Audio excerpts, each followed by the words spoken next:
บ่ได้เพราะว่ามันหอมเด้เนี่ยอยากมีคือกันจนสำเร็จได้เห็นหาให้เห็นผู้อื่นมาแล้วหาเจ้าของบ่เนี่ยกลางค่ำกลางค่อนบ่ได้รับบ่ได้นอนไปใกล้ไปบ่อึดบ่อยากไปเอาง่ายๆกันดึงลมหายใจได้อยากยืมผู้อื่นผลละไว้เนี่ยให้บ่เนี่ยเริ่มให้หลังจากมีแล้วฉะนั้นราคะเนี่ยจงก้าวไปแม้ไฟจะไม่ลงไฟกองแรกคือไฟราคะคิไฟคือราคะ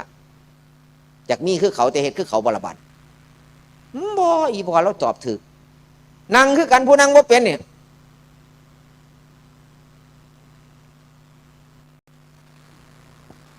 มักเปรียบเทียบผู้ข้างๆพวกเขานั่งซื้อสลิงมันเห็นอีหยังวะ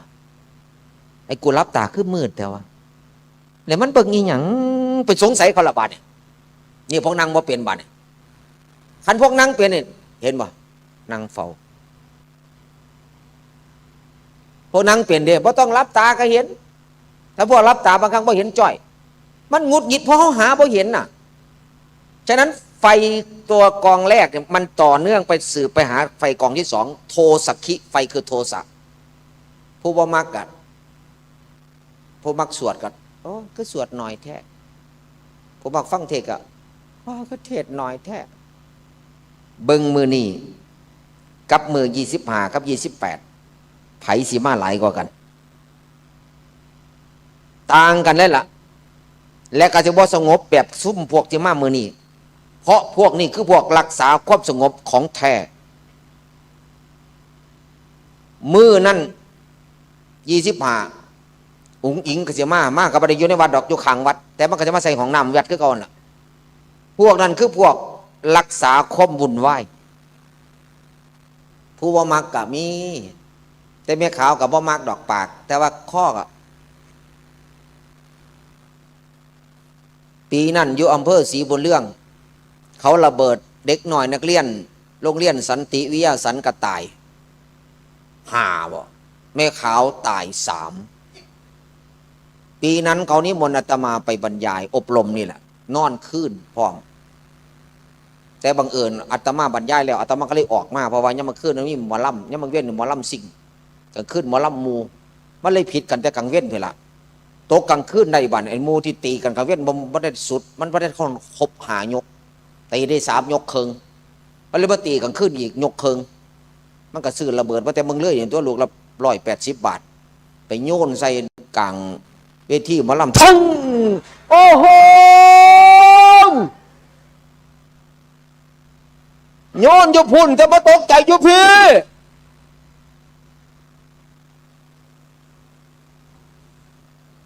ก็เห็นฟังดีโพดเนาะพอตุ้มเฉพาะที่นับศพได้แม่ขาวตาย3และคือพอถอดสูตร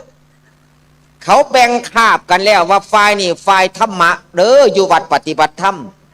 อันฝ่ายนี่หมอลำเขาไปรับอยู่นอกวัดแม่ขาวก็ลอยไปเบิ่งไม่เอาและก็ตายในราชการสำเร็จสุดราชการสุดขาวเนี่ยเห็นบ่มันก็เลยมันเป็นคนละอย่างเลยบัดงากตืมเข้าไปอีกวันนี้มาเบิ่งไฟกองที่2มันเริ่มขึ้นจากไสเพิ่นสังเกตง่ายๆคนเฮานี่1ฐานของอิฐบล็อกอิฐมอนยิ่งกอยิ่งสง่างามฟังดีๆเด้อยิ่งกอยิ่งสง่าแต่อิจฉากันนี่ยิ่งกอยิ่งชิบหายเด้อมานี่เศร้าซะผู้ใดมักอิจฉาคนอื่นโอ้ยโบสถ์เพิ่นก็บ่ใหญ่คักนี้ได้แท้โอ้ยมันบัดเท่าขึ้นน้อยๆนี่เด้พวกเจ้าเบิ่งศักยภาพเจ้าอาวาสแต่ละวัดก่อนเด้ออันแม่ข่อยบ้านแม่ออกบ้านข่อยไปยั่วให้ข่อยสร้างโบสถ์2 ชั้นข่อยสิตบหัวรถเลยว่าเนาะมาอิจฉาโบสถ์เพิ่น2 ชั้นบ่ได้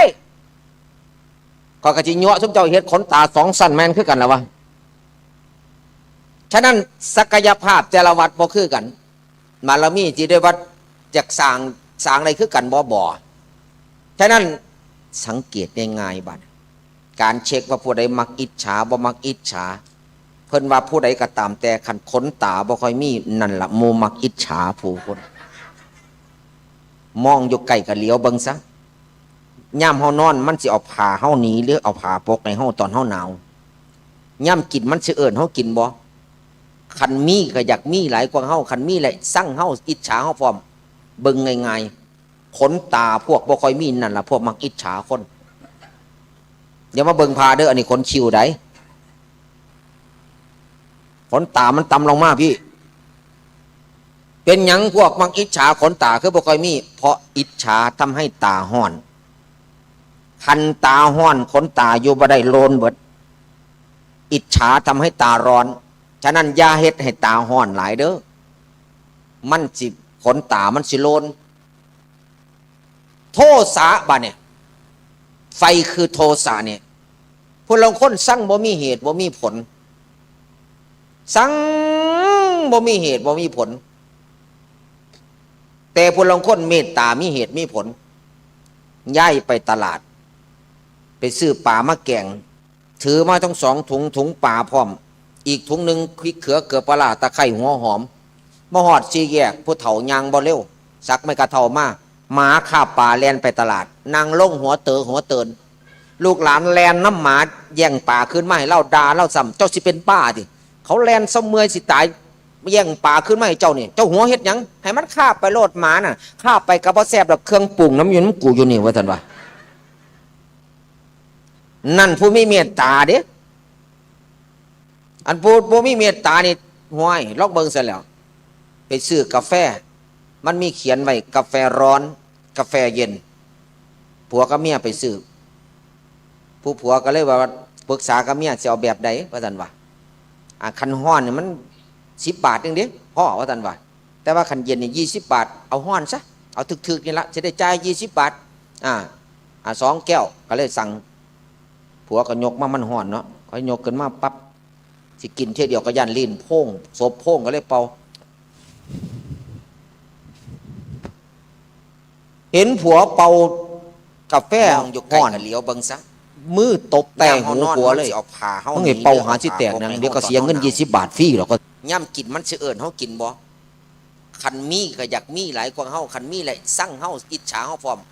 เบิ่งง่ายๆขนตาพวกบ่ค่อยมีนั่นล่ะพวกมักอิจฉาคน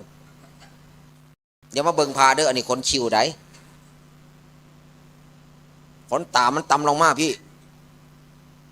เป็นหยังพวกมักอิจฉาขนตาคือบ่ค่อยมีเพราะอิจฉาทำให้ตาห้อน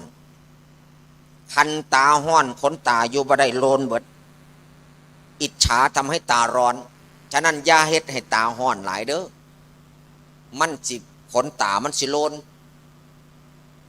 โทสะบะเนี่ยไฟคือโทสะเนี่ยพวกเราคนสั่งบ่มีเหตุบ่มีผลสั่งบ่มีเหตุบ่มีผลแต่พวกเราคนเมตตามีเหตุมีผล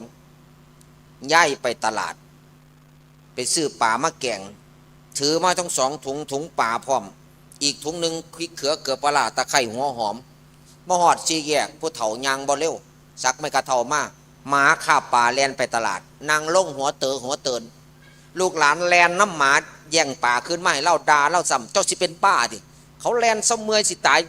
แย่งป่าขึ้นมาให้เจ้านี่เจ้าหัวเฮ็ดหยังให้มันข้าไปโลดหมาน่ะข้าไปกระเพาะแซ่บแบบเครื่องปรุงน้ำยนต์กูอยู่นี่ว่าท่านว่านั่นผู้มีเมตตาเด้อันผู้มีเมตตานี่ห้วยลอกเบิ่งซะแล้วไปซื้อกาแฟมันมีเขียนไว้กาแฟร้อนกาแฟเย็นผัวกับเมียไปซื้อผู้ผัวก็เลยว่าปรึกษากับเมียจะเอาแบบใดว่าท่านว่าคันห้อนเนี่ยมัน10 บาทเองเด้พ่อว่าท่านว่าแต่ว่าคันเย็นนี่20 บาทเอาห้อนซะเอาถึกๆนี่ละจะได้จ่าย20 บาท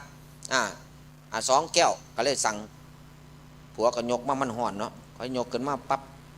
สิกินเท่เดียวก็ยันลิ้นโพ่งศพโพ่งก็เลยเป่าเห็นผัวเป่ากาแฟห้อนมือตบแต่หูผัวเลยมึงไอ้เป่าหาสิแตกนังเดี๋ยวก็เสียเงิน20 บาทฟรีหรอกก็ท่านว่าผู้ผัวงงเลย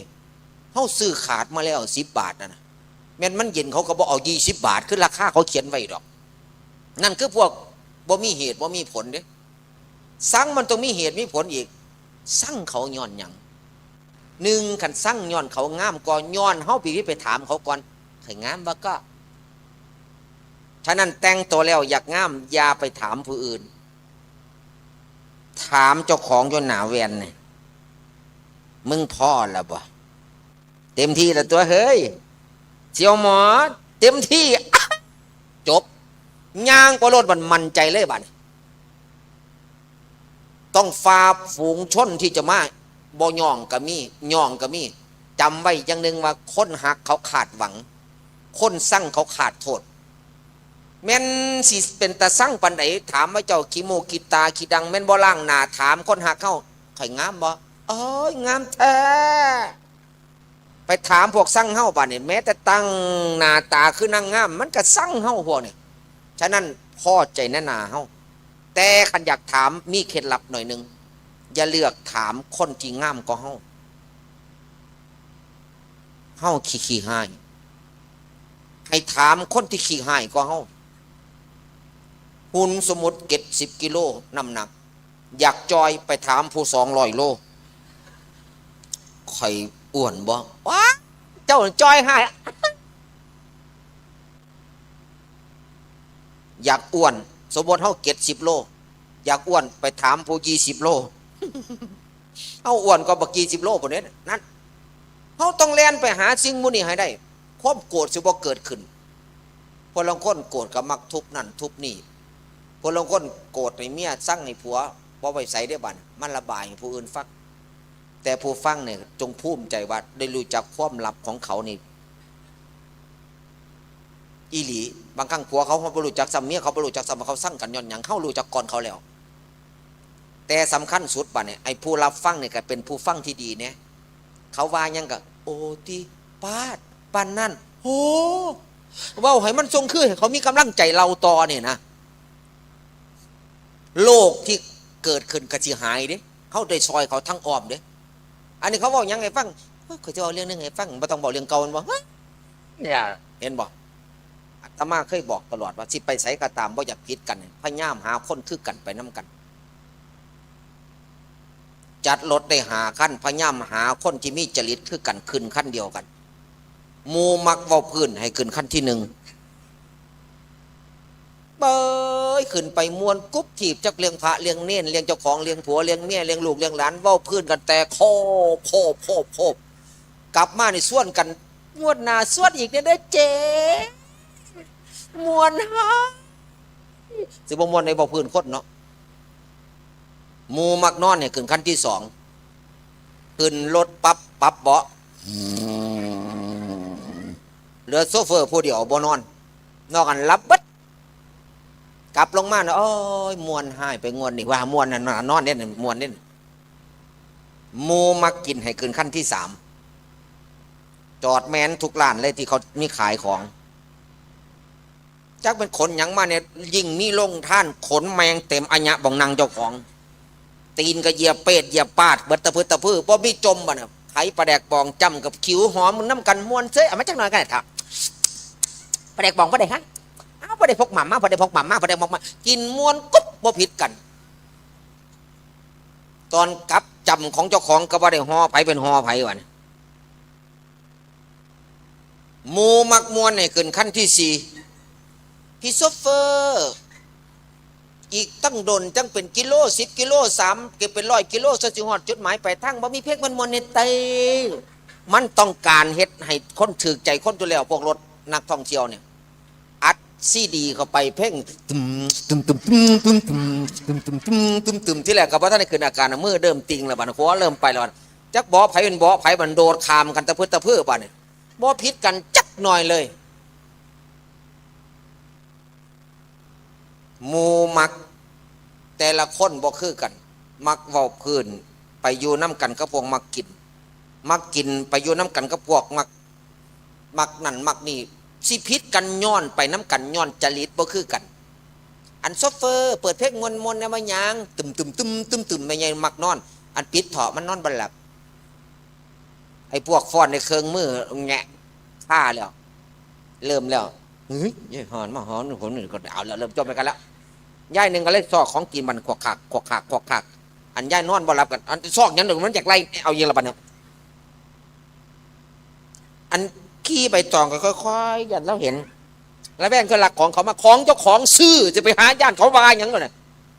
เฮ็ดแห้งประยันญาตินั่นด่าไหนเห็นบอกเริ่มละแวงกันตะพุตะพื้อบัดมูมักนอนเนี่ยมันเอาละบัดเนี่ยพอเก่งใจพอใดก็ได้ฟุบหมอลงอ่ะบ่สนใจเลยเนี่ยสุดท้ายกลับมาเนี่ยถามกันเนี่ยบัดเนี่ยสิไปจัดงานต่อไปสิไปน้ำกันมันอันย้ายนั่นไปบักกะแล้วนางคันใดเนี่ยเขาบอกอยากนางน้ำได้บัดเนี่ยเขาต้องเลือกให้ได้คมให้ได้อย่าลืมเด้อทุกอย่างมันต้องไปอยู่ร่วมกันให้เบิดแต่ละอย่างอยู่น้ำเฮาสังเกตว่าแต่ละอำเภอแต่ละจังหวัดมันอยู่น้ำเฮาจักอำเภอทั้งเทิงนี่ก็อำเภอสูงเนินมานี่ก็นราธิวาสมานี่ก็สีคิวมาหานี่ก็ประดังเดชาตำลงมานี่ก็ลอดช่องปากช่องพ่อลาดเชียงคานพระธาตุพนมวังสะพุ่งบอระบือลมสักไล่ไปหอดพุ่นน่ะพุทธบาทสระบุรีพุ่นน่ะมันจักอำเภออยู่น้ำเฮาเนี่ยเอาฟังท่านกับท่านฟังบ่ท่านกับไปรีฟังเอาบ่ได้รอบเดียวบางมองยุดดนบ่ได้มันอันตรายซ้ำกับเขาฟังหมอลำนี่ล่ะมักคณะไหนก็จังเลือกคณะนั้นความโกรธจะบ่เกิดขึ้นบางคนก็มักทำนองแต่ละทำนองบ่คือกันแต่ละทำนองแต่ละช่วงจังหวะมันมาแต่ละอันเอ็นบอกบนสวดสิมีเสียงหน่อยๆแซงสิมีเสียงทุ่มกบโยโยนี่สังโซโซโคโนภะคะวาสื่นที่นบัญชรยังรับอาจารย์พระครู่เสียงเน้นหน่อยก็ไม่แห้งก็พระวะพระประเสียงทุ่มแตกเนื้อนุ่มแล้วเน้นหน่อยก็นำอย่างเดียวแล้วเนาะให้เรานำสวดเนาะนั่นว่าเนี่ยสัญญากตาพุทธะผู้ขึ้นเป็นเสียงนุ่มเนี่ยสยาสนกตาพุทธะเทตวามารังสวาหนังจตุสัจจะสปัสสะเห็นชัดก็คือโพธิบาทคาถาบุรพารัศมิงละพระพุทธคุณนังบุรพารัศมิงขังเทิงเสียงหนุ่มข้างล่างเสียงแหลมมุมนี่เสียงทุ่มในศาลาผมผู้ลำคาญมันผู้อยู่ไก่ลำโพงจากมันเสียงยังไม่เสียงต้องแยกให้ได้เสียงเฮาตั้งใจสวดเฮาสิบ่ได้สนใจเสียงคนเลยเคยว่าให้ฟังแล้วแม่ใหญ่แหลมกับแม่ใหญ่ถึมห้องสารพันใส่กันจับผลไม้เตรียมตัวเถิดเราเอ้ยไม่ไงทุ่มเตรียมตัวปูรุมหมู่มันเราบ่เข้ากันแต่เราก็ตั้งใจทำหน้าที่ของไผของมันผู้ลำคาญแม่นผู้ฟังไม่ไงทุ่มก็เลยว่าปัจจิตโธกูก็สิบ่ฝึกบ่ได้คือไม่ไงแหลมบ่ว่าซั่นว่า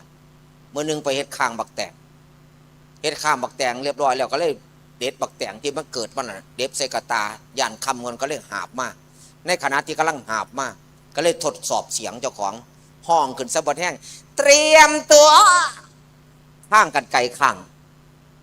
งัดบ่ลงย้อนมันผิดหรอกเอาจังไหนละบาดเนี่ยงัดจังไหนก็เอาบ่ลงขันบ่ยางกลับมันก็สิมืดก่อนก็เลยหาผ้าแพร่ม้วนมาปิดปากขันยางผ่านคนกับปิดไว้เพราะว่ามันหยัดบ่ลงโอค่ำเดียวแต่ว่าข้างกันไกลข้างพอมาหอดเยี่ยนปรับมืดพอดีลูกสาวก็นึงเขาลูกสาวก็เลยเห็นอีเมลถามให้ม่นปิดปากก็เลยถามยายเจ้าเป็นหยังล่ะพระอาจารย์บอกแล้วก็ดึงผ่าออกลันกับเขาคือเกาแล้วก็เลยบอกต่อเลยลันนาโจพอดีโออยู่ทงหน้ามาลานาอยู่บาดแปลว่าในขณะที่ยางมาแล้วบ่ถิ่มเลยเราทองมาเรื่อยๆเลยว่าบทใดหอดใสเนี่ยเห็นบ่แล้วสีโอกองเขาน้อยขาแมนกองเขาน้อยก็กินอยู่ล่ะแต่ว่ามันแน่นในกินสะก้อนจึงว่ามันดาเจ้าสิหูว่ามันน้อยหรือมันใหญ่เราโอคำเดียวโอข้างของโอนี่แหละฉะนั้นแต่ละทำนองเฮามักบ่คือกันความโกรธมันสิเกิดขึ้นจากสิ่งที่เฮามักและบ่มักนี่แหละมักกับบ่มักเนี่ยคันอยู่กลางๆสิบ่มีปัญหาเบิ่งพี่น้องล่ คนละคนก็มักล่ำทำนองอุบลกาฬสินธุ์ร้อยเอ็ดสารคามนี่บอกเห็นผมเสียจ้างมากเขาย่อนมากได้เนี่ยจังมาตังแต่ละที่หมองม่านเกิดมาจากธรรมชาติไปเบิ้งพื้นฐานของหมอลำมาจากธรรมชาติที่เอาทรัพยากรจากธรรมศาสตร์มาใส่พี่น้องมาแต่อุบลกับจิมี่อยู่เนี่ยง่ายบ้านมาอยู่ทั้งเมืองเลยกันกาฬสินธุ์ร้อยเอ็ดสารคามจากต่างที่ต่างถิ่นหมอลำอุบลนี่เป็นหมอลำที่อุบล200 ปีเมืองพะวอพะตาเมืองพะวอพะตานี่ล่ามาหอดหนองบัวลำพูเด้เพราะว่าพะตาเพิ่นมาหอดปีเด้บ่เห็นที่ประวัติหนองบัวลำพูเชิญชวนฟังก่อนนะพวกท่านทั้งหลายเราจะพาท่านไปเที่ยวหนองบัวลำพูนครเขื่อนขันกาบแก้วบัวบานในเล่ากันมานานตั้งแต่พะวอพะตาเห็นบอกเมื่อวันที่1เดือนมกราคมงานเราก็ดินทับตะวันหมากไม้มีทั้งมามัดมีไล่กิดไล่ไข่จักสันบังไฟของใช้ก่อเรียนมีทั้งหมอลำสิ่งลำมูลำก้อนมีทั้งหนังลาก่อนนั้นไล่ไปทุกอย่างคนเดียวได้ประวัติหนองบัวลำพูหนึ่งในนั้นก็คือพระวอพระตาคนเดียวกันกับอยู่อุบลราชธานีระดับน้ำต่ำกว่าทะเลฉะนั้นน้ำจึงสืบคอยมีปันไดสูบน้ำบาดาลเจาะลงไปช่วยจะได้น้ำฉะนั้นทำนองอุบลมันต้องการน้ำหลายหันถึงทั้งฝ่าผู้ให้น้ำเมนพญาแถนพญาแถนคือผู้ใดคือเทวดาบ้านเฮาอีสานเอิญว่าพญาแถนเฮ็ดจังไหนบ้านนี้จะได้ยับมาตั้งยโสธรเห็นว่าเขาจึงมีการจุดบังไฟขอฝนใกล้ๆกันบ้านอุบลยโสธรเนี่ยระดับน้ำต่ำกว่าทะเลมันอึดน้ำไหลย่ำเว้าอันไหนก็เลยเว้าแต่ฟ้าเลยมีพวกส่งผีเจ้าผีฟ้าผีแทนสุดท้ายสุดออกมาเป็นคำก่อนออกมาเป็นพญาตรงตอกตรงตัวจนมาเป็นบทก่อนกะเอิญหาฟ้าเห็นบ่และเอิญแต่ฟ้าคำเดียวฝนอาจจะบ่มาเต็มที่ต้องเอาพอฟ้าแม่ฟ้าพอไงฟ้าลุงป่าเอาฟ้ามาเบิดเห็นบ่อุบลขึ้นแรกก็ได้ฝ่าเอ้ยเร็วบัดนี้แม่ผมเอ้ยพ่อผมเอ้ยนี่แล้วอ๋อมาเบิดเลยบัดมาตามห้อยฝนฝ่าตกต้องตามฤดูกาลแล้วบ่อดบ่อยากเห็นบ่เลยอุดมสมบูรณ์ยกเว้น2 ปีที่ผ่านมาน้ำท่วมหนักเลยอุบลย้อนล่ำดูหลายเทวดาผู้ข้างสต็อกน้ำไว้หลายช่วยบัดถือไล่ออกบ่ให้ฝนจักเถื่อเพราะว่าฝนมันมีอยู่แล้วแต่บ่เคยเอาฝนบริจาคลงไปเมืองมนุษย์ย้อนคนซุมือนี่จูดบังไฟบ่เป็นเวลาแต่กี้เขาจุดแต่เดือน4 เดือน5เอาเพราะง่ายๆเดือน6บุญบังไฟเนี่ยที่กิ่งบุญเดือน6นี่เป็นบุญวิสาขบูชาถ้าตามพุทธศาสนาแต่เปิงบ้านอีสานเนี่ยเอิ้นว่าบุญบังไฟพอจุดบังไฟขึ้นมา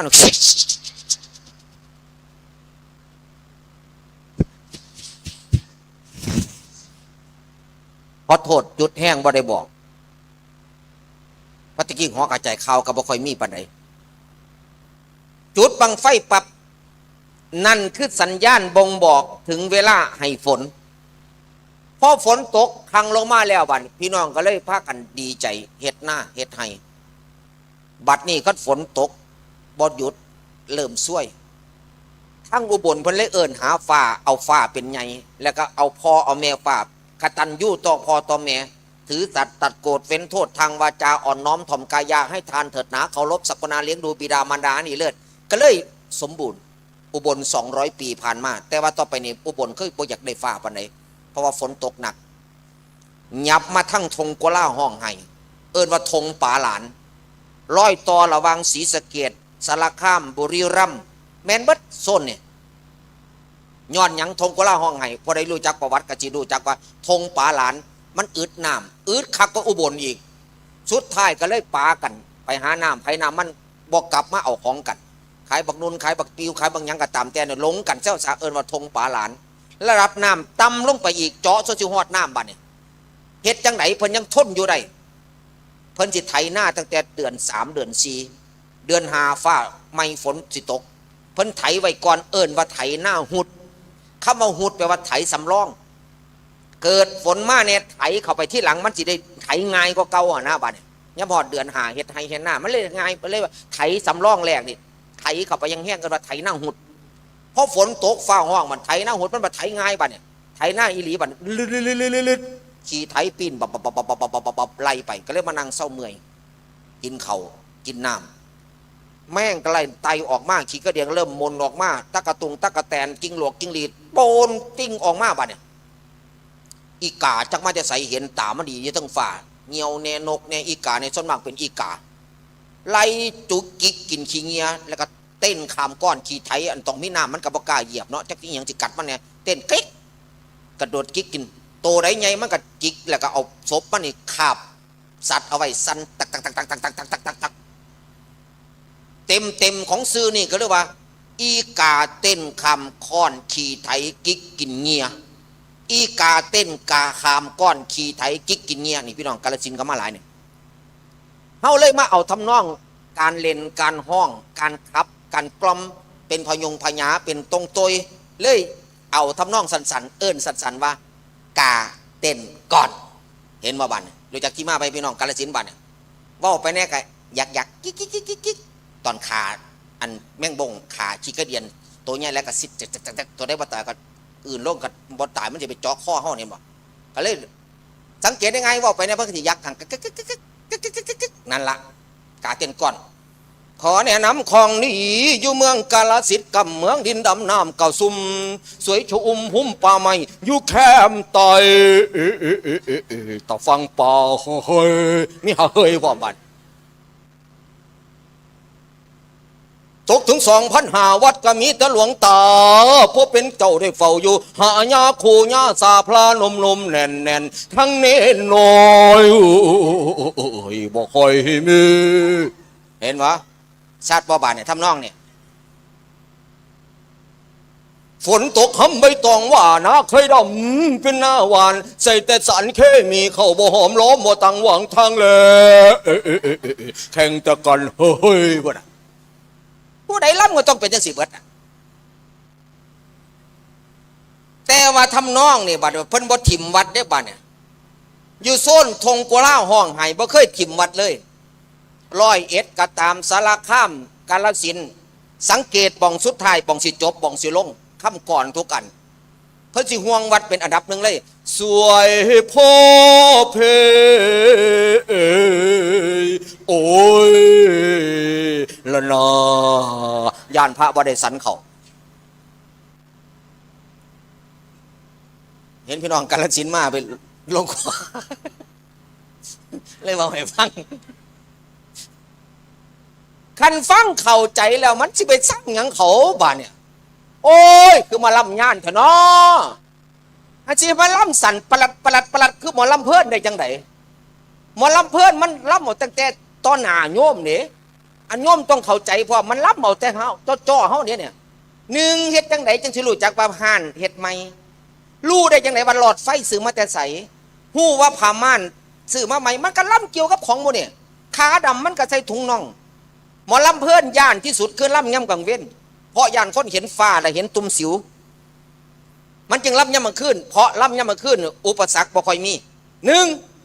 คนที่ไปเบิ่งมีเห็นแต่เขางามเพราะก่อนทำการเปิดจัดแสดงมันสิยิ่งงานก่อนขึ้นไปยิ่งผู้บกขวนหอมๆนี่แหละบักดำคลือนี่แหละณช่วงโอกาสต่อไปนี้ลำเพลินโปรโมชั่นผู้สรรสร้างเปิดหนทางแห่งความสุขที่หลากหลายบนสีสันของบันเทิงที่มากมายน้อมรับให้แฟนนมสาวได้สุขกันใจร้อยใจรวมไปดึงด้วยหัวใจคิดถึงก็เดินหาจะได้มอบตอบแทนให้แฟนบ่าอย่าเดินลืมลำเพลินแล้วก็แล้วกันเป้าจบปั๊บผุสิขึ้นทันทีเริ่มหาผัวหาลูกหาเมียบ่เห็นละบัดควนผุมันมาบักไงละบัดหางเครื่องเรียนมาถามแต่หางเครื่องเขารู้ได้ว่ากระดานแผ่นไหนสียังไปฮอดบองไหนจังสิบ่ตกเวทีมันแลนซ่อมมาเท่าไหร่แล้วบัดนี้ปล่อยขวนขาวออกมาเลยว่าใดไปว่าขวนไอไปว่าเย็นขวนขาวบ่เห็นอย่างไรบัดเต็มเวทีคือเขาสุมให้สุมหน้านี่ไหมบัดนี้เฮ็ดจังไหนบัดเนี่ยยังบังพี่น้องบ่พอแสงไฟติดมาเบิ่งรถมันดียิ้มหาเนี่ยโปรโมทให้เขาอีกเนี่ยเพราะว่าหยังแต่ว่าโปรแมนว่าโปรโมทว่ารับอย่างเดียวเพราะมัน25เนี่ยเขาสิเอาเชิญอันอีนี่น้อยอ่ะอยู่คณะเนี่ยอีนั่งองค์อิงเนี่ยมาเป็นเจ้าภาพอีกผู้หนึ่งให้มาเป็นประธานเพิ่นสิเทท่องพระหลวงพ่อไส้ขาวประวัติมาที่ปุ่นอ่ะฟังเล่าก่อนบ่มีเวลาบอกเดี๋ยวกลางๆดึกๆได้สิว่าสู้ฟังมาเอาเรื่องนี้ก่อนบัดนี้ขวนขาวขึ้นเขาบัดพอเห็นหงแสงไฟจากไปที่หมอลำซองบัดเนี่ยบักกันไฟแสงซองตาไหมไฟหลอดกิ้งดีดไหมไฟหลอดแม่งเมาไหมแง่งไปใส่ตาผู้บังอยู่ตารางบัดเนี่ยเหลียวไปใส่มีแต่อีงามมีแต่บักรออ้วนคืออึงยืนนี่ก็หุ่นดี โอ้ยมันงามไอ้บัดผู้เบิ่งก็เลยโอ้ยงามแท้ก็เลยว่ามันโอ้ยขี้ลายปานนี้เฮ็ดงามย้อนไฟพาเฮ็ดสุดท้ายบัดย่ำล่ำมันล่ำคนละทำนองนี่มันบ่ล่ำเพิ่นมันสิเปิดผ้าม่านอย่างเดียวโอ้แต่เปิดผ้าม่านกังบักดึงสาก็ดึงออกดึงเข่าดึงออกดึงเข่าให้คนเห็นว่าผ้าม่านซื้อมาใหม่มันสิออกมาด้านใดผู้รุ่นก็รุ่นนี่มันฮู้ใดวะฮู้ใดวะฮู้ใดวะนี่แต่เสียงมันโอ้แต่เปิดผ้าม่านกังเดี๋ยวสิบ่รู้จักว่าหลอดไฟซื้อมาแต่ไสแกงสว่างสีลอนดอนลอนดอนประเทศอังกฤษนักวิทยาศาสตร์ผู้สร้างหลอดไฟมาแต่เมืองลอนดอนพูดนะเขารู้จักคนป่านนั้นแม่ใหญ่ก็โอ้ยขันสิล่ำซะนี่บ่เป็นเรื่องเป็นเล่าบ่ฟังแม่มันดอกลุกขึ้นได้หอบศาสตร์กำลังหอบศาสตร์กำลังขั้นศาสตร์กำลังสิจบพอดีหมอลำมันเห็นแม่ใหญ่แล้วจิกำลังหื้อศาสตร์ได้จิกลับบ้านเนี่ยแล้วก็บอกต่อเลยเพราะแต่เปิดพมันกังแกงสว่างสีร้อนดอนผู้ใดหนีเมื่อนอนหาต่ำกลางทางเด้อปูศาสตร์นั่งต่อจนสอดแกงตาตูบตะโปบันถือหมอลำแซงเอานั่นคือการแสดงของเขาเป็นไพ่นอกเป็นไฟโลกเฮ้าบาเนซุ่มไฟถ้ำบาเนกาบลงทางที่หนึ่งพุทโธเมนาโถหู้กับบ่หู้แม้แต่ค่ำเนี่ยเวลาเชิญเทวดาเนี่ยเอาอันชุดท้ายเนี่ยธรรมัสสวนะกาโลอายัมบทันตาการนี้เป็นการฟังธรรมคับแปลได้เนี่ยธรรมัสสวนะกาโลอายัมบทันตาการนี้เป็นการฟังธรรมธรรมัสสวนะกาโลอายัมบทันตาสิบอก3 รอบแต่ว่าอันผู้ไปเปลี่ยนใหม่บ้านเนี่ยงึดอยู่ดอกพระกับเปลี่ยนโยมกับเปลี่ยนพุทธสวนะกาโลอายัมบทันตาธรรมัสวนะกาโลอายัมบทันตาสังฆสวนะกาโลอายัมบทันตาอีหยังวะมันบ่มีความหมายไหมแต่ว่ากับใครอยู่ดอกก็ยังถึงพระพุทธพระธรรมพระสงฆ์แต่พวกว่าเนี่ยพวกไปเชิญเทวดามาฟังเทศแต่ว่าเอามีดไปขูดต้นไม้แล้วก็ท่าแป้งท่าไปท่ามากก็เห็นเส้นไม้เนาะยางไม้เนาะตัวใดเลยสูตัวใดเลยสูพากันมาตีบ้านเนี่ยบ่ถือมากกับโทษเทวดาเทวดาบ่รู้เลี้ยงเลยซ้ำกันแล้วก็พาไปบิณฑบาตโยมผู้หนึ่งเขาบ่ท่านกับบอกหลวงพ่อคือมาแต่เศร้าแต่พวกขาผูกหนึ่งเขาบ่ท่านไหมว่าเป็นยังย้ายเอามือหลังเด้อย่างไปมือเดียวกันนั่นแหละย้ายบ้านตรงกันข้ามกันหลวงพ่อคือมาซาแต่พวกขาทาทั้งดนสรุปแล้วสิให้พระเสื้อไผ่พวกจะบ่ฟังอย่างเลยเดี๋ยเสียงระฆังจากวัดบ่ฟังติเสียงกองจากวัดบ่ฟังติกองจะได้ยินแต่มือวันพระระฆังได้ยินเกือบสุดเศร้าแต่ว่าได้ยินแล้วก็อย่าไปตีไปโทษทีเพราะลูกคนก็เสืองอดเสียงระฆังอย่าไปเสือปั่นในระฆังนี่ก็เลยแก้วแก้วแก้วแก้วแก้วแก้วแก้วแก้วแก้วคิดแต่ว่าพระมักแก้วโมเมนเด้อบางครั้งก็เลยบางองค์ก็ต้องการอาหารเสริมอยู่เด้โยมมากินของดีพระก็มีแต่แก้วเปิดหม้อนี่ก็แก้วนี่ก็แก้วนี่ก็แก้วเนาะพระก็จะอยู่บ่ได้อีกล่ะก็ฟังแต่เสียงระฆังซื่อๆบ่ได้ต้องฟังเสียงกลองน้ำอันฟังบ่ออกก็เลยลาบตุ้มลาบตุ้มลาบตุ้มตุ้มตุ้มตุ้มตุ้มตุ้มตุ้มตุ้มตุ้มตุ้มตุ้มคันบ่ได้ลาบต้มบิลีก็ยังฟังเสียงคลองปนปนปนเห็นบ่ตีละครั้งทุกครั้งบอกเรื่องอาหารหมาเลยอดบ่ได้หิวเด้อหิวเด้อ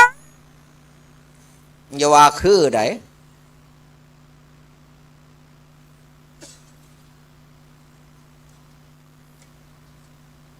มันเป็นสัญญาณเรียกอาหารเด้เข้าไปร้านเขาเรียกบริกรหรือว่าบ่อยหมากันได้ยินเสียงของเสียงระฆังมันได้กินไหมเอากองพวกหมอลำพวกดนตรีตีลงไปรวดตีให้อยากไล่ตีอยากให้ม้วนอย่างเดียวแต่ว่ากองทั้งเพลกองพระนี่ตีย่ำไรได้กินเขาย่ำนั้นมันแน่นอนอีหลีเด้มันแน่นอนสุดยอดอีหลีเด้ฉะนั้นซุ่มเฮาเจ้าข่อยเด้อก้าวไปให้ถึงไปเบิ่งอันที่2บันธรรมโมเมนาโถหูตื่นเบิกบานแล้วคำว่าธรรมโมเมนาโถนี่3 อย่างคือกัน1ต้องศึกษา ภาษาบาลีใส่คำว่าศิกขาภาษาไทยเอื่นคำว่าศึกษาภาษาสันสกฤตน่ะศึกษาตัวนี้เลยใส่ตัวสันสกฤตเนี่ยศึกษาเนี่ยเขามาเรียนศึกษาได้เนี่ยอย่าขี้ข้านสวดยังก็ตามแต่ปัดย่ำหอดมือเจ้าของสวดบ่ถือพลงก้นเนี่ยสวดถือน้ำมูเด้อรหังสัมมาสัมพุทโธภควาพุทธังภควันตังอภิวาเทมิพอห้ามมีหอดมือเจ้าของสินน้ำบ่เนี่ยจังไดล่ะจังไดขึ้นล่ะยังขึ้นก้อนล่ะเฮ้ยบางครั้งจักมันยังเป็นยังตะพึดตะพื้อพลก้นบ่จบบ่เปลี่ยนนะพิษไปตะพึดตะพื้อคือกันนั่นงานไหนควรใส่อันไหนใส่ตัวนั้นเฮ้าศึกษาตัวนี้บัดนี้ศึกษาแล้วลงมือปฏิบัติตัวสุดท้ายต้องเผยแผ่รักษาแล้วก็เผยแผ่ตอนนี้เขากำลังเผยแผ่ธรรมะเด้พระคือกันจะเผยแผ่ธรรมะนี่เพิ่นสังเกตเพิ่นเผยแผ่อยู่4อย่าง1รูปปมาณิการอเรือสระอูปอปาในอากาศปอปาพระองค์ใดรอเขามาบวชโยมสิเขาวัดดีเทศกับว่าท่านได้เป็นสวดกับว่าท่านได้หลายโยมเห็นความรอโอ้ยสิตายน้ำพารอเห็นว่าวัดดังๆทั้งสารคามพี่น้องมาแต่สารคามรู้จักตัวถือซึกไปแล้วองค์หนึ่งองค์ที่2มาเนี่ยพอท่านหอดพ่อพัดสาดำโยมลังกับไปย้อนบักเลขานี่รอเนี่ยหนึ่งก็ได้เริ่มแล้ววัดไหนบรรลุจักละขอยก็บรรลุจักเราคอยเบิ่งในซื้อโยมลังกับไปอยากไปเห็นขาเลขามันรอไม่ย่าย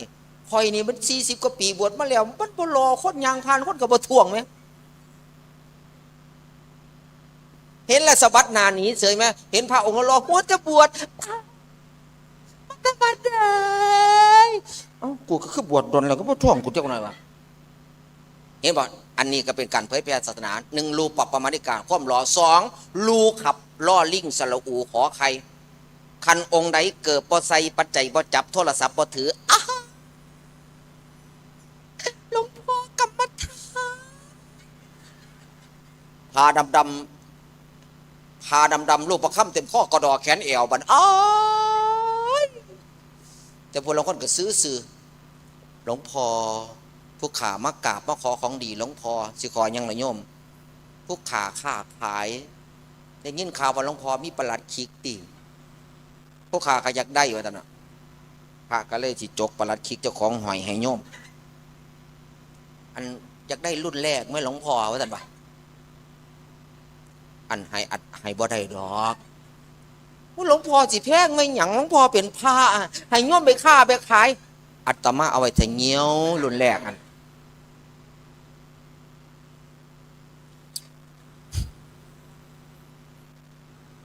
บ่รู้เรื่องมาขอโทษทีมันเนี่ยขอประหลัดขิกพระรุ่นแรกซ้ำรุ่น2รุ่น3เก่าโลไปยังเนาะขังกันเนาะย่ายเนาะ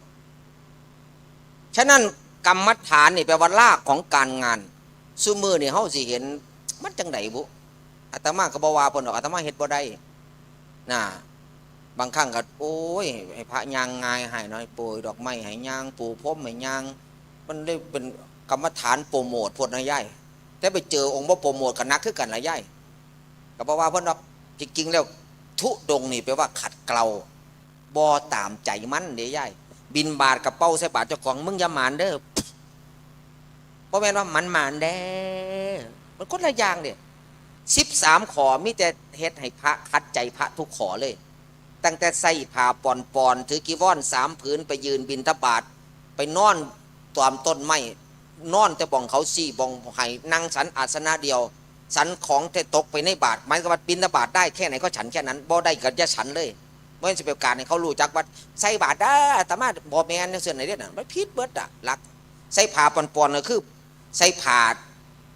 ไอ้3 ผืนที่เป็นผ้าบางสกุลเก่าๆเนี่ยเรียกว่าใช้ผ้าปอนใช้กีวร3 ผืนห้ามเกินนั่นผ้าสังฆานี่คือผ้าสารพัดประโยชน์ย่ำกีวรเปียกก็ใส่สังฆามานุงแทนกีวรได้ย่ำบ่มีบ่องนั่งก็ใส่สังฆามาปูนั่งได้ย่ำหนาวขีกสังฆามาปกคุมเจ้าของบ่แม่นนาบใส่แอวนาบใส่ของปลาแล้วก็ลีเอาแนวหนีไปบ่ซักจักเจียตีหัวเนียนขี้กาขึ้นสกปรกหลายอ่ะมันคนละอย่างเด้ว่าสังฆานี่คือผ้าสารพัดประโยชน์บัดนี้พระสงฆ์สุดท้ายสังโฆเมนาโถไหว้พระสงฆ์นับถือพระสงฆ์ต้องรักษาอยู่4 อย่างคือกัน3 อย่างคือกัน1ดูแลห่วงใย2ป้องกันภัย4 ให้ความรักโยมดูแลพระสงฆ์โดยปัจจัยสี่อาหารเสื้อผ้าก็คือกีวรสังฆาติที่อยู่อาศัยนี่คือเขาดูแลจนมาสร้างสำเร็จนี่ทุกอย่างนี่ดูแลได้เนี่ยการบ่ดูแลเนี่ยสถานีอาจารย์พระครูทุบแล้วสถานีอาจารย์นรงฤทธิ์ทุบแล้วสถานีอาจารย์นิรุตทุบแล้วเพราะยังย่อนโยมดูแลบางครั้งอยู่นี่เพิ่นดูแลดีดอกยันสมบัติคันโยมผู้ใดบ่รับสายเพิ่นสิทุบสถานีทิ่มตัวเนี่ยจะปิดแล้วนะตายของตายหากันบัดแล้วได้ยังเปล่าโทษรายงานเจ้าข้าฟังอยู่แล้วก็ดับรับต่อคอยรายงานจนถึงขั้นนั้นนะจังมาหอดซุมือนี่นะนี่ฉะนั้นก็รับเง่าอีหลีพวกรับก็เดยอีหลีได้คู่เอาเนี่ยฉะนั้นดูแลห่วงใยห่วงพระคิดหอดพระห่วงแห้งบัดนี้ป้องกันภัยข้อที่สองโยมป้องกันพระหลายปันใดศึกษาเรียนรู้ธรรมะมารู้แล้วทำไมไม่ช่วยพระศึกษาวินัยพระนี่ทำไมพระลงปฏิโมกข์ต้องมีจัดโบสถ์พิเศษให้พระไปลงห้ามโยมหรือสามเณรเข้าไปนั่งร่วมกับพระย้อนหยังพระเพิ่นสวดปฏิโมกข์ศีลของเพิ่นน่ะที่ร่วมมาที่ปฏิบัติมาน่ะบางอย่างให้โยมรู้ไม่ได้เพราะโยมจะมาจับผิดพระอ้าวบ่ได้นั่นบ่ได้นั่นบ่ได้นั่นบ่ได้นั่นบ่ได้นั่นซุมือมันเป็นจังสีเพิ่นเลยมีห้องเฉพาะกิจเรียกว่าโบสถ์ไปทำสังฆกรรมห้ามโยมและสามเณรอนุปสัมบันเข้าไปนั่งร่วมเพราะมันสิไปเอาพื้นพระหู้แล้วต้องซอยพระเพราะเป็นหู้แล้วมาเอาพื้นพระซ้ำเฮาเอากระดูกพ่อกระดูกแม่ไปไว้วัดนี่เบิ่งแง่งในเต้ต้นไม้ขึ้นตัดหญ้ามาเสียสกปรกเสร็จอันนี้ปีหนึ่งจะมาทีหนึ่งประคัง2 ปีพอมาเห็นต้นไม้สูงเห็นหญ้าเนี่ยก็พระวันนี้ขี้ข้านนะหญ้ากับเสียต้นไม้กับตัดมาทำบุญกันยากบุกขมาประดงเสือดงกระต่ายว้าไปเพิ่นมีงานอันใดเน่ที่เหตุบ่อึดบ่อยากดีตัวพระบ่เบาขึ้นขันพระเบาขึ้นก็สิเครียดอีกล่ะกระดูกพ่อมึงใดกระดูกแม่มึงใดมันเป็นกระดูกพ่อกูแต่เพิ่นมาว่าดอกใครว่าเองก็ซื้อดูแลห่วงใยป้องกันภัยเขาต้องป้องกันภัยให้พระเดี๋ยวที่เพิ่นถามเขาเอาอาหารไปเพิ่นเนี่ยป้องกันให้เพิ่นเลยถามว่ากับปิยังกโรหิแปลว่าหยังตะวังอันว่าท่านกโรหิจงกระทำกับปิยังสิ่งที่เอามาถวายอาตมาให้มันควรถวายจึงถวายอันบ่ถวายก็จะมาถวายพระได้เนี่ยบางครั้งก็ถามพระตะปื้อจักสิฉันบ่ฉันไหนพระแสบปะแสบปะพระจิตตอบว่าแสบกับบ่ได้อีกมันผิดพระสิตอบว่าบ่แสบกับบ่ได้อีกยันบ่ได้กินอีกบัดเนี่ยก็จิทีเดียวเท่านั้นตัวบัดเนี่ยก็เลยว่าดีแล้วอันดีแล้วของโยมบ่พอใจบัดเนี่ยอันว่าแสบไม่ยังจะเกิดขึ้นบัดเนี่ยฉะนั้นเพิ่นจึงป้องกันภัยให้กัปปิยังกโรหิจงทำสิ่งนี้ให้มันสมควรโยมก็เลยรับคำว่ากัปปิยังพันเตข้าแต่พระองค์ผู้เจริญกัปปิยังสิ่งนี้สมควรแล้วครับฉันได้ไม่เป็นไรนั่นคำว่าสมควรต้องเฮ็ดให้พระบางครั้งบ่ต้องถามก็ได้อย่างสัตว์ที่ตายแล้วเนี่ยยังมาประกอบอาหารให้พระได้บ่แม่นว่ากุ้งมากกับเขาขวดตักลงไปยิกผงจานงุ้มกุ้งโคโยตีเนี่ยแล้วยกถวายพระเปิดกำลังสิรับพรนั่นดีคลิกเข้าตาพระวันพระก็เลยยิงตาขยันรับพรย่อมฮะอันอีกโดนก็นี่ยุ่งมันกุ้งมันจะดีเข้าตาขอ2ข้างมืดอีกล่ะเห็นบ่อันนั้นสิ่งผสมควรน่ะสิ่งมีชีวิตอยู่พระก็เจอคดีอีกคดีหนึ่งบ่จ้างวาดขากุ้งอะไรยัยกุ้งเต้นนะโคโยตี้นะนั่นเห็นบ่อันนั้นผสมควรเด่นแต่พอบนฉันก็มีอยู่ดอกแต่ว่ากันเรียบร้อยนะแต่พอเป็นสั่งให้ขาเนี่ยพระเนี่ยสิ่งที่สั่งให้เขาฆ่าสงสัยเขาฆ่าเห็นเขาฆ่าพระกับฉันบ่ได้อีกฉะนั้นมันเป็นลำบากที่เป็นพระในย่ายฉะนั้นนี่คือสำคัญว่าป้องกันภัยให้เพิ่นบ่ส่วนมากจะบ่ค่อยป้องกันภัยไปรับพระมายำเสาพระกะมายำมือเสานิมนต์พระก็ไปให้มือหนึ่งไปรับพระมาจะตีหาเมื่อหอดบ้านเจ้าภาพตีหาครึ่งมันประท่านได้แกงหนาวพร้อมบัดพระลงรถปรับพิธีก่อนได้ไหมท่านที่จะประกาศ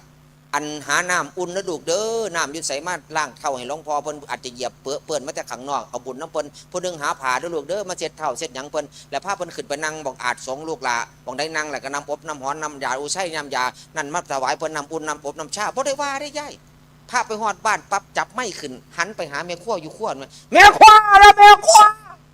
บัดนี้พาในบ้านถึงบ้านจะพาแล้วจะพากันเล่นกันหัวพากันเฝ้ากันฟังพาจะสันเขาบ่ได้ พระเพราะท่านได้ว่าอยู่แม่เอาแม่ขั้วได้ยินบ่ลอยว่าวันนี้พระแมงมาแต่เศร้าแต่ว่าท่านว่าพระก็ได้ยินปั๊บเนาะกูบ่ได้ว่าบักโคโซอันนี้ก็เป็นตะขาเนี่ยโคโซนี่ก็ได้เนี่ยฉะนั้นรักษาพระผงให้เปลี่ยนป้องกันไพ่เพิ่นให้ได้พร้อมต้องป้องกันไพ่อย่างเพิ่นเฮ็ดมาเนี่ยแต่ว่ากับเดี๋ยวนี้ก็จางไปแน่แล้วล่ะพุทธสภาพุทธบริษัทเฮ็ดอย่างมาใหม่พวกนี้ก็ได้บ่ได้ติดตามก็ได้เดี๋ยวพี่เนี่ยเพิ่นสิเว้าให้ฟังดอกอาจารย์นรงค์ฤทธิ์มันต้องป้องกันไพ่ให้ได้อีหลีป้องกันพระสงฆ์เนี่ยถ้าเขาจะมาตีพระสงฆ์พวกเจ้าพร้อมไปย้ายเพราะว่าจะขึ้นรถแท็กซี่ก็ตีนยันข้างหลังต้องยำพร้อมเหมือนกันเนี่ยข้างหลังมากกว่าก็เริ่มเตะต้นกล้วยแล้วมันเถอะบ่มีให้ป้องกันแม่งป้องกันเจ้าของก็ได้ว่าฉะนั้นนี่คือเหตุคือผลว่าดูแลห่วงใยข้อที่2ป้องกันภัยข้อที่3ให้ความรักแบบใดจังสิรักแบบสูงสุดฟังเด้อหลักมีอยู่4หลัก1รักตัวกลัวตาย2รักให้ปรารถนา3รักเมตตาอารี4รักมีแต่ให้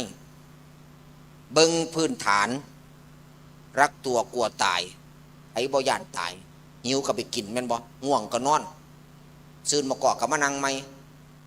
ง่วงกับสุดท้ายก็หาอยู่หากินอยู่ดับนอนพักผ่อนสืบพันธุ์นั่นคือกลัวรักตัวกลัวตายรักให้ปรารถนาอยากได้นั่นอยากได้นี่อยากได้เขาว่าคู่ครองอยากได้ลูกเป็นของเจ้าของอยากได้เมียเป็นของบัดเมียตายลูกตายผัวตายทุกบ่เบิดอยู่หันแม่นบ่ย่ายพระที่สวดกับมันสวดบ่แซ่บให้น้ำพระก็สวดพ่อพระเด้บ่ได้พระบ่ได้ให้น้ำเหล้าเด้แต่พระหายหรอกแต่บ่มีเสียงเพราะว่าอย่างวันที่โยมลูกพ่อแม่ตายได้ถูกพลกรรมปักต่อหน้าพระตอนพระที่สวดผู้สิตายแม่นพระอยู่กับถูกโยมนั่งอยู่ข้างนอกล่มทองทวงลวงดีปะยังพระก็เริ่มน้ำโมก็เริ่มแสบตาแล้วนาฮาม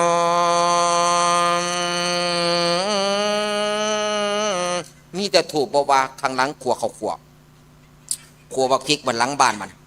กินบักพริกเขาขัวมากกับถูบันปลา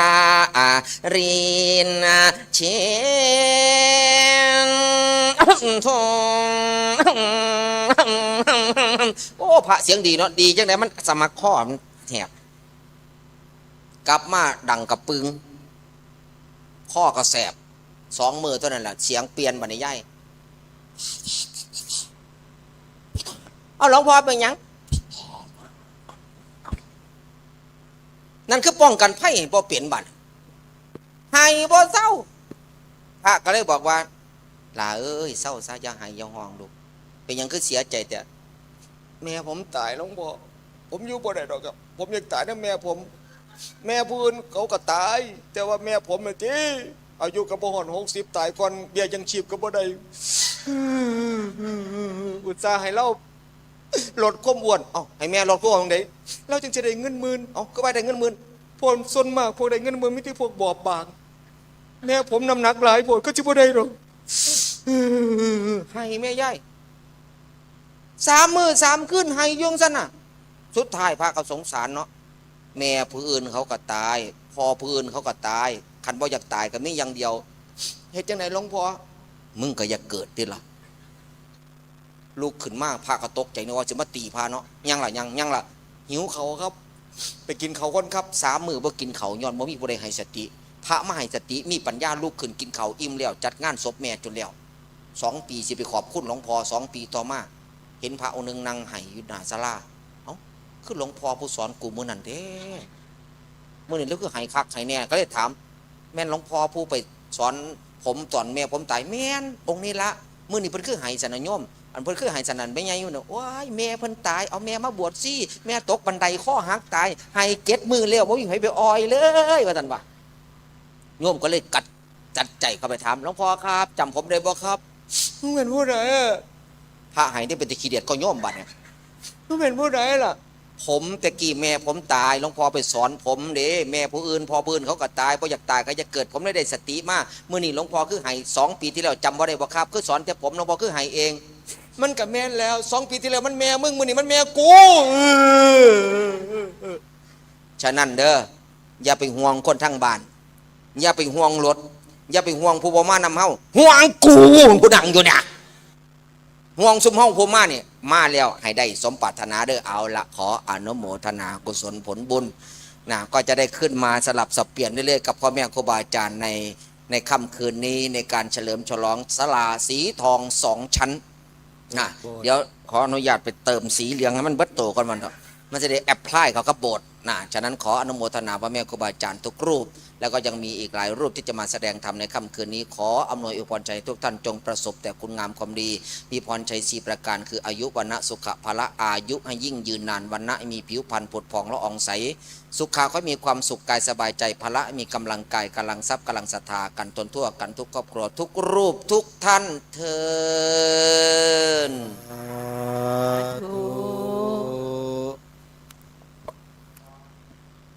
เดี๋ยวขอเชิญโยมพ่อรินทองเทวสัตว์เป็นผู้แทนบสกบสิกาถวายทายธรรมแด่องค์แสดงธรรมขอเชิญนะ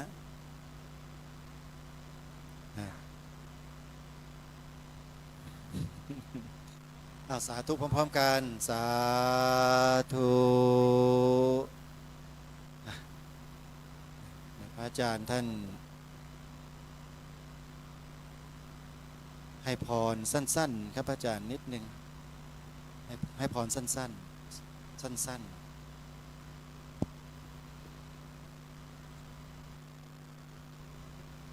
โอ้มาอะไรเนี่ย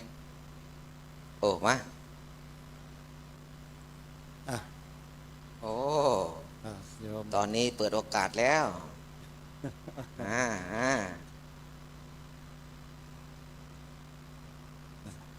โปรโมชั่นพิเศษครับพี่ครับโปรโมชั่นพิเศษพิเศษโปรโมชั่นครับโปรโมชั่นครับเดี๋ยวองค์ต่อไปนะโยมองค์ต่อไปนี่เป็นพระเถระผู้ใหญ่ท่านเดินทางมาไกลจากจังหวัดตราดท่านเมตตาเรามากๆเลยนะฮะซึ่งเดี๋ยวสักครู่หนึ่งเราจะได้มาฟังพระเดชพระคุณท่านแสดงพระธรรมเทศนาให้เราได้มีความปิติยินดีในธรรมร่วมกันในช่วงนี้นะญาติโยมเพื่อไม่ให้เป็นการเสียเวลาเนาะเดี๋ยวยังไงจะให้ญาติโยมทยอยมาถวายท่านพระอาจารย์ที่ด้านหลังก็ได้นะโยมเนาะไม่ต้องออกมาแล้วโยมเดี๋ยวไปทางด้านหลังค่อยๆทยอยกันไปเพราะเดี๋ยวหลวงพ่อรูปต่อไปท่านจะได้พักผ่อนในเวลาต่อไปนะขอกราบขอบพระคุณท่านพระอาจารย์มหาสุริยาสุนทรธรรมโมไว้ในโอกาสนี้เป็นอย่างยิ่งนะครับที่ได้มาให้ข้อคิดมุมมองให้ความรู้กับญาติโยมของเราในครั้งนี้ครับเดี๋ยวรูปต่อไปญาติโยมเราจะได้มาสดับรับฟังพระธรรมเทศนาจากองค์ท่านซึ่งเดินทางมาไกลๆเลยโยมเดี๋ยวเรา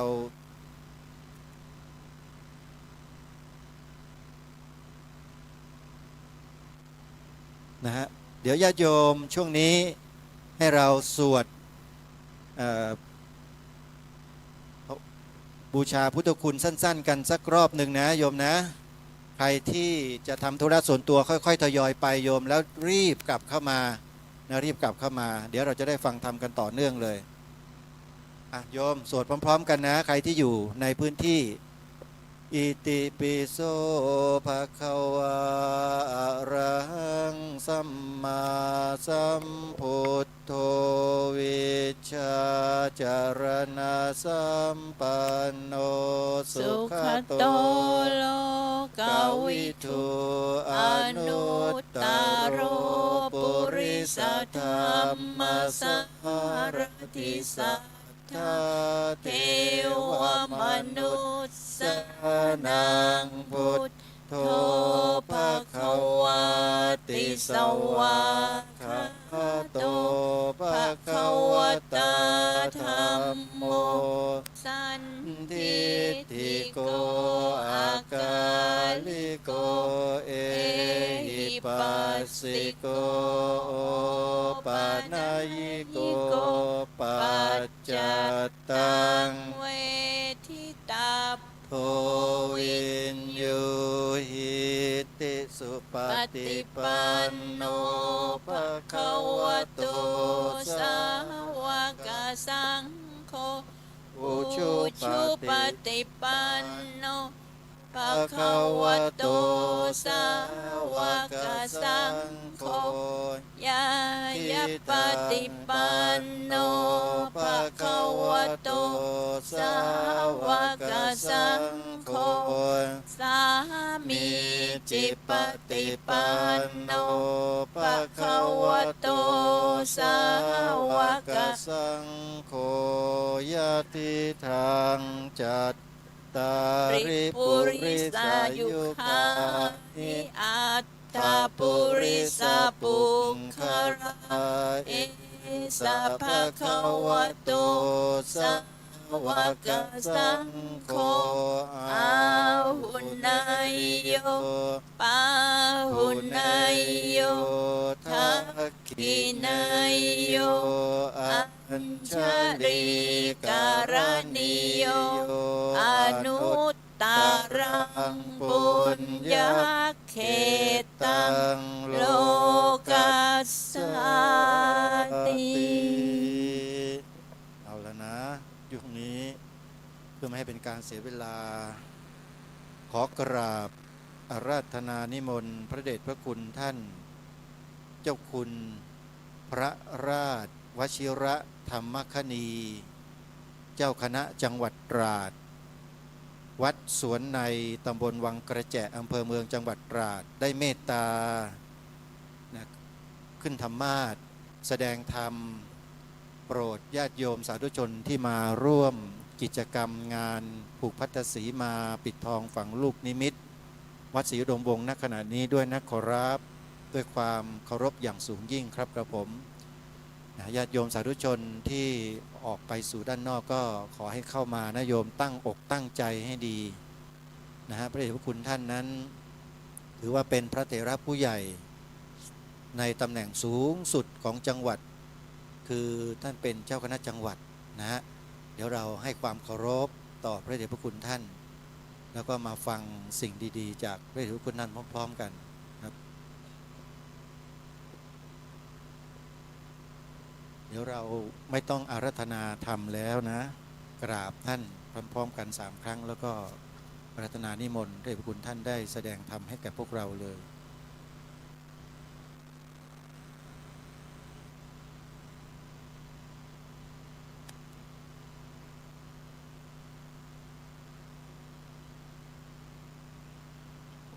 กราบอาราธนานิมนต์ครับ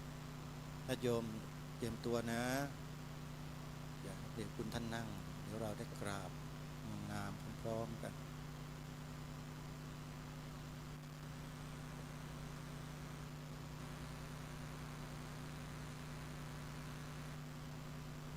เดี๋ยวพร้อมแล้ว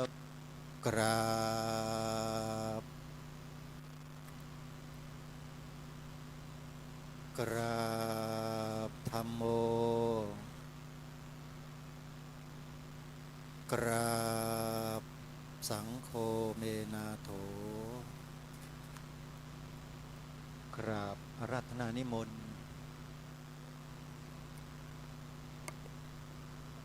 ไม่ต้องอาราธนากราบอาราธนานิมนต์ กราบอาราธนานิมนต์เจ้าค่ะ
โยมเอามือลงเดี๋ยว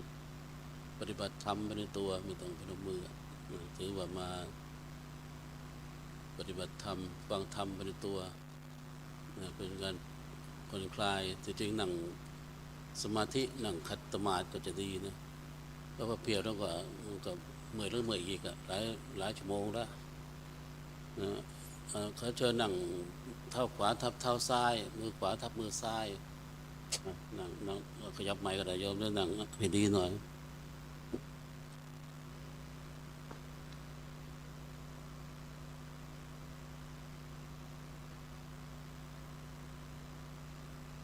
โยมนั่งแบบสมาธิไปเลยก็เป็นการปฏิบัติธรรมแล้วก็เพิ่มการฟังเข้าไปด้วยนะโดยจะภาวนากำหนดลมหายใจเข้าออกหรือจะภาวนาด้วยฟังด้วยก็ได้ทั้งสองอย่างอัตมาภาพก็มาจากนู่นจังหวัดตราดนะ700 กว่ากิโลก็ถือว่ามาเยี่ยมท่านอาจารย์สมบัติพระครูอุดมวรานุวัฒน์เจ้าวาดเจ้าหน้าตำบลศรีสงครามท่านก็เคยเป็นฆราวาสแล้วก็บวชอยู่ที่วัดทางบ่อไหลนะทางเนินวัดเนินตักแดดเป็นรักษาการละแต่ก็ไม่อยากจะเป็นเจ้าวาดที่นู่นไม่รู้ยังไงก็มาอยากเป็นเจ้าวาดที่นี่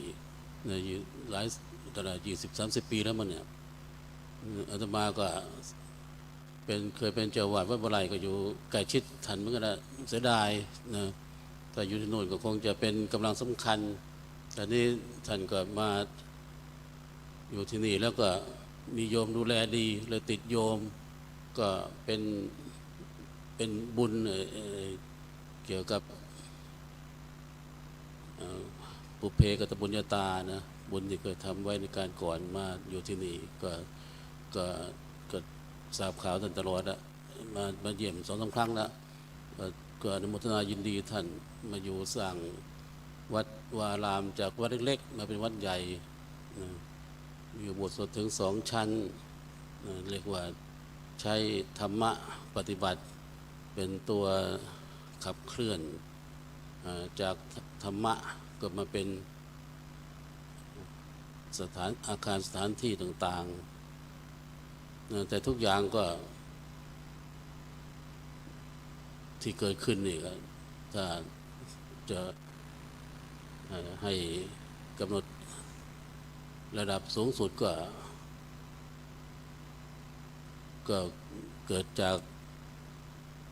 ผู้ที่เราเคารพกราบไหว้นับถือสักการะบูชานะทุกวัดวาอารามนี่ก็เกิดได้เพราะพระพุทธเจ้านะถ้าไม่มีพระพุทธเจ้าก็คงไม่ได้เกิดสิ่งต่างๆเหล่านี้แต่ที่นี่ก็ถือว่าพระองค์ก็ทรงเป็นแบบอย่างทำให้เกิดมีพระสงฆ์ก็เป็นผู้ที่ปฏิบัติดีปฏิบัติชอบแล้วก็นำญาติโยมปฏิบัติตามก็ถือว่าเป็นกำลังสำคัญที่ถึงแม้พระองค์ทรงปรินิพพานแล้วก็ยังมีสาวกที่เป็นอริยสงฆ์สมุติสงฆ์รวมก็ถือว่าเป็นพระสงฆ์แหละที่ได้รักษาพุทธศาสนาพร้อมกับญาติโยมด้วยแล้วนะอุบาสกอุบาสิกาก็เป็นกำลังสำคัญโดยเฉพาะวันนี้ก็เป็นการมาสร้างบุญสร้างบารมีกับงานที่สำคัญคือการปิดทองฝังลูกนิมิตนะคือเป็นพิธีสำคัญที่ได้สร้างโบสถ์มาแล้วก็จะต้องมีการสวดผูกสีมาผูกนิมิตทำให้เป็นวัดโดยสมบูรณ์ในทางพระพุทธศาสนาที่จะทำพิธีกรรมสังฆกรรมต่อไป ส่วนมากเขาก็จะจัดเป็นงานมหรสพแต่ก็มีจัดแบบไม่มีมหรสพก็มีเหมือนกันนะก็มีโดยเฉพาะพระที่เป็นนักเผยแผ่ก็ส่วนมากจะเป็นการจะนำปิดทองในใจปิดทองธรรมะเอาธรรมะมาเป็นทำเราเรียกว่าเสริมสติปัญญาโดยมีหลวงพ่อปัญญานันทะเป็นหลักเหมือนกันในสมัยก่อนก็ไม่มีมรสพหลวงพ่อจันทร์พยอมเนี่ยนะก็มีแต่ฟังเทศน์ฟังธรรมเนี่ยแล้วก็มีอีกบางพอสมควรนะแต่ไม่มากส่วนมากก็จะเป็นมหรสพนั่นการจัดอย่างนี้ก็ถือว่าเป็นการส่งเสริมเกี่ยวกับให้มีเรื่องของสติปัญญาเรื่องของการสติปัญญาจะเกิดได้เพราะการปฏิบัตินะการปฏิบัติสมาธิกรรมฐานการปฏิบัติธรรมเนี่ยปฏิบัติให้ถึงที่ก็จะมีสติปัญญาที่ปลอดโปร่งจะมีสติปัญญาที่เรียกว่าเราธรรมดาแล้วก็ยุ่งเรื่องงานเรื่องการเนี่ยจะไม่ค่อยได้เห็นเกี่ยวกับการแก้ปัญหาอะไรต่างๆได้บางทีมานั่งๆอย่างนี้บางทีสามารถที่จะมองเห็นปัญหาที่เราไม่มีไว้สามารถจะแก้ได้บางทีมันมีความโล่งโปร่งในเรื่องของสติปัญญาเรื่องของจิตที่มันเกิดความสะอาดสว่างสงบโยมก็ฟังทำหลวงพ่อมาก่อนนะก็ฟังสนุกสนานดีอาตมาก็ไม่มีอะไรจะสนุกสนานมากนะก็ให้โยมว่าเป็นธรรมะจากสวนโมกข์พระรามตามก็แล้วกันนะออกเสียงบางก็ดีนะให้ไม่ก็ฟังแต่เสียงพระอย่างเดียวก็ยังไงอยู่นะจะให้ออกเสียงตามบ้างเสียงตามเป็นบทสวดสุญญตาพุทโธจากสวนโมกข์พระรามหลวงพ่อพุทธทาสภิกขุนะที่จังหวัดสุราษฎร์ธานีที่ท่านได้มรณภาพไปนานแล้วแต่ก็ยังมีธรรมะที่ท่านประยุกต์ใช้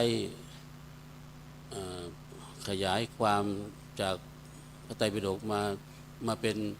ป็นธรรมะที่จะว่าค่อนข้างง่ายก็ได้ยากก็ได้แล้วแต่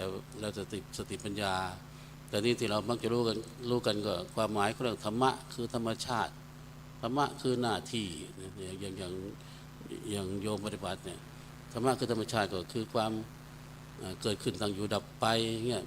ธรรมะคือหน้าที่ก็คือเรามาทำหน้าที่ของชาวพุทธเนี่ยมานั่งถือศีลปฏิบัติธรรมก็เป็นหน้าที่นะหน้าที่ชาวพุทธที่จะต้องมีศีลมีธรรมก็ถือว่าเราปฏิบัติธรรมแหละนะปฏิบัติธรรมคือทำหน้าที่ทำไม่ทำหน้าที่ถือว่าไม่ใช่ปฏิบัติธรรมแม้แต่การ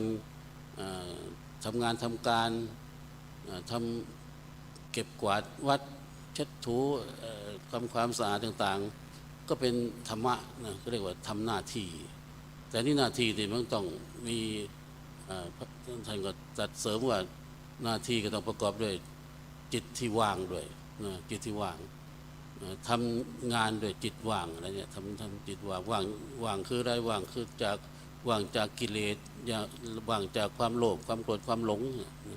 ถ้าไปทำด้วยวิตโลภวิตโกรธวิตหลงหน่อยก็ยังไม่ถูกเหมือนกัน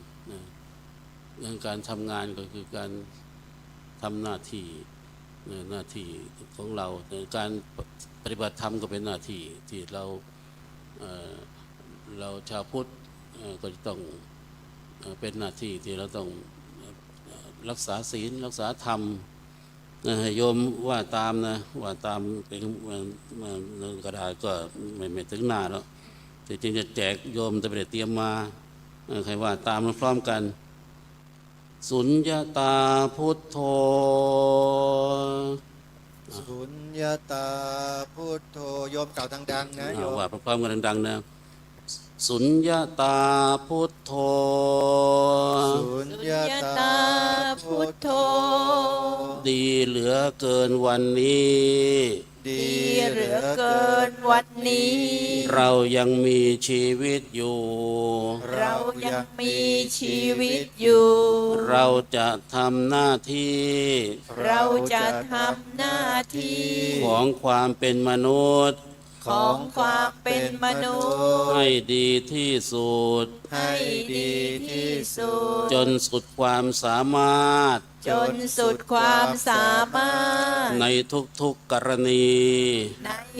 ทุกๆกรณี แต่เราจะไม่หวังอะไร แต่เราจะไม่หวังอะไร จากใคร จากใคร ๆ โดยที่สุด โด โดยที่สุด แม้แต่คำว่าขอบใจ แม้ แม้แต่คำว่าขอบใจ เพราะอำนาจอยู่ที่พระธรรม เพราะอำนาจอยู่ที่พระธรรม สุญญตาพุทโธ สุญญตาพุทโธ ชีวิตของเรานี้ ชีวิตของเรานี้ ต้องแก่ ต้องแก่ ต้องเจ็บ ต้องเจ็บ ต้องตาย ต้องตาย อย่างแน่นอน อย่างแน่นอน จะแก่แบบไหน จะแก่แบบไหน จะเจ็บแบบไหน จะเจ็บแบบไหน จะตายแบบไหน จะตายแบบไหน เวลาไหน เว เว ลา ลาไหน ตรงไหน ตรงไหน มาเถิด มาเถิด เราพร้อมแล้ว เราพร้อมแล้ว ถึงอย่างไร ถึงอย่างไร เราจะไม่เป็นทุกข์ เราจะไม่เป็นทุกข์ เพราะไม่ใช่ของเรา เพราะไม่ใช่ของเรา แต่เป็นของพระธรรม แต่เป็นของพระธรรม สุญญตาพุทโธ สุญญตาพุทโธ ไม่ว่าเราจะทำอะไร ไม่ว่าเราจะทำอะไร ลงไปก็ตาม ลงไปก็ตาม คนทั้งหลาย คนทั้งหลาย ต้องรู้สึกกับเรา ต้องรู้สึกกับเรา อย่างน้อย3 ประเภท อย่างน้อย3 ประเภท คือเขาว่าเราดีบ้าง คือเขาว่าเราดีบ้าง เขาว่าเราไม่ดีบ้าง เขาว่าเราไม่ดีบ้าง เขาไม่สนใจเราเลยบ้าง เขาไม่สนใจเราเลยบ้าง เราจะไม่ค้าน เราจะไม่ค้าน ไม่เถียง ไม่เถียง และไม่หวั่นไหว และไม่หวั่นไหว โดยประการทั้งปวง โดยประการทั้งปวง เขาว่าเราดี เขาว่าเราดี ก็ถูกของเขา ก็ถูกของเขา เขาว่าเราไม่ดี เขาว่าเราไม่ดี ก็ถูกของเขา ก็ถูกของเขา เขาไม่สนใจเราเลย เขาไม่สนใจเราเลย ก็ถูกของเขา ก็ถูกของเขา อย่างนั้นเอง อย่างนั้นเอง เราจะไม่เป็นทุกข์ เราจะไม่เป็นทุกข์ เพราะธรรมะใครทำใครได้ เพราะธรรมะใครทำใครได้ สุญญตาพุทโธ สุญญตาพุทโธ ทั้งเนื้อทั้งตัว ทั้งเนื้อทั้งตัว ทั้งผลงาน ทั้งผลงาน ที่ทำลงไปแล้ว ที่ทำลงไปแล้ว ทั้งหมดทั้งสิ้น ทั้งหมดทั้งสิ้น เราขอยกให้พระธรรมทั้งหมด เราขอยกให้พระธรรมทั้งหมด เราจะไม่หวังที่จะเอาอะไร เราจะไม่หวัง ที่จะเอาอะไร เราจะไม่หวังที่จะเป็นอะไร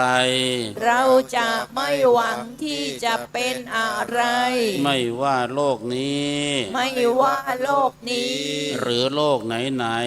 หรือโลกไหนไหน ๆโดยประการทั้งปวง โดยประการทั้งปวง เพราะทุกสิ่งทุกอย่าง เพราะทุกสิ่งทุกอย่าง เป็นของพระธรรม เป็นของพระธรรม สุญญตาพุทโธ สุญญตาพุทโธ ทุกชีวิต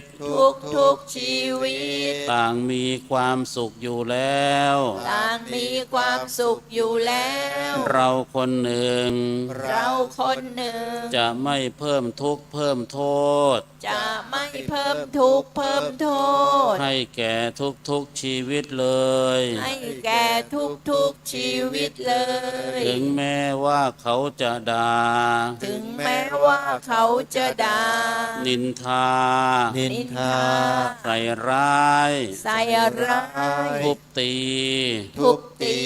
หรือโดยที่สุด หรือโดยที่สุด ถ้าเราให้ตาย ถ้าเราไม่ตาย ก็เชิญเถิด ก็เชิญเธอ เราจะไม่ทำตอบ เราจะไม่ทำต่อ เพราะการทำตอบ เพราะการทำต่อ เลวสองเท่า เลวสองเท่า พระพุทธเจ้าตรัสไว้ พระพุทธเจ้าตรัสไว้ บุญกุศลใด บุญกุศลใด ๆ ที่ข้าพเจ้าได้กระท ๆที่ข้าพเจ้าได้กระท ำลงไป ำลงไป ให้เกิดมีขึ้นแล้วนี้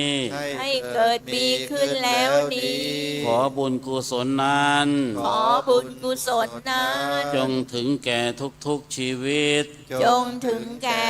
ทุกชีวิต ทั้งที่ตายไปแล้วด้วย ทั้งที่ตายแล้วด้วย ทั้งที่อยู่เดี๋ยวนี้ด้วย ทั้งที่อยู่เดี๋ยวนี้ด้วย ขอให้มีความสุข ขอให้มีความสุข และพ้นจากทุกข์ทั้งปวง และพ้นจากทุกข์ทั้งปวง เข้าสู่พระนิพพาน เข้าสู่พระนิพพาน โดยเร็วพลันเทิน โดยเร็วพลันเทิน อันนี้ทางวัดสวนหมวกหลวงพ่อพุทธทาสเนี่ยท่านใช้สวดเพื่อป้องกันแก้กิเลสลดทิฏฐิมานะทุกวัน อันนี้ก็เป็นเรื่องของทุกอย่างเนี่ยนะจะเป็นธรรมะเท่านั้นนะเป็นธรรมะเป็นอำนาจของพระธรรม พระธรรมก็คือธรรมชาตินะแต่จะว่าแล้วก็ธรรมชาตินี่พระพุทธทาสท่านให้คิดว่าทุกสิ่งทุกอย่างในตัวเราเนี่ยก็เป็นธรรมชาตินะที่เกิดมาจากน้ำหยดหนึ่งนะแล้วก็ก่อตัวมาเป็นรูปเป็นร่าง แล้วก็มีจิตวิญญาณออกมาจากครรภ์แล้วก็ได้รับการดูแลจากพ่อแม่จนเจริญเติบโตขึ้น ก็เกิดมาแล้วนี่ก็ไม่ใช่ว่าจะมาแล้วไปนะมันมีธรรมชาติซ่อนไว้ในตัวนะก็เรียกว่าบางทีก็จะมีคำถามว่าเราเกิดมาเนี่ยมีเพื่อนสนิทติดตัวมาบังมีอะไรบ้างที่ติดตัวมาเนี่ยเพื่อนสนิทก็มีติดตัวมากับเราก็คือความแก่ความเจ็บความตายเนี่ยอยู่ในตัวเราเนี่ยนะแต่ไม่รู้ว่ามันจะเจ็บวันไหนแก่วันไหนตายวันไหนนะบางคนมันก็ไม่เหมือนกันนะบางทีเกิดมาเจ็บปุ๊บก็มีนะแก่นี่ก็บางคนก็ไม่ได้แก่ก็มีนะตายซะก่อนตายก่อนแก่นะบางคนก็ตายตอนไหนไม่รู้อีกนะแต่เราที่ได้อยู่มาถึงปัจจุบันนี้เนี่ยถือว่าโชคดีแล้วนะถึงแม้จะแก่จะเจ็บบ้างก็ถือว่าผ่านมาด้วยดีอ่ะนะมันก็ผ่านทุกข์ผ่านโศกผ่านโรคผ่านภัย ผ่านหนาวผ่านร้อนผ่านทุกข์ยากลำบากงานการต่างๆบางทีก็ไม่ใช่ง่ายแต่เราก็ผ่านมาได้ที่ผ่านไม่ได้ก็เขาก็เปรียบเหมือนว่าเป็นนักต่อสู้ชีวิตที่ชนะมาโดยลำดับชนะความทุกข์ความยากความลำบากงานการเหนื่อยไหลใครย่อยเหน็ดเหนื่อยเมื่อยล้าทำงานก็ทำทุกวันเกือบทุกวันบางวันก็ได้บางวันก็ไม่ได้บางทีดีไม่ดีก็เจ็บไข้ได้ป่วยปวดหัวตัวร้อนมีแต่ทุกข์มีแต่ยากมีแต่ลำบากมีแต่ทุกข์โศกโรคภัยมาอีกมีแต่ก็เราก็สู้มาได้ผ่านมาได้เนี่ยถือว่าได้ชนะมาโดยลำดับแล้วถึงปัจจุบันนี้แต่นักสู้ชีวิตก็ต้องสู้ต่อไปนะเพราะว่ายังมีลมหายใจอยู่ก็ต้องสู้กันไป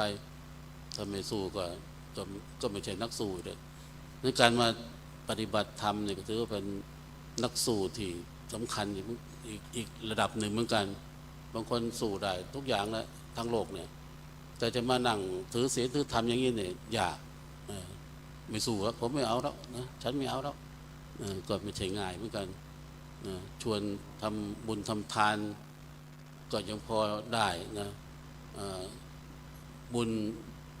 ที่สมบูรณ์การมาปฏิบัติธรรมเนี่ยถือว่าเป็นการทำบุญครบวงจรบางคนทำบุญได้ก็แค่ทานนามัยบุญสำเร็จโดยการบริจาคทานชวนแค่ทานแค่อะไรเงี้ยก็ได้นะปิดทองพระบังหรือไม่ก็ใส่ตู้บริจาคหรือไม่ก็ช่วยสร้างอะไรต่ออะไรก็ส่วนมากก็ทำกันได้ยิ่งในช่วงปิดทองลูกนิมิตเนี่ยไม่ว่าจะที่นี่หรือที่จังหวัดอื่นนะคนจะแน่นเหมือนกันนะ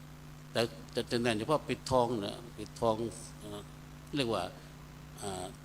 ทำบุญทำทานบริจาคบริจาคนี่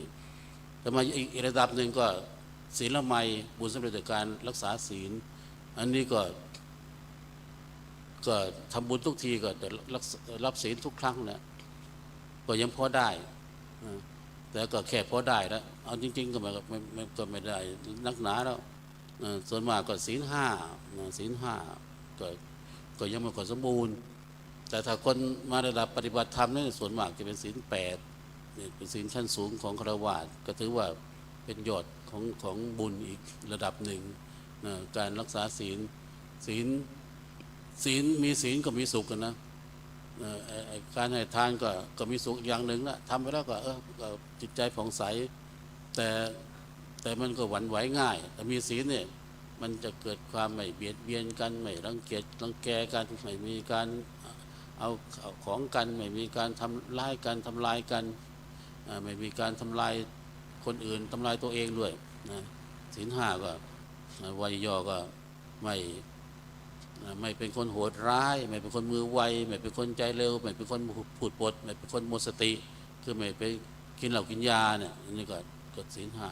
แต่ศีลห้าถือเป็นศีลนิจศีลหรือ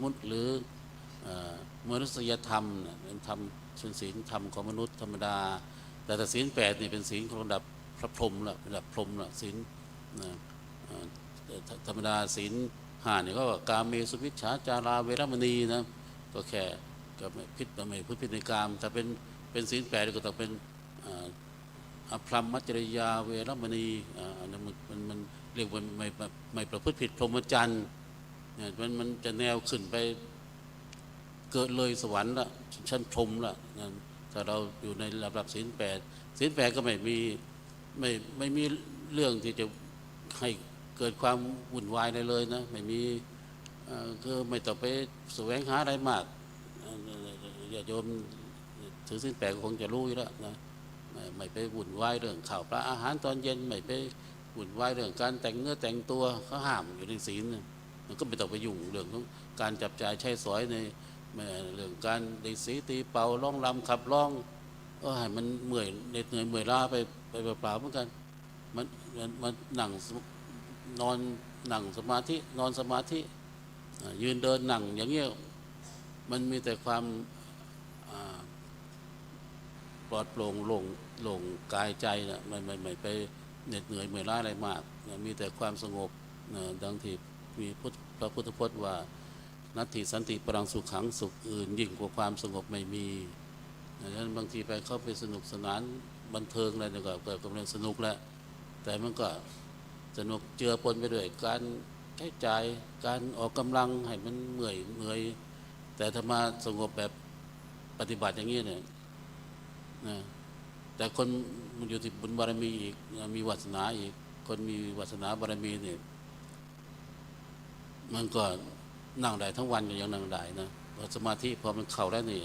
ชั่วโมงหนึ่งก็ยัง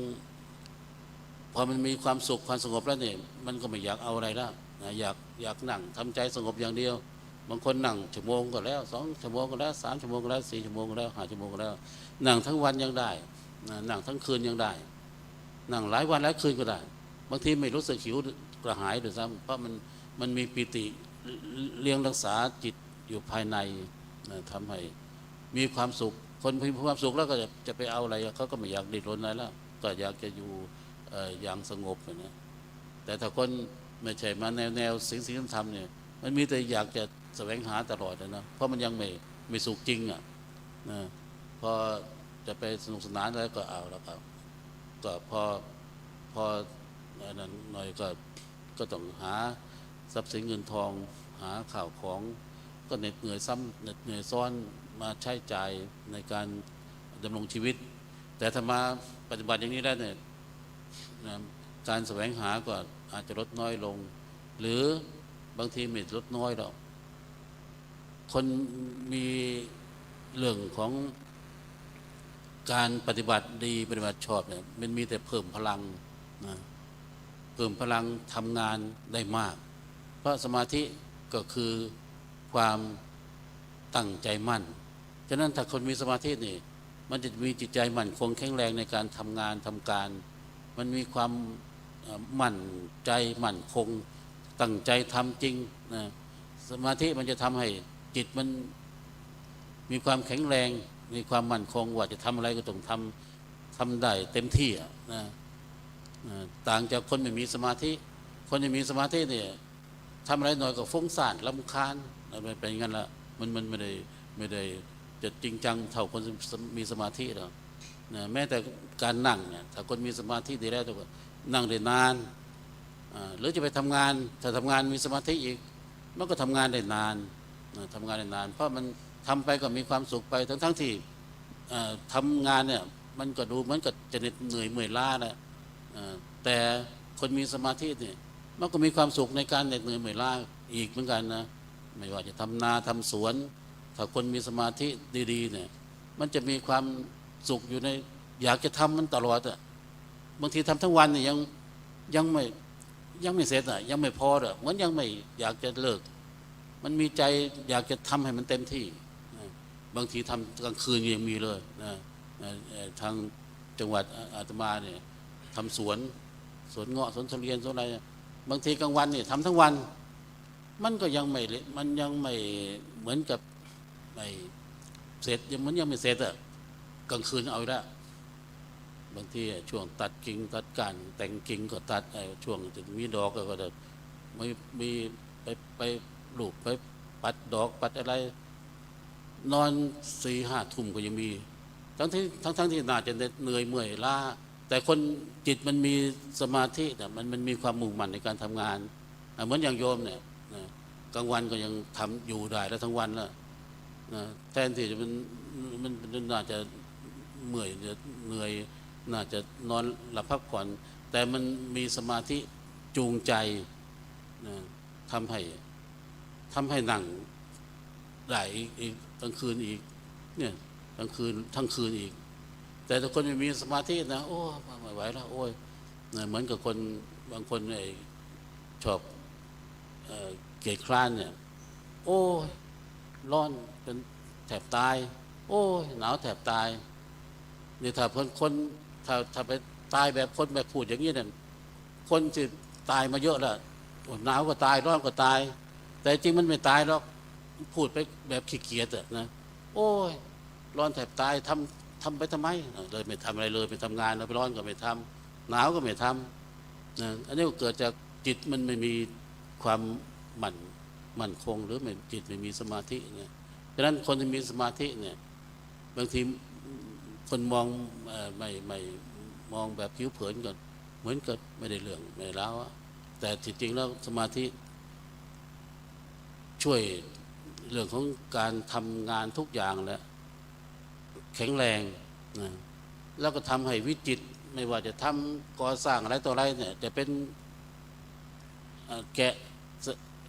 เกี่ยวกับลวดลายไทยลวดลายต่างๆถ้าคนมีจิตมีสมาธิดีๆเนี่ยจะมันเพิ่มความวิจิตรในการทำงานด้วยละเอียดขึ้นนะละเอียดขึ้นทำงานดีขึ้นนะฉะนั้นในเรื่องของสมาธิเนี่ยถือเป็นบุญที่เขาเรียกว่าในทางหลักธรรมเรียกว่าภาวนาใหม่บุญสำเร็จโดยการเจริญภาวนาดังนั้นการมาปฏิบัติธรรมเนี่ยได้บุญครบวงจรทั้ง3อย่างที่สำคัญในการทำบุญก็คือ1ทานามัยบุญสำเร็จโดยการให้ทานหรือจะว่าเป็นภาษาง่ายๆก็คือเสียสละเนี่ยเสียสละก็คือการให้ทานนะเสียสละเหมือนอย่างมาเสียสละเวลามานี่มาปฏิบัติเนี่ยก็ถือว่าให้ทานแล้วเพราะว่าการเสียสละเวลาก็เป็นเรื่องสำคัญเพราะหลายๆคนที่เป็นนักทำงานเนี่ยเขาว่าเวลาเป็นเงินเป็นทองฉะนั้นเราเสียสละมานี่ก็นั่นแหละเป็นทานแล้วให้เวลามาตรงนี้เสียสละเวลาตรงนู้นเนี่ยเป็นทานแล้วไม่มีเงินทองก็ทำได้นะเสียสละบางทีไม่ใช่แต่เวลาไม่ใช่แต่อะไรแม้แต่เลือดเนื้อเนี่ยบางครั้งก็ต้องเสียสละมาอย่างเงี้ยเพราะว่าอาจจะมียุงมาขอเลือดขอเนื้อบ้างเราก็ยอมนะเรียกว่าเสียสละทั้งเลือดทั้งเนื้อเลยในการปฏิบัติเสียสละความสุขส่วนตัวแทนที่จะนั่งจะนอนในที่อบอุ่นในห้องในหับกลับมาตากอากาศอย่างนี้ก็เสียสละความสุขส่วนตัวจากการนอนหลับพักผ่อนก็เสียสละอันนี้ก็เป็นทานนะอันนี้เป็นบุญนะบางคนเนี่ยว่าแบบเป็นทานเนี่ยจะแปลว่าโอ้ไม่มีเงินทำได้ยังไงก็ไม่ใช่นะเงินกับส่วนหนึ่งแต่ตัวเราเนี่ยถือเป็นทรัพย์อันประเสริฐแล้วในตัวเราเนี่ยมีทั้งกายวาจาใจแต่มาอย่างเงี้ยทำบุญได้ครบเลยทำบุญด้วยกายโอ้มานั่งยืนนอนทำด้วยวาจาแล้วสวดมนต์ทำด้วยใจก็ไม่เป็นไรหรอกวนอยู่กับหลวงพ่อพูดนะเท่านั้นได้ทั้งกายวาจาใจนะนี่เป็นบุญที่เกิดจากโดยไม่ต้องไปมีเงินทองก็ได้นะและที่นี่ก็พอใจโยมบางทีมีเงินมีทองก็ขอให้มันหนังเป็น1,000 คน 2,000 3,000 4,000เนี่ยโอ้ท่านพอใจชื่นใจแล้วไม่ต้องมีเงินมีทองก็ได้มานั่งบางทีต่างกันกับว่าเอาเงินมาเสร็จแล้วไปหมดเลยไม่มีคนเลยเนี่ยทำไงกันเนี่ยหลวงพ่อครูอุดมวรวัฒน์เนี่ยคงจะแย่เหมือนกันนะเศร้าเหมือนกันนะมีแต่เอาเงินมาให้10 บาท20 บาท100 บาท1,000 บาท10,000 บาทแต่มามีแต่เงินมาตัวไม่มีมาเลยแล้วจะมองแบบไหนลูกงานมันจะเป็นยังไงนะแต่นี่มานั่งอย่างนี้แล้วเนี่ยก็โอ้ท่านพอใจชื่นใจปลื้มใจนะเงินทองกับอยู่เบื้องหลังนะจิตใจในความปรารถนาดีคิดดีทำดีพูดดีต่อกันก่อนเป็นบุญที่ยอดบุญแล้วยอดของการทำงานแล้วยิ่งจัดงานทำงานนี่ถึงจะมีเงินแต่ไม่มีคนเลยมันก็แลอยู่ยังไงยังเงียบเหงาแต่อันนี้มีญาติโยมมาหลายทิศหลายทางหลายบ้านหลายจังหวัดมารวมกันแล้วก็ว่าอาจารย์พระครูอุดมวรนุวัฒน์เนี่ยก็จะเหนื่อยเมื่อยล้าก็ยังยิ้มหน้าบานอยู่นะไม่มีโยมมาแล้วชื่นใจนะบอกคนนู้นก็มาคนนี้ก็มานี่ก็เรียกว่ามาทำบุญด้วยทานอมัยข้อ2ศีลอมัยก็บุญสำเร็จจากการรักษาศีลโยมก็ถือว่ามาถือศีลถือธรรมรักษาศีลรักษาธรรมจะเป็นศีล5ก็ดีศีล8ก็ดีถือว่าสมบูรณ์นะมาอยู่ที่นี่แล้วไม่มีที่จะมาผิดศีลนะจะไม่มีผิดศีลเลยนะคนมีศีลมีธรรมปฏิบัติธรรมเนี่ย หายากนะจะมาผิดศีลน่ะจะมาลักขโมยแล้วจะมารังแกรังเกียจกันเลยก็ทำร้ายกันเลยก็ไม่มีนะไม่ต้องมี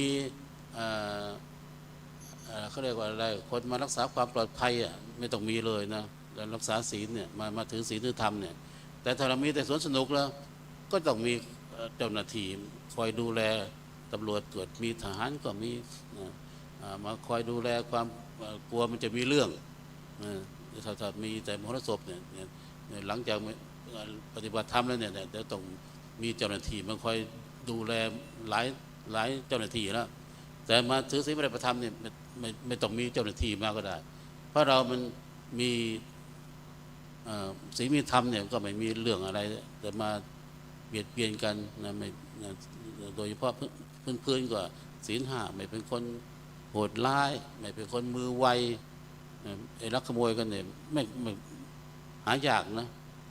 อาจจะมีหลงไอ้คนไม่มีศีลมาปนเนี่ยนี่ก็อาจจะต้องระวังกันบ้างเกิดเหมือนกันมาแอบแฝงคนไม่มีศีลว่าแต่มาแอบขโมยของคนมีศีลเนี่ยคนมีศีลจริงเขาไม่เอากันแล้วนะเพราะนั้นก็ต้องระวังบ้างเหมือนกันไม่ใช่ว่าอยู่ก็คนถือศีลธรรมแล้วแต่ของไม่หายบางทีก็มีแต่มันส่วนน้อยแล้วไม่ค่อยมีอะทั่วไปไม่มีไม่เป็นคนมือไวไม่เป็นคนใจเร็วนะไม่ใจเร็วก็คือใจไม่เป็นคนจิตใจรวดเร็วใจมีแต่ใจดีอ่ะมีทุกคนใจดีมีทุกคนใจเย็นไม่เป็นคนใจร้อนไม่เป็นคนพูดปดก็ไม่ค่อยมาปดมาโป่กันไม่มาพูดมันมีหลักการพูดก็ไม่เป็นคนพูดเท็จไม่เป็นคนพูดคำหยาบไม่เป็นคนพูดเพ้อเจ้อไม่เป็นคนพูดส่อเสียดคนมีศีลก็มีแต่พูดดีพูดดีหลักของการทำเนี่ยมี3อย่างคิดดีทำดีพูดดีเนี่ยมีแต่ความสุขบางคนมีข้อคิดบางอย่างคิดดีทำดีแต่พูดไม่ดีเนี่ยอันนี้ก็ยังไม่ได้นะยังไม่ได้อันนี้ยังไม่ใช่คนมีศีลนะคิดดีก็ดีอ่ะคิดดีก็ดีอย่างเดียวทำดีคือทำอะไรต่ออะไรดีก็แต่พูดไม่ดีเนี่ยนั่นก็ยังไม่ดีจริงนะพูดนี่สำคัญพูดชอบด่าชอบว่าอิจฉาริษยาคนอื่นเนี่ยอันนี้บางที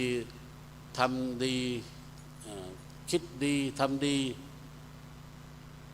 มันก็ยังไม่มีเสน่ห์นะต้องพูดดีด้วยพูดดีด้วยพูดให้ดีพูดคำหวานจะเป็นคำหวานบ้างก็หวานไม่หวานก็ให้มันดีนะจะหวานเนี่ยบางทีก็เป็นลมเหมือนกันขมเป็นยาฉะนั้นก็เราก็ต้องฟังดูหวานเนี่ยบางทีเป็นหลงกันได้แต่ขมนี่เป็นยาก็แต่ขมเป็นยาไงก็ให้มันมีประโยชน์มันก็เป็นยานะไอ้ขมมันไม่มีประโยชน์เลยก็ไม่เป็นยาเหมือนกันนะต้องพูดมันก็ต้องมีประโยชน์ไม่ใช่พูดเหมือนขมเนี่ยเหมือนกับพูดคำที่มันอาจจะคำจริงแต่ฟังไม่ดีฟังไม่มีประโยชน์มันก็ไม่เป็นยาเพราะนั้นต้องคำพูดอาจจะตรงอาจจะจริงอาจจะเหมือนกับฟังแล้วก็มันต้องมาคิดหน่อยเขาพูดจริงไม่จริงบางทีแต่ถ้าเขาพูดจริงพูดเขาก็ฟังได้ฟังดีมีประโยชน์นั่นก็เป็นยาขมเป็นยาขมที่มีประโยชน์ต่อร่างกายหูเหมือนกันหูเราก็อาจจะเป็นเหมือนกับเป็นร่างกายที่คอยรับเรื่องที่ดีๆหรือค่อนข้างดีๆก็จะทำให้การพูดนี่ก็เป็นเรื่องสำคัญเรียกว่าปากเป็นเอกเหล็กเป็นโท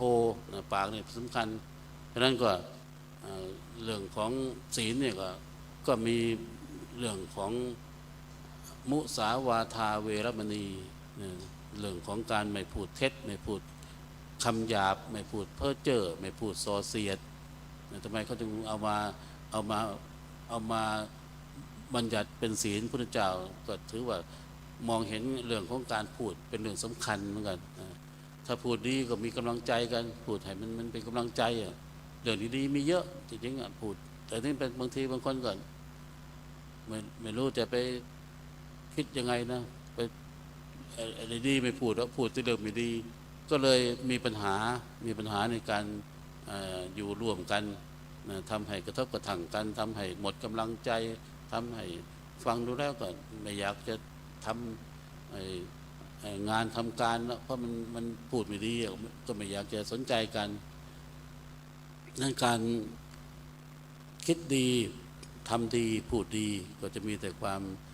วามสุขความเจริญทั้งตัวเองทั้งผู้ที่อยู่ร่วมงานเราด้วยนะก็พลอยดีไปด้วยนะคนเขาทำดีเนาะเขาคิดดีเนาะทำดีเนาะพูดดีเนาะเนี่ยเขาก็ทำให้คนรอบข้าง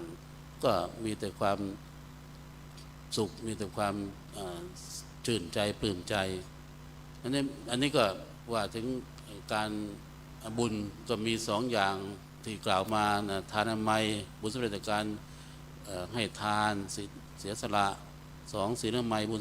ญสำเร็จจากการรักษาศีลศีลคือการรักษากายวาจาเรียบร้อยอันนี้เป็นคำแปลแต่นี่มันก็เรียบร้อยทั้งหมดกายวาจาใจข้อสุดท้ายก็เขาเรียกว่าภาวนาไมยบุญสำเร็จจากการเจริญภาวนาอันนี้ก็เป็นเรื่องของการฟังนี่ก็เป็นการเจริญภาวนาอย่างหนึ่งเหมือนกันการปฏิบัติสมาธิปฏิบัติธรรมนี่ก็เป็นการเจริญภาวนานั่งสมาธิกรรมฐานนี่ก็เป็นบุญที่สำคัญชั้นสูงสุดซึ่งชวนกันทำยากนะเนี่ยชวนให้ทานเนี่ยก็ง่ายกว่าเขาหน่อยชวนรักษาศีลก็ง่ายระดับกลางชวนมานั่งสมาธิปฏิบัติธรรมนี่ชวนยากแต่โยมมาได้เนี่ยถือเป็นวาสนาเป็นบุญบารมีได้มาทำบุญสำคัญในการรวมแล้วก็ได้ทั้งหมดนะให้เสียสละให้ทานรักษาศีลเจริญภาวนานี่ถือเป็นการทำบุญครบวงจรที่ถือว่าทำได้ยากและยิ่งมาทำในงานที่สำคัญคืองานปิดทองฝังลูกนิมิตถือเป็นงานที่สำคัญมากที่จะมีอุโบสถหรือมีโบสถ์ที่สำหรับทำพิธีสังฆกรรมที่สำคัญมีการบวชหนักมีการทอดกฐินทำพิธีสำคัญก็ถือว่าเราได้มาถือศีลปฏิบัติธรรมในงานอย่างนี้ก็ไม่ใช่ง่ายนานๆที่จะได้มีการจัดงานปิดทองฝังลูกนิมิตปฏิบัติธรรมส่วนมากก็กับปิดทองฝังลูกนิมิตมีแต่มโหรสพดนตรีบังอะไรบังระวงย้อนยุคบังเขาก็ปฏิบัติกันจริงจังเหมือนกันอันนี้เราก็ถือว่าเราได้มาปฏิบัติด้วยกายวาจาใจโดยสมบูรณ์อนุโมทนาญาติโยมทั้งหลายที่ได้มาขวนขวายในเรื่องของการบุญการกุศลเสียสละความสุขส่วนตัวเสียสละความสุขความสบายเสียสละหลายๆอย่างที่อยู่ทางบ้านได้มาถือศีลปฏิบัติธรรมในคราวครั้งนี้นับว่าเป็นการมาสร้างบุญบารมีสั่งสมบุญบารมีเสริมบุญเสริมบารมีให้มีความเจริญรุ่งเรืองยิ่งขึ้นการเกิดมนุษย์เป็นมนุษย์เนี่ยถือเป็นของยากเป็นของไม่ใช่ง่ายแต่เกิดมาแล้วก็ได้มาสร้างความดีมาสะสมความดีเสริมบุญเสริมบารมีถือเป็นสิ่งสำคัญฉะนั้นให้มีความภูมิใจพอใจในการที่เราได้ปฏิบัติอย่างนี้ถือว่าสมกับที่ได้เกิดมาเป็นมนุษย์เป็นคนละมีคำกล่าวคำกลอนสอนใจในตอนท้ายว่าเกิดเป็นคนล้นเลิศประเสริฐนักอย่าหยุดพักชักทุนกินบุญเก่าเริ่มลงทุนบุญกำไรได้ของเราอย่ามัวเมาประมาทชาติหน้ามี ที่เราจนข้นแค้นแสนสาหัสเกิดวิบัติขัดข้องเศร้าหมองสีเพราะชาติก่อนบุญเก่าเราไม่มีเกิดชาตินี้มีทางสร้างบุญญาที่เขารวยสวยสดที่เขารวยสวยสดประสบความสุขประสบโชคสุขสันต์แสนหันษาเพราะชาติก่อนบุญเก่าเขาทำมาเกิดชาติหน้ามีสุขล้ำเพราะทำบุญก็ขออนุโมทนาแต่ว่าชาตินี้ชาติหน้าก็ขอให้มีความเจริญรุ่งเรืองก้าวหน้าในชีวิตและกิจการงานให้ยิ่งขึ้นไปจะคิดจะปรารถนาสิ่งใดก็ขอให้สมความมุ่งมั่นปรารถนาพ้นจากสรรพทุกข์พ้นจากสรรพโศกพ้นจากสรรพโรคพ้นจากสรรพภัยพ้นจากสรรพเคราะห์พ้นจากสรรพอันตรายทั้งหลายทั้งปวงมีแต่ความร่มเย็นเป็นสุขอยู่ในร่มเงาของพระพุทธศาสนามีสุขภาพพรามัยแข็งแรงทำให้มีกำลังวังชาในการดำเนินชีวิตกิจการงานให้มีความเจริญร่ำรวยยิ่งขึ้นไปจะคิดจะปรารถนาสิ่งใดอันเป็นไปด้วยความพ้นทุกข์ก็คือปฏิบัติให้ถึงเข้าพระนิพพานก็ขอให้สมความมุ่งมาปรารถนา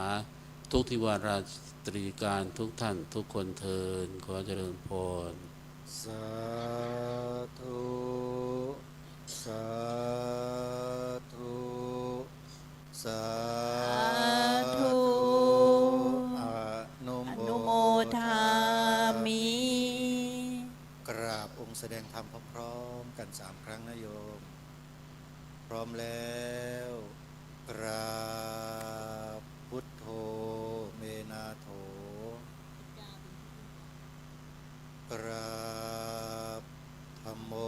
เมนาโถกราบสังโฆกราบขอบพระคุณเจ้าค่ะขอเชิญผู้แทนของบาศกบาสิกานะถวายทายธรรมแด่พระเดชพระคุณหลวงพ่อนะญาติโยมสาธุพร้อมๆกันสาธุ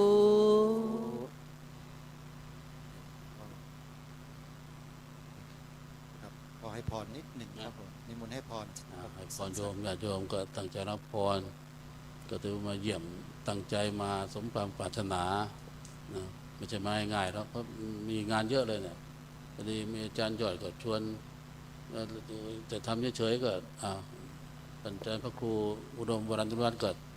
ชวนทางสายทางโทรศัพท์อยากให้มาเนี่ยนั่นก็ถือว่าใจมันถึงจันแล้วก็ยังไงก็ต้องมานะก็มีโอกาสโยมก็ไปเยี่ยมทางนู้นมากันแล้วกันเขาชอบชวนไปปฏิบัติทัวร์ธรรมะจังหวัดนั้นจังหวัดนี้มีโอกาสไปจังหวัดตราดบ้างจังหวัดตราดเนี่ยติดชายแดนกัมพูชาติดทะเลนะจะไปปฏิบัติธรรมที่เกาะช้างก็ได้นะก็มีวัดอยู่ทางนู้น5-6 วัดในเกาะอันนี้ก็แล้วแต่ท่านผู้นำบุญจะพิจารณาไปก็ต่อไปตั้งใจรับพรนะขอทุกท่านปรารถนาสิ่งใดๆก็ขอให้สมความปรารถนายะถาวาริวหาปุราปริปุเรนติสาครังเอวะเมวะอิโตทินังเปตานังอุปกปติอิชิตังปฏิตังตุมหังขิปะเมวะสมิจฉตุสัพเพปุเรนตุสังกปาจันโทปันนะระโสยถามณิโชติระโสยถาสัพพิติโยวิวัชชันตุสัพพโรโควินัสสตุมาเตภวัตวันตรายโยสุขีทีขายุโกภวะอภิวาทนาสิริสนิจจังวุธาปจายโนจตารโอธรรมาวัฏันติอายุวันโนสุขังพระลังภวตุสัพพมังคลังขอสัพพมงคลจงมีแก่ท่านราคันตุสัพพเทวตาขอเหล่าเทวดาทั้งปวงจงรักษาทานสัพพพุทธานุภาเวนะด้วยอานุภาพแห่งพระพุทธเจ้าสัพพธรรมานุภาเวนะด้วยอานุภาพแห่งพระธรรมสัพพสังฆานุภาเวนะ ด้วยอานุภาพแห่งพระสงฆ์สัทธาโสธีพระวันตุเต ขอความสวัสดีทั้งหลายจงมีแก่ท่านทุกเมื่อเทิน สา ธุ กราบขอบพระคุณพระเดชพระคุณพ่อเจ้าคุณพระราชวชิระธรรมคณีเจ้าคณะจังหวัดตราดวัดสวนในตำบลวังกระแจอำเภอเมืองจังหวัดตราดด้วยในโอกาสนี้เป็นอย่างสูงยิ่งขอรับกระผมครับเดี๋ยวกราบพระนานนิมนต์หลวงพ่อได้พักผ่อนที่ห้องรับรองนะครับเดี๋ยวทางเจ้าหน้าที่เราได้นำพระเดชพระคุณท่านไปพักผ่อนให้เลยนะครับท่านจะยังพักอยู่กับเรานะโยมนะพรุ่งนี้เช้าก็อยู่ฉันเช้าด้วยบิณฑบาตด้วยนะโยมนะครับกราบขอบคุณอย่างสูงครับเอาล่ะญาติโยมช่วงต่อไปเป็นช่วงธรรมะทอล์กยังไงนั้น เดี๋ยวเราจัดสถานที่สักครู่หนึ่งนะโยมนะขอเจ้าหน้าที่เราเตรียมสถานที่เก้าอี้2 ตัวแล้วก็โต๊ะที่ตั้งอยู่ตรงนั้นเนี่ยย้ายมาแทนธรรมาสน์นิดหนึ่งนะเพื่อที่จะต้อนรับองค์ธรรมกถึก2 รูปที่กำลังฮือฮาอยู่ในขณะนี้นะโยมนะ เป็นที่ชอบอกชอบใจของบรรดาญาติโยมที่ติดตามรับชมการแสดงธรรม2 ธรรมาสน์แต่ทีนี้เราไม่ได้ใช้ธรรมาสน์หรอกนะใช้เก้าอี้ธรรมดาเพื่อจะสนทนาธรรมกันแบบฟรีสไตล์โยมในนี้เดี๋ยวเราจะได้มาฟังกันนะสำหรับญาติโยมที่อยู่ทางบ้านนะโยมนะที่ติดตามรับชมรับฟังการถ่ายทอดสดกิจกรรมงานปฏิบัติธรรมนะเนื่องในโอกาสเฉลิมฉลองอุโบสถวัดศรีอุดมวงศ์ตำบลศรีสงครามอำเภอวังสะพุงจังหวัดเลยนะเปิดโอกาสให้สาธุชนโดยทั่วไปนะโยมมีส่วนร่วมในงานครั้งนี้ด้วยการทำบุญตามกำลังของเรา หรือท่านใดจะรับเป็นเจ้าภาพลูกนิมิตจำลองที่ทางวัดศรีอุดมวงศ์ได้จัดเตรียมไว้ให้กับท่านเจ้าภาพในแต่ละท่านซึ่งยังมีลูกนิมิตให้สาธุชนได้จับจองเป็นเจ้าภาพกันอยู่นะโยมนะก็สามารถที่จะโทรศัพท์เข้ามาร่วมบุญกันได้เลยนะโยมที่หมายเลขโทรศัพท์ตามที่ปรากฏอยู่ที่หน้าจอขณะนี้089-840-4968หรือจะโอนปัจจัยทำบุญได้ทันทีทางธนาคารกรุงไทยเลขบัญชี403-196-3777นะฮะอนุโมทนาบุญกับทุกท่านนะช่วงเวลาต่อจากนี้ไปเพื่อไม่ให้เป็นการเสียเวลาขอกราบอาราธนานิมนต์องค์ธรรมกถึกนะ2 รูปมาปุจฉาวิสัชนาให้กับญาติโยมที่กำลังสนใจติดตามรับชมอยู่ในขณะนี้ให้รื่นเริงบันเทิงธรรมกันณโอกาสบัดนี้กราบพระนิมนต์ท่านพระอาจารย์บัวเรียนพุทธสโรเจ้าวาดวัดป่าสะพาน2ตำบลวังประจบอำเภอเมืองจังหวัดตากพร้อมด้วยท่านพระอาจารย์สรายุทธสิริสาโรพระลูกวัดท่าพระยาจักรอำเภออู่ทองจังหวัดสุพรรณบุรีได้โปรดเมตตาแสดงธรรมให้กับญาติโยมได้สดับรับฟังกันกับนานิมนต์ด้วยความเคารพครับญาติโยมเตรียมตัวนะเดี๋ยวกราบท่านพร้อมๆกันอนุโมทนากับญาติโยมที่อยู่ด้านนอกอากาศเย็นนะแต่เดี๋ยวสักครู่หนึ่งโยมจะไม่เย็นแล้วทีนี้จะอุ่นละนะเดี๋ยวได้ธรรมะอุ่นๆโยมกราบท่านพร้อมๆกันองค์แสดงธรรมพร้อมๆกันนะพร้อมแล้วกราบพุทโธกราบธัมโมเมนาโถกราบสังโฆรัตนานิมนต์เจ้าค่ะ อาราธนานิมนต์เจ้าค่ะ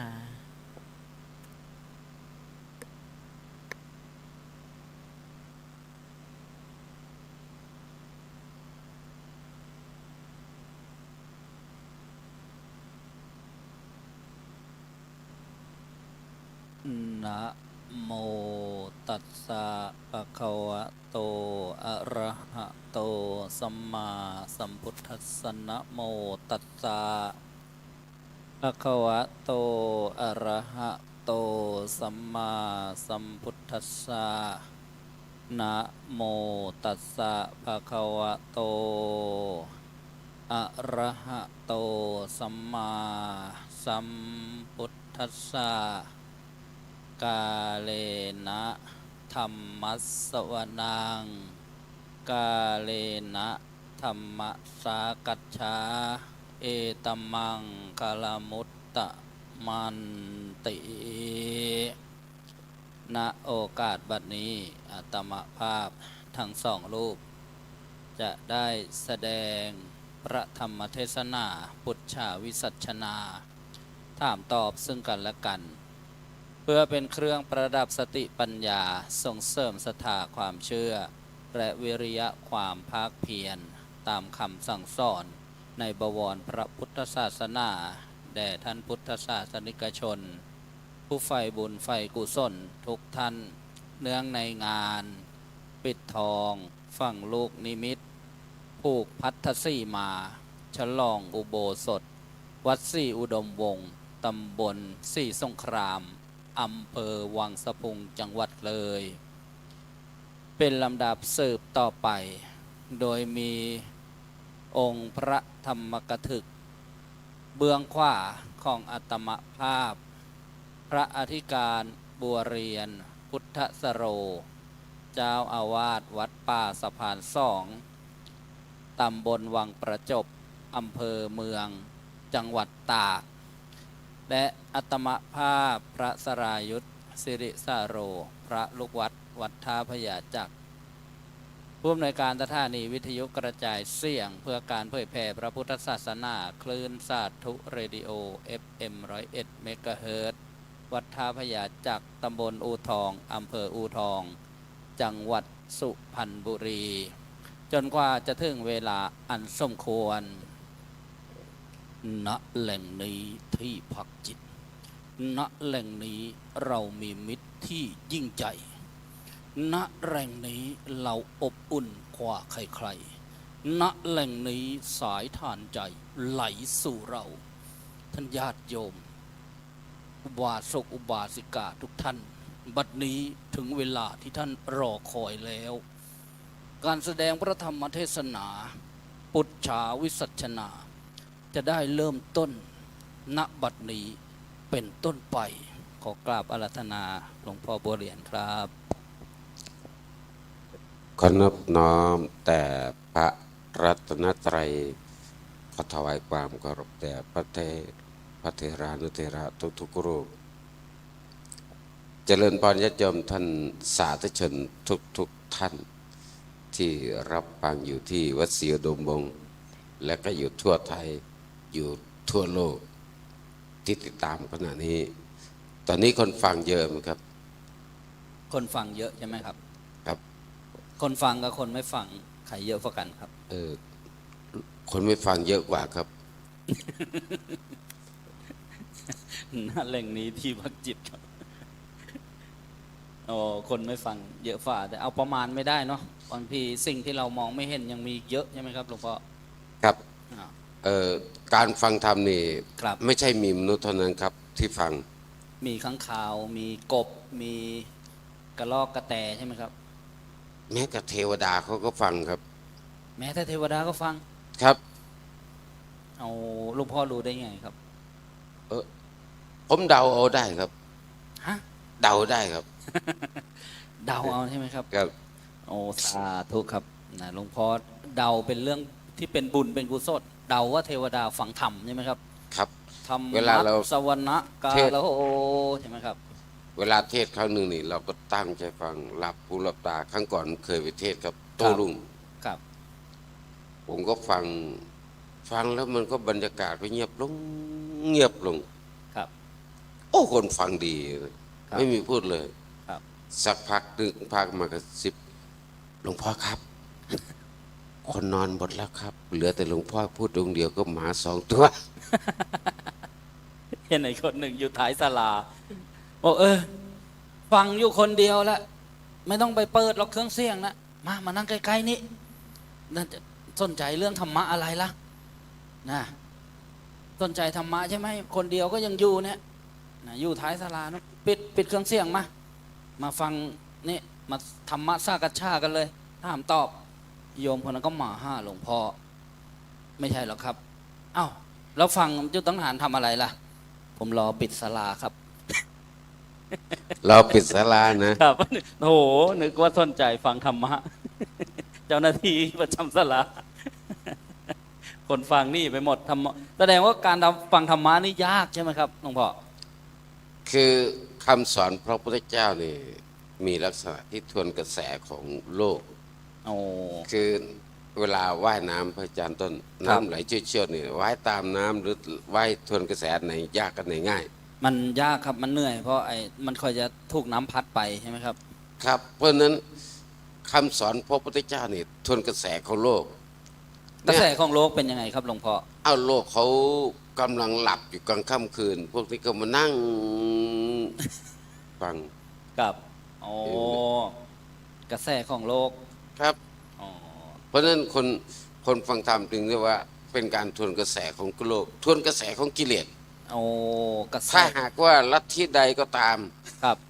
ที่เป็นไปตามกิเลสลัทธินั้นเจริญไว อ้าวเจริญไวเป็นไปตามกิเลสหรือว่ากระแสของโลกโลภโกรธหลงเนี่ยนะครับ ครับ แต่อีก พระ อ อา ย่าง จารย์สังเกตเลยว่า ครับ เวลาเขาจัดงานถ้ามีเหล้าเนี่ยคนจะมากกว่านี้ครับ คนจะมากกว่านี้อีก โอ้ถ้าจัดงาน อ๋อ ที่นี่นะจะมีเลี้ยงเหล้าฟรีตลอดทั้งคืนอะไรอย่างเงี้ยนะ อ้าวคือบางคนเขาอาจจะกินไม่ได้แพ้แอลกอฮอล์ก็อาจจะไม่มาใช่ไหมครับ แต่ถ้าบอกว่าถ้าแจกคนละ300อย่างนี้เป็นไง โอ้นั่นน่ะถูกใจเลยนะครับ อ๋อ เพราะฉะนั้นอย่างลงทานเหมือนกัน ครับ ลงทานที่เขาให้เนี่ยมันทวนกระแสของกิเลส ครับ ใจมันอยากได้ ก็ อ๋อ แบ่งของตนให้คนอื่น พวก ครับ นี้ทวนกระแสของกิเลส ครับ แต่คนมารับจะเยอะกว่า พวกหนึ่งก็เตรียมรถปิกอัพมาเลยนะมาขนเอาลงทาน ครับ เอาขนเอาลงทาน เอาไปเผื่อพ่อ เอาไปเผื่อแม่ ครับ บางคนเผื่อหมู บางคนเผื่อหมาเผื่อเป็ดเผื่อไก่ เป็นโอกาสที่ดีนะท่านเจ้าภาพจะได้ให้ทาน อ่า 10 วันที่วัดศรีอุดมวงศ์เนี่ยไม่ต้องไปซื้อกับข้าวกับปลาเลยนะครับ เดินมาวัดศรีอุดมวงศ์มีอยู่ไม่กินเลย เช้าเที่ยงเย็นหิวเมื่อไหร่ก็แวะมาวัดศรีอุดมวงศ์ใช่ไหมครับ ครับ ใส่ชุดข้าวมาแค่นั้นแหละทำเนียน นั่นน่ะสบายอุดมสมบูรณ์เลย เพราะฉะนั้นคำสอนพระเจ้าเป็นลักษณะทวนกระแสของกิเลส ๆครับ การที่จะทวนได้ เพราะจึงจำเป็นจะต้องมาคนที่ตั้งใจทวนจริงๆ ตั้งใจฝึกจริง ๆ ครับ อ๋อต้องมีความเด็ดเดี่ยว มีศรัทธา ครับ เป็นที่ตั้ง นี่ มั่น ครับ ครับ ถ้ามีบารมีครบนี่ครับ ครับ มีทานบารมีก็ได้เนี่ย ครับ เห็นไหมตอนนี้นั่งเหนื่อยก็เหนื่อยเขาเรียกได้วิริยะบารมีได้ขันติบารมี ครับ วัดอุดศรีอุดมวงศ์เขาสร้างโบสถ์ครับ ครับ พระอาจารย์โบสถ์ข้างในตกแต่งด้วยไม้อย่างสวยงาม ครับ ข้างนอกก็ทาสีทองอย่างอลังการที่เหลืองอลาม ไม่ใช่ทองคำนะโยมนะสีทานะ อย่าไปแกะ แล้วก็โบสถ์นี่ครับมันมีคุณสมบัติแตกต่างจากบ้าน แตกต่างจากอาคารอื่นๆเยอะ อ๋อเยอะใช่ไหมครับ มีอะไรช่อฟ้าห้างห้องใบละกา หรือว่ามีลูกนิมิต คือประโยชน์ของมันแตกต่างกันครับ ครับ โบสถ์นี่ถ้าผมสรุปง่ายๆอย่างนี้ครับ ครับ เป็นโรงงานเหมือนโรงงานผลิตพระสงฆ์ โอ้โรงงานผลิตพระสงฆ์ ครับ ถ้าพระสงฆ์มีปัญหานี่ก็แสดงว่าโรงงานมีปัญหาเหมือนกันสิ โรงงานมีปัญหา อ่ะออกข่าวบ้างอะไรบ้างในโซเชียลอะไรอย่างเงี้ย อันนั้นไม่เกี่ยวกับโรงงานครับ อ้าวไม่เกี่ยวกับโรงงานอีกแล้ว ไม่ ก็ เกี่ยว โรงงานผลิตมาไม่ดีนะหรือระบบตรวจสอบไม่ดี QC ระบบ QC ระบบเซ็นเตอร์ อ๋อเซ็นเซอร์มันเพี้ยน เซ็ ใช่ น ไหม เซ ค อ รับ ร์ไม่ดี ครับโอ้ คืออย่างนี้ ครับ คนเราลักษณะพระเราเหมือนกับไก่ครับ อ่ะเหมือนกับไก่อีกแล้ว เหมือนกับ เป็น ไก่ ไงคนหัวมีไหมทานไก่ชนคนหัวไม่ต้องการ เหมือนกับไก่อย่างนี้ครับ ครับ ไก่มันเกิดสองครั้ง ไก่มันเกิด2 ครั้ง ครั้งที่หนึ่งเกิดจากไข่จากท้องแม่ออกมาเป็นลูกไข่ อ๋อ ครั้งที่สองก็เกิดจากไข่ ก็มาเป็นจากไก่ ครับ เขาเรียกว่าเป็นสัตว์ที่เกิด2 ครั้ง พระเราก็เหมือนกัน ครับ พระอาจารย์ต้นนี่เกิด2 ครั้งนะครั้งนี้ เกิด2 ครั้งด้วย ครับ โอ้ถ้าตายครั้งเดียว ครั้งหนึ่งออกจากคันของมารดา ครับ เป็นเด็กชายต้น ครับ ไม่ได้เป็นนาย ถ้าเป็นหลวงพ่อบัวเรียนก็เด็กชายบัวเรียน ครับ เสี่ยงชื่อนี้บางคนก็บอกทำไมตั้งชื่อเหมือนผู้หญิงล่ะครับ อ๋อชื่อที่ผมชื่อบัวเรียนนี่พ่อผมตั้งให้ครับ เทวดาไม่ได้ตั้งนะ อ๋อ เออพ่อตั้งให้แต่ตั้งให้คล้องจองกัน อ๋อ ผมมีพี่ อะไร ชาย ครับ พี่ชายชื่อวงเดือน ครับ ต่อมาก็พี่สาวชื่อเสถียร ครับ ผมก็เลยได้ชื่อบัวเรียน อ๋อเพื่อให้คล้องจองกันเท่านั้นแหละ ให้ ไม่ คล้อ ได้ งจองครับ ไม่ได้คิดอะไรมากเลย พ่อผมคิดได้แค่นี้เพราะแกไม่ได้เรียนหนังสือ อ๋อ ผมก็ถามว่าพ่อทำไมไม่เรียนหนังสือเล่าบอก ครับ ท่านตอบชัดเจนมากเลยครับ ว่า ครูยังไม่เกิด ฮะ ครูยังไม่เกิด พอเกิดก่อนครู เกิดก่อนครู ตอนพ่อเกิดครูกำลังเรียนอยู่ ครับ เพราะฉะนั้นพระนี่เกิด2 ครั้ง ครั้งที่ 1 เกิดจากคันของมารดา ครั้งที่ 2นี่เกิดจากโบสถ์ครับ อ๋อแล้วโบสถ์นี่ต้องอุ้มท้องไหมครับ โบสถ์ไม่ต้องอุ้มครับ เราอุ้มบาตรเข้าไปออกมาก็ เดี๋ยวสักพักหนึ่งก็เป็นพระได้เลย อ๋อ กล่าว ที่ คำเลย เอสาหังปันเตสุจิระปรินุพุตตัมปิตังปะคะวันตังสารนังกัจฉามิ ธรรมันจะภิกขุสังขันจะ ครับคำขออุปสมบท กับ ครับ เพราะฉะนั้นเมื่อเราเข้ากล่าวอุปชฌาย์ก็จะให้ อ๋อ มีพระอุปชฌาย์เปรียบเหมือนบิดาหรือมารดาครับ ครับ ผู้ให้กำเนิดเกิดมา ครับ โบสถ์นี้จึงเป็นโรงงานผลิตพระ แล้วก็มี ไม่ใช่ว่าอาจารย์ต้นมาว่าอยากจะบวช ครับ ไม่ต้องไปสร้างหรอกโบสถ์สร้างทำไมเยอะแยะให้นกพิราบเกาะ ว่าไงล่ะ ก็บอกว่าไม่สร้างไม่ได้ ครับ เพราะว่าเวลาบวชเนี่ยไม่ใช่ว่าโรงพยาบาลโรงไหนก็บวชได้ อ๋อ พระอาจารย์เคยเห็นไหมว่าแห่รอบโรงพยาบาลตึงตึงตึงตึงตึงไปเข้าไป หมอเขาไม่บวชให้นะครับ หมอไม่เป็น บอกว่าคุณมาผิดที่แล้ว มาพี่ที่ หมอเนี่ยทำให้เกิดครั้งแรก ครับ จากคลอดเป็นคนต้องไปคลอดที่โรงพยาบาล ครับ ห้ามไปคลอดในโบสถ์ ครับ แต่โบสถ์เนี่ยเกิดครั้งที่ 2 อ๋อต้อง เพราะฉะนั้นการสร้างโบสถ์มีอานิสงส์ครับ มีอานิสงส์ เผื่อโบสถ์นี้เกิดเอาถามเนี่ยหลวงพ่อสมภพเกิดบวชอยู่ที่โรงพยาบาลหรือบวชที่โบสถ์ ต้องมีสังฆกรรมในโบสถ์ครับ ครับหลวงพ่อชาบวชที่โรงพยาบาลหรือบวชที่โบสถ์ ต้องในโบสถ์ครับ นั่นน่ะครูบาอาจารย์ที่มีชื่อเสียงโด่งดังหลวงปู่แหวนหลวงปู่มั่นเกิดที่โบสถ์ทั้งนั้น หลวงพ่อบัวเรียนล่ะครับ เกิดที่โบสถ์หรือเปล่า ผมก็อยู่ที่โบสถ์วัดคลองศรีอำเภอไซน้อยจังหวัดนนทบุรีครับ อ๋อ จังหวัดนนทบุรี ครับ ครับ เพราะนั้นที่โยมมาร่วมกันมาร่วมกันสร้างโบสถ์นี่ถือว่าเหมือนเราได้สร้างพระเกิดโบสถ์หลังนี้บวชพระพันองค์นี่ครับเราบริจาคไป100 บาทนี่โอ้โหไม่ธรรมดานะครับ นี่ เนี่ย แล้วก็เวลามีข่าวพระทำผิดหรือเป็นข่าวนี้ เขาก็ไม่สืบนะว่าไปออกมาจากโบสถ์ไหนด้วยนะแต่ไม่เนี้ยนะนั่นเขายังไม่รู้ท่า ไม่ได้เป็นความผิดของโบสถ์ อ๋อไม่ใช่ใช่ไหมครับ คือคนที่มาบวชพระนี่ครับ บางคนนี่ระบบผ่านกรองไม่ดีพอ ครับ บางคนก็ขี้เหล้ามา อ๋อบ างคนนี่พระอาจารย์เคยได้ยินไหมว่า ครับ พระอาจารย์ต้น พอดีลูกโยมเรียนเก่งนิสัยดีอยากจะถวายให้อาจารย์ต้นมาศึกอบรมไม่ได้เป็นมหาเป็นเจ้าวาดเป็นพระครูหน่อย น้อยแทบจะไม่ได้ยินเลยนะ ไม่ได้ยิน หลวงพ่อลูกฉันมันเก๋บวชให้มันที เออ นี่ก็เมามาอีกแล้ว เมาแมงแล้ว อ้าว แล้วอีก เดี๋ยวจะถวายเท่านั้นเท่านี้บวชก็บวช แล้วโยมทำไมไม่เอาไปเลี้ยงมันไว้แล้วไม่ทำการทำงาน มันไม่ทำหรอกมันติดชะพะ แล้วไม่ให้มันทำงานมั่งมันไม่ทำมันขี้เกียจ นะ ติดชะพะโยมก็ดูไว้สิมันจะฆ่าฉัน ให้มันบวชเถอะหลวงพ่อบ วชเถอะ บวชก็บวชเอาตั้งนะโมสามจบนะโมนะโมนะโมนะโม โมตามกับ นะโมสามจบ แล้วบวชมาบวชมาพรรษาหนึ่งไม่เห็นจะดีขึ้นเลย อ๋อ เขาว่าผม ครับ เอามาลูกชายมาฝากไว้กับหลวงพ่อตั้ง3 เดือน ออกไปไม่เห็นมันจะดีเลย หลวงพ่อตอบว่าไง โยมลูกชายโยมไปเท่าไหร่30 ปีเหลือ30 ปีโยมไม่สอนเลยไงอาตมา3 เดือนมันจะไปดีได้ไงหรอ อ่า ไอ้คนสันดานมันอย่างเงี้ย ครับ เพราะฉะนั้นโยมเราต้องนำลูกนำหลานเข้ามา แต่ต้องมาฝึกอบรมตั้งแต่เล็ก โอ้ ๆเอามาตั้งแต่อุ้มมาตั้งแต่นู่นเลยขวบ2 ขวบมาพาเข้าวัดบ่อยๆครับ ครับ พาลูกพาหลานเข้ามาวัดไปสั่งสอนอบรมมันเป่ามันด้วยนะโมเป่า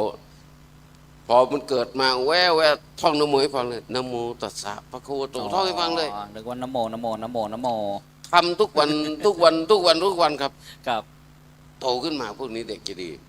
โอ้อบรมด้วยนะโมเนี่ยนะครับ ครับ โอ้ง่ายดีจังเลยครับ เอ้าแม่มันไม่ก็ได้สอนอย่างนั้นนี่ ครับสอนไง โอ้ยเวลามันเลยโตขึ้นมามันสอนถ้อยคำหยาบคายด่าลูกด่าหลาน เต้นสิลูกเต้นเต้นเต้นตบมือใหญ่เลยเก่งเก่งเก่ง ครับ เก่งลูกฉันเต้นได้ ติ๊กตอก ครับ เวลามันบางทีมันด่านะครับ ครับ ด่าลูกตัวเอง นะ ไอ้ลูกหมาไอ้ลูกหมา แล้วแม่แล้วมันเป็นหมาแม่มันเป็นอะไรวะน่ะ ลูกเป็นหมาแล้วใช่ไหม เออ โอ้โหนี่หลวงพ่อก็บอกว่าบางคนนี่อาจจะเข้ามาแล้วกระบวนฝึกอบรมมีปัญหาได้เหมือนกัน ถึงแม้จะเกิดในโบสถ์ ไปโรงเรียนแทนที่จะให้ไปโรงเรียนเอาวิชาศิลปสอนตั้งแต่เด็กอนุบาล ครับ ไปถอดวิชาศิลธรรมออกจากตำราเรียนไปหมด ไปทอดทำไมล่ะครับ ก็นั่นน่ะสิไอ้คนถอดมันเป็นอะไร ไม่ มัน รู้ ต้องเอาใส่มาไว้ต้องสอนตั้งเด็กอนุบาล อ๋อ มันต้องเข้าไปถึงเลยก็ก็ไก่หนูต้องขยันหมันศึกษาขอไข่ของเขาอย่าเอามาขอขวดใส่สุราอย่าดื่มกิน น่ะ ขอควายต้องเข้านาหาทรัพย์สินขอคนควรฝึกตนเป็นอักกินขอระฆังเมื่อได้ยินต้องรีบพินมา มันต้องใส่ในตำราเรียนตั้งแต่กอไก่ถึงหอนกคูกตาโตไปเลยเนี่ย ให้รู้สิรู้ทำตั้งแต่เด็ก ต้องอย่างนั้นครับ เป็นด็อกเตอร์ก็ต้องมาเรียนครับ ๆ ครับ มันก็ต้องเรียนไป แล้วคนจะดีๆ นี่ประเทศชาติเราเห็นไหมเนี่ยถอนไม้เรียวออกจากตำราจากโรงเรียน ครูมีหน้าที่แต่ไม่มีอำนาจ อ๋อ ครูเนี่ยสอนเด็กตีเด็กก็ไม่ได้ทำโทษเด็กก็ไม่ได้เดี๋ยวเด็กร้องเรียน ผมว่ากลับมาในโบสถ์ดีกว่าครับ เอาเรื่องในโบสถ์กันครับ นั่นแหละ มันก็เลยเนี่ยเราก็ต้องมา ครับ เอาลูกหลานเข้ามาวัด ครับ เขาเรียกว่าบ้านวัดโรงเรียนต้องรวม อ๋ กัน อต้องรวม เอา กัน ลูกหลานเนี่ยคุณยายเนี่ยเอาหลานมาวัดบ่อยๆตัวเล็กๆพามา มันดื้อปรับมันด้วยขนม อ๋อเด็กเดี๋ยวนี้นะมันบางทีมันก็ไม่กินขนมแล้วนะครับหลวงพ่อ เอาไม่มีขนมก็เอามาฝึกทีละนิดทีละหน่อยได้ครับ คนเราฝึกได้ ฝึกได้ ขนาดหมายังฝึกได้เลย โอ้ หมาที่วัดผมมาตัวลูกหมาโยมเอาหมามาปล่อยครับ ครับ วันนั้น ผมมีประสบการณ์ครับ มันเป็นยังไงครับ หมาบางตัวเรามาโยมมาปล่อยเนี่ยเรามาฝึกไว้ดีๆนะครับ อ้าววันที่ยกขาหน้าขึ้นมาก่อนให้กินกำลังอ้วนกำลังน่ารัก พอฝึกได้ไม่กี่วัน หายไปอีกแล้ว อ้าว ไอ้ตัวไปขี้เลือนพวกผอมมาอีก ก็เอามาปล่อยอีก ตัวที่ฝึกแล้วเขาก็ไปอีก ครับ วันหนึ่งกำลังสวดมนต์พระชาต้น บทสวดพระหุงส์นี่เป็นบทขังนะ ครั้งใช่ไหมครับ ถ้าสวดพระหุงส์แสดงว่าจะได้ฉันแล้ว โอ้ผาหุ่งทำนา แต่ครับ ครับ เพราะเขาพระโยมก็ถามท่านหุงสุกยังพระใหม่นะครับ พอสวดไปสวดมนต์อีวัดผมไม่มีบวชผมก็นั่งสวดที่ศาลา ครับ โยมเขาก็เราก็สวดเลยเนี่ยอิติปิโสภะคะวาอะระหังสัมมาสัมพุทโธวิชชาจรณสัมปันโน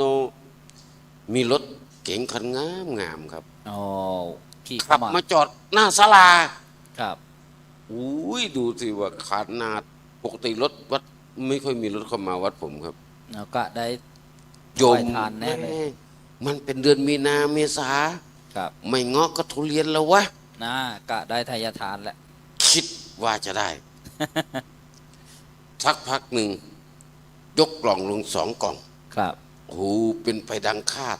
นี่ แทนที่มันจะมาประเคนยกกองวางแล้วขับรถออกไปเลยครับ หลวงพ่อก็ยังคิดว่าเป็นพระป่ากลางแจ้ง คือประเพณีบ้านผมน่ะเขาเอาผ้าป่ามาทอดเนี่ยเขาจะไม่นิมนต์พระ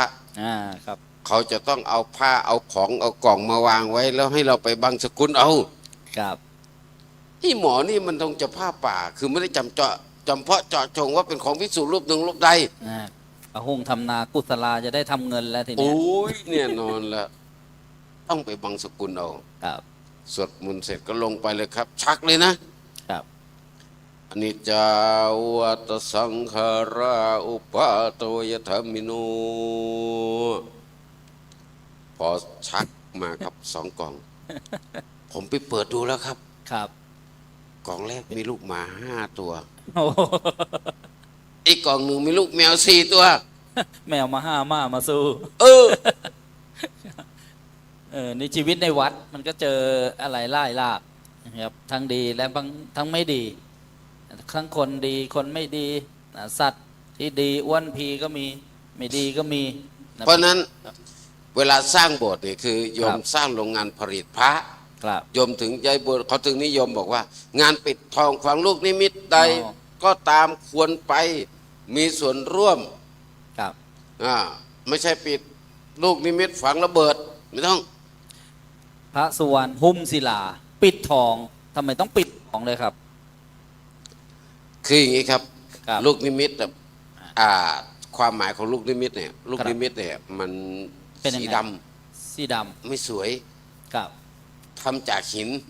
ครับศิลา คือลูกนิมิตเนี่ยเราจะเอาหินอะไรมาทำไม่ได้จะหินทรายหิน ครับ แกรนิตหินอ่อนเอาอะไรก็ได้ แต่เขาห้ามใช้เป็นทองคำ เอาถ้าไม่เป็นลูกนิมิตเป็นอย่างอื่นได้ไหมครับ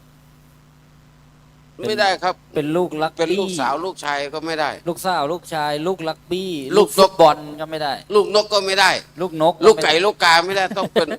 แต่เอาหินมาแกะลูกกลมๆเขาเรียกว่าลูกนิมิต อ๋อ แปลว่าลูก ครับ ที่มีเครื่องหมายเป็นเครื่องหมายของโบสถ์ บอกว่าเขตนี้ เป็นเขตโบสถ์ ทิศตะวันออกเขตนี้ ที่ อ๋อ ใช้ก้อนหินนี่เพราะว่า ครับ เอาไฟจุดก็ไม่ติด ครับหินนี่มันหนักแน่น เอา ต้น ไฟจุดก็ไม่ติด ครับ เอาไปวางไว้ปลวกก็ไม่สนใจกิน อ๋อ นะ ครับ อีกอย่างหนึ่งเอาไปวางไว้โจรก็ไม่ขโมย จะขโมยไปทำไมมันลูกหินมันหนัก นั่นแหละมันก็ไม่ขโมย ครับ คุณสมบัติเวลาปักปุ๊บมันอยู่ ครับ ตรงนั้นอีก100 ปีโจรก็ไม่ขโมยหนีครับ อ๋อ แล้วก็น้ำก็ไม่ท่วม น้ำท่วมก็ไม่เป็นไร น้ำ พวก ท่วม ก็ไม่กิน ไฟก็ไม่ไหม้ ตกน้ำไม่ไหลตกไฟไม่ไหม้ ครับ เอา มันไหลไม่ได้เพราะมันหนัก มันหนัก นะ นี่ พอเป็นนิมิตเขาเรียกว่า ครับ เมื่อมันสีไม่สวย ชาวบ้านก็มีส่วนร่วมโอ้ยอันนี้นะ อ่า ต่อไปเป็นเขตโบสถ์ ครับ เรามาปิดทองเป็นสัญลักษณ์ว่าเนี่ยเราจะทำให้ลูกนิมิตนี้เกิดทรงสวยงาม ครับ เป็นเขตเขาเรียกว่าเป็นเขตพระราชทานวิสุงคามขึ้นมา เป็นเขตสงฆ์ ครับ สมเด็จพุทธจารย์โตนี่ครับ ครับ หนีภัยบ้านเมืองไปอยู่ในโบสถ์ปลอดภั รั ย ชภัยเรียกว่ารัชภัยใช่ไหมครับ ครับราชภัย อ๋อ ในหลวงไปพูดอะไรในหลวงรัชกาลที่ 4 ไม่ ครับ พอพระไทยครับ ครับ อ่าในหลวงเขาสร้างอะไรก็ไม่รู้สวยๆนะครับ ก็ถามขวโตสวยไหม ครับ สมเด็จพุทธจารย์โตก็ว่า ดุจราชรถอันวิจิตร อันผู้เขาหมกอยู่ แต่ผู้รู้หาข้องอยู่ไม่ อ๋อตอบแบบธรรมะเลยนะครับ บอกว่าในหลวงโกรธครับ ครับส่งพระกริ้ว ไล่ออกจากประเทศ ไม่ต้องมาอยู่ประเทศของเรา อ๋อ ไป สมเด็จโตทำยังไงครับ สมเด็จโตก็ได้ เอาข้าวเอาของเอาบาตรเอาไปอยู่ในโบสถ์ ครับ ไปอยู่ในหลวงก็ส่งบทดูสิว่า ออกพ้นประเทศไทยยัง ออกพ้นประเทศสยามยัง ครับ แต่ก่อนนี้ชื่อสยาม ครับ มาเปลี่ยนชื่อไทยเมื่อ2482ครับ ครับ ประเทศไทยเราเปลี่ยนชื่อนะ เอามีเปลี่ยนชื่อด้วย ครับเปลี่ยนชื่อแต่ก่อนนี้ชื่อสยาม สยาม แล้วก็มาเปลี่ยนชื่อเมื่อพศ2482 ครับ เป็นชื่อว่าไทย ไทย ก็โดนไล่ออกประเทศสยาม สมเด็จพระพุทธจารย์โตก็อุ้มของเอาของเข้าไปไว้ในโบสถ์ส่งทหารมาดู อ้าว ก็ไปรายงาน ในหลวงบอกไม่ไปไหนหรอกอยู่ในวัดนั่นแหละ ครับ ไม่ก็ท่านก็มาถามเอาเราไล่แล้วทำไมไม่ไป ก็โบสถ์นี่เป็นเขตสงฆ์ เขตส่งเขตของพระพุทธศาสนา เขตของพระพุทธศาสนา เขตพระพุทธเจ้า เขตของพระพุทธเจ้าไม่ใช่เขตของพระองค์ อ๋อ อีกอย่างหนึ่งพระองค์ก็ยกให้แล้ว พระราชทานวิสุงคามเสมาเนี่ยพระองค์ยกให้แล้ว แปลว่าแยก เพราะฉะนั้นพระองค์ไม่ใช่เป็นเจ้าของ แยกออกจากเขตบ้านเมืองครับ เขตบ้านเมืองไปแล้ว เพราะฉะนั้นจึงเขาเรียกว่าเขตสงฆ์เนี่ยเวรคืนก็ไม่ได้ อ๋อ ขายก็ไม่ได้ ครับ พระครูฮะอุดมห้ามเอาไปจำนองนะ อ้าวจำนำก็ไม่ได้ ไม่ได้ นึก ลง ว่า จำนำเขาไม่รับ ไม่ลอกไม่ดำจำ เออ นำไม่ได้โบสถ์เนี่ยนะครับโอ้โห เพราะฉะนั้นการสร้างโบสถ์จึงมีอานิสงส์ใหญ่มีอานุภาพ ครับ ใหญ่ นี่เป็นที่เกิดของพระพระนั้นอาจจะไปเป็นพระสุปฏิปันโน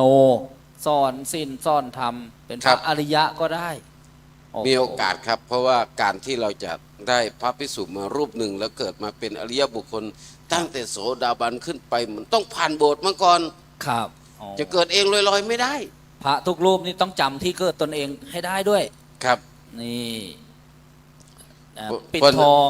ก็ต้องปิดให้สวยงาม กับติด รู ท ป อง นิ สวย มิต งาม แปลว่าเครื่องหมาย คือ บอกเขตครับ เขตเครื่องหมายของโบสถ์เราจะต้องทำให้สวยงาม เพราะ ครับ เป็นของสูงของประเสริฐ อ๋อ ก็เลยมางานปิดทองฝังลูกนิมิต ต้องฟังด้วยอีกสวยงามแล้วทำไมต้องฟังด้วยล่ะครับ คือส่วนที่ลูกนิมิตต้องฝัง เพราะว่าลูกนิมิตต้องอยู่กับพื้นดินครับ อยู่กับดินติดกับดิน ต้องติดกับดิน เพราะดินนี่มันจะไม่ย่อยจะไม่สลายจะตั้งอยู่ได้นาน ครับ ปวกก็ไม่กินดินนะ ปวกก็ไม่กินดิน ปวกก็ไม่กินดิน ไฟก็ไม่ไหม้อีก ครับ จุดไฟไม่ติดในดิน ครับ หินก็จุดไม่ติด อ๋อ ต้องอยู่ประกอบกัน แล้วจะอยู่ก้อนเดียวไม่ได้ มันจะต้องใช้ทั้งหมด9ก้อน โอ้โห9 จุด 9 ทิศ 9 ที่เลย ครับ ครับ ถ้าโบสถ์ใหญ่ ๆ จะใช้สัก108ได้ ครับ แต่ใช้ก้อนเดียวไม่ได้ ครับ ใช้มากเกินกว่านี้ได้ อ๋อ ครับ นี่ มันประกอบไปด้วยนี่นะโบสถ์นะครับ ประกอบไปด้วยส่วนประกอบของการสร้างโบสถ์หนึ่งศาสนพิธี อ๋อพอเวลามีโบสถ์แล้วก็จะต้อง อ่ามี มีพิธีกรรม อ่า ทางศาส ป นา ระกอบไปด้วยพระธรรมวินัย เนี่ยวันนี้ก็ ประกอ เป็ บ น ไปด้วยกฎหมายบ้านเมือง ครับ ไปสร้างที่ท้องนาไม่ได้ อ้าว ต้องสร้างในวัด ต้องเป็นที่ดินธรณีสงฆ์อะไรอย่าง เป็น เงี้ย ธรณีสงฆ์ ครับ ในป่าสงวนไม่ได้ ในท้องนาไม่ได้ ครับ เพราะฉะนั้นจึงจำเป็นประกอบต้องมีกฎหมายประกอบนะครับ ครับ อ่า อ่า ทำให้ถูกต้อง แต่ต้องมีตัดว่ายด้วยเหมือนป้ายงานเนี่ยบอกว่าตัดว่ายตัดทำไมครับ คือลูกนิมิตเนี่ยเพื่อเป็นเข้ามาตัดหวายนี่ครับพระอาจารย์ ครับ เนื่องจากว่าโอกาสที่จะสร้างโบสถ์น้อย ครับ แต่ละหลังคนมาสร้างนี่3,000 4,000 คน10,000 คน ครับ แล้วทีนี้แต่ละคนนี่มาแล้วจะเอาไปโยนลงแล้วก็ฝังไปเลยได้ไหมมันก็ได้ มันก็ได้ ง่ายดี ง่าย ครับ เพียงแต่ว่ากุศลจิตของญาติโยมไม่เกิดขึ้น โอ้ ก็เลยหาพิธีกรรมขึ้นมาต่อเอาหวายมาถักมามัดมาโยงมาใยให้ทุกคนได้มีกุศลจิตมาทำพิธีดีต่อเกิดขึ้น เพื่อกุศดึงใจ100 ดวงพันดวงหมื่นดวงให้เกิดเป็นกุศล โอ้ไอ้บุญกุศลเนี่ยมันไม่ได้อยู่ที่แผ่นทอง ไม่ได้อยู่ที่ลูกนิมิต ไม่ได้อยู่ที่ว่าย ไม่ได้อยู่ที่มีดใช่ไหมครับ ครับ อ๋อ ก็มีส่วนร่วมเหมือน ครับ เหมือนพระพุทธรูปอ่ะ ครับ ทำไมพระอาจารย์ถ้ามีเจ้าภาพคนหนึ่งเดี๋ยวโยมสร้างโบสถ์เดี๋ยวโยมเป็นเจ้าภาพคนเดียว ครับ ปิดทองของลูกมิตรคนอื่นไม่ต้องนะโยมคนเดียวหมดโยมรวยครับโบสถ์นั้นจะมีค่ามีราคามีคุณค่ามีประโยชน์น้อย เขาคนอื่นเขาไม่มีร่วมใช่ไหมครับ เพราะชาวบ้านไม่มีส่วนร่วม ครับ ชาวบ้านก็บอกโอ้ยโบสถ์วัดชั้นสร้าง เวลาโยมจะตายก็มีผลนะครับ ครับ เป็นยังไงครับ โอ้ยคนที่สร้างโบสถ์นี่ก็เวลาจะตายนี่เขานึกถึงทานตนเองให้ อ๋อ นึกถึงเราได้สร้างโบสถ์ตรงนั้น วัดศรีอุดมวงศ์ได้ปิดทองได้ฝังลูกนิมิตได้ไปฟังเทศน์ไปทำบุญใส่บาตรพอตายปั๊บ เป็นยังไงครับ เป็นเทวดาปุ๊บ เทวดาพุบมันเป็นยังไงครับ ครับ เพราะฉะนั้นเวลาที่ไปสร้างโบสถ์เนี่ยเขาจึงจำเป็นจะต้องอาศัยกุศล ไม่ใช่เป็นนึกถึงบางคนไม่เคยสร้างจะคิดถึงบุญได้ไหม ครับ คิดถึงบุญไม่ได้นะ อ๋อมันไม่มีสื่อน ครับมันคนไม่เคยทำบุญใส่บาตรเลยครับ อย่างคนเรานี่เดินทางมาแก่แล้วนี่ครับเขาเรียกเตรียมตัวตาย ำต้องคนแก่นี่เตรียมตัวได้อย่างเดียวเตรียมตัวตาย เตรียมตัวตาย คือพอแก่มาปุ๊บนี่อายุก็ไม่ใช่ไปสนุกสนาน มันต้องหันหน้าเข้าวัดเข้าวาหันหน้าเข้าศีลก็ทำ ครับ ไปนั่งสมาธิภาวนาฟังเทศน์ฟังธรรมเวลาจะตายนี่ครับ จิตมันกุศลเกิดขึ้น กุศลจิต นึกถึงบุญทานที่ทำมาใช่ไหมครับ ครับ คนจะตายมีสิ่งทั้ง3อย่างปรากฏครับ เอามีอะไรบ้างครับ กรรมนิมิตกรรมอารมณ์นิมิตคตินิมิตปรากฏเกิดขึ้น มันไม่มีเลยลูกนิมิตมาปรากฏเนี่ย มันชื่อนิมิตเหมือนกันครับ ชื่อนิมิตเหมือนกัน ชื่อนิมิตเหมือนกัน แปลว่าเครื่องหมาย กรรมก็คือการกระทำ การกระทำของเรา ครับ ที่มาปิดทองฝังลูกนิมิต อ๋อ กรรมที่เราใส่บาตรกรรมที่เราได้ให้ทานกรรมที่มันรักษาศีล นี่ อยู่ในเวลาวันนั้นไปวัดเสียดวง ครับ ได้ไปฟังเทศน์โต้รุ่งได้ไปติดทองฝังลูกนิมิต นะ พอนึกถึงจิตเป็นกุศลครับ ครับ เขาเรียกว่าเป็นกรรมอารมณ์นิมิต เอาเครื่อง สิ่ง หมาย ที่เห็น ออ ก็จะเป็นเห็นเทวดา เห็นวิมานเห็นปราสาทตายขณะนั้นบุญก็ไปสู่คติเป็นที่ไป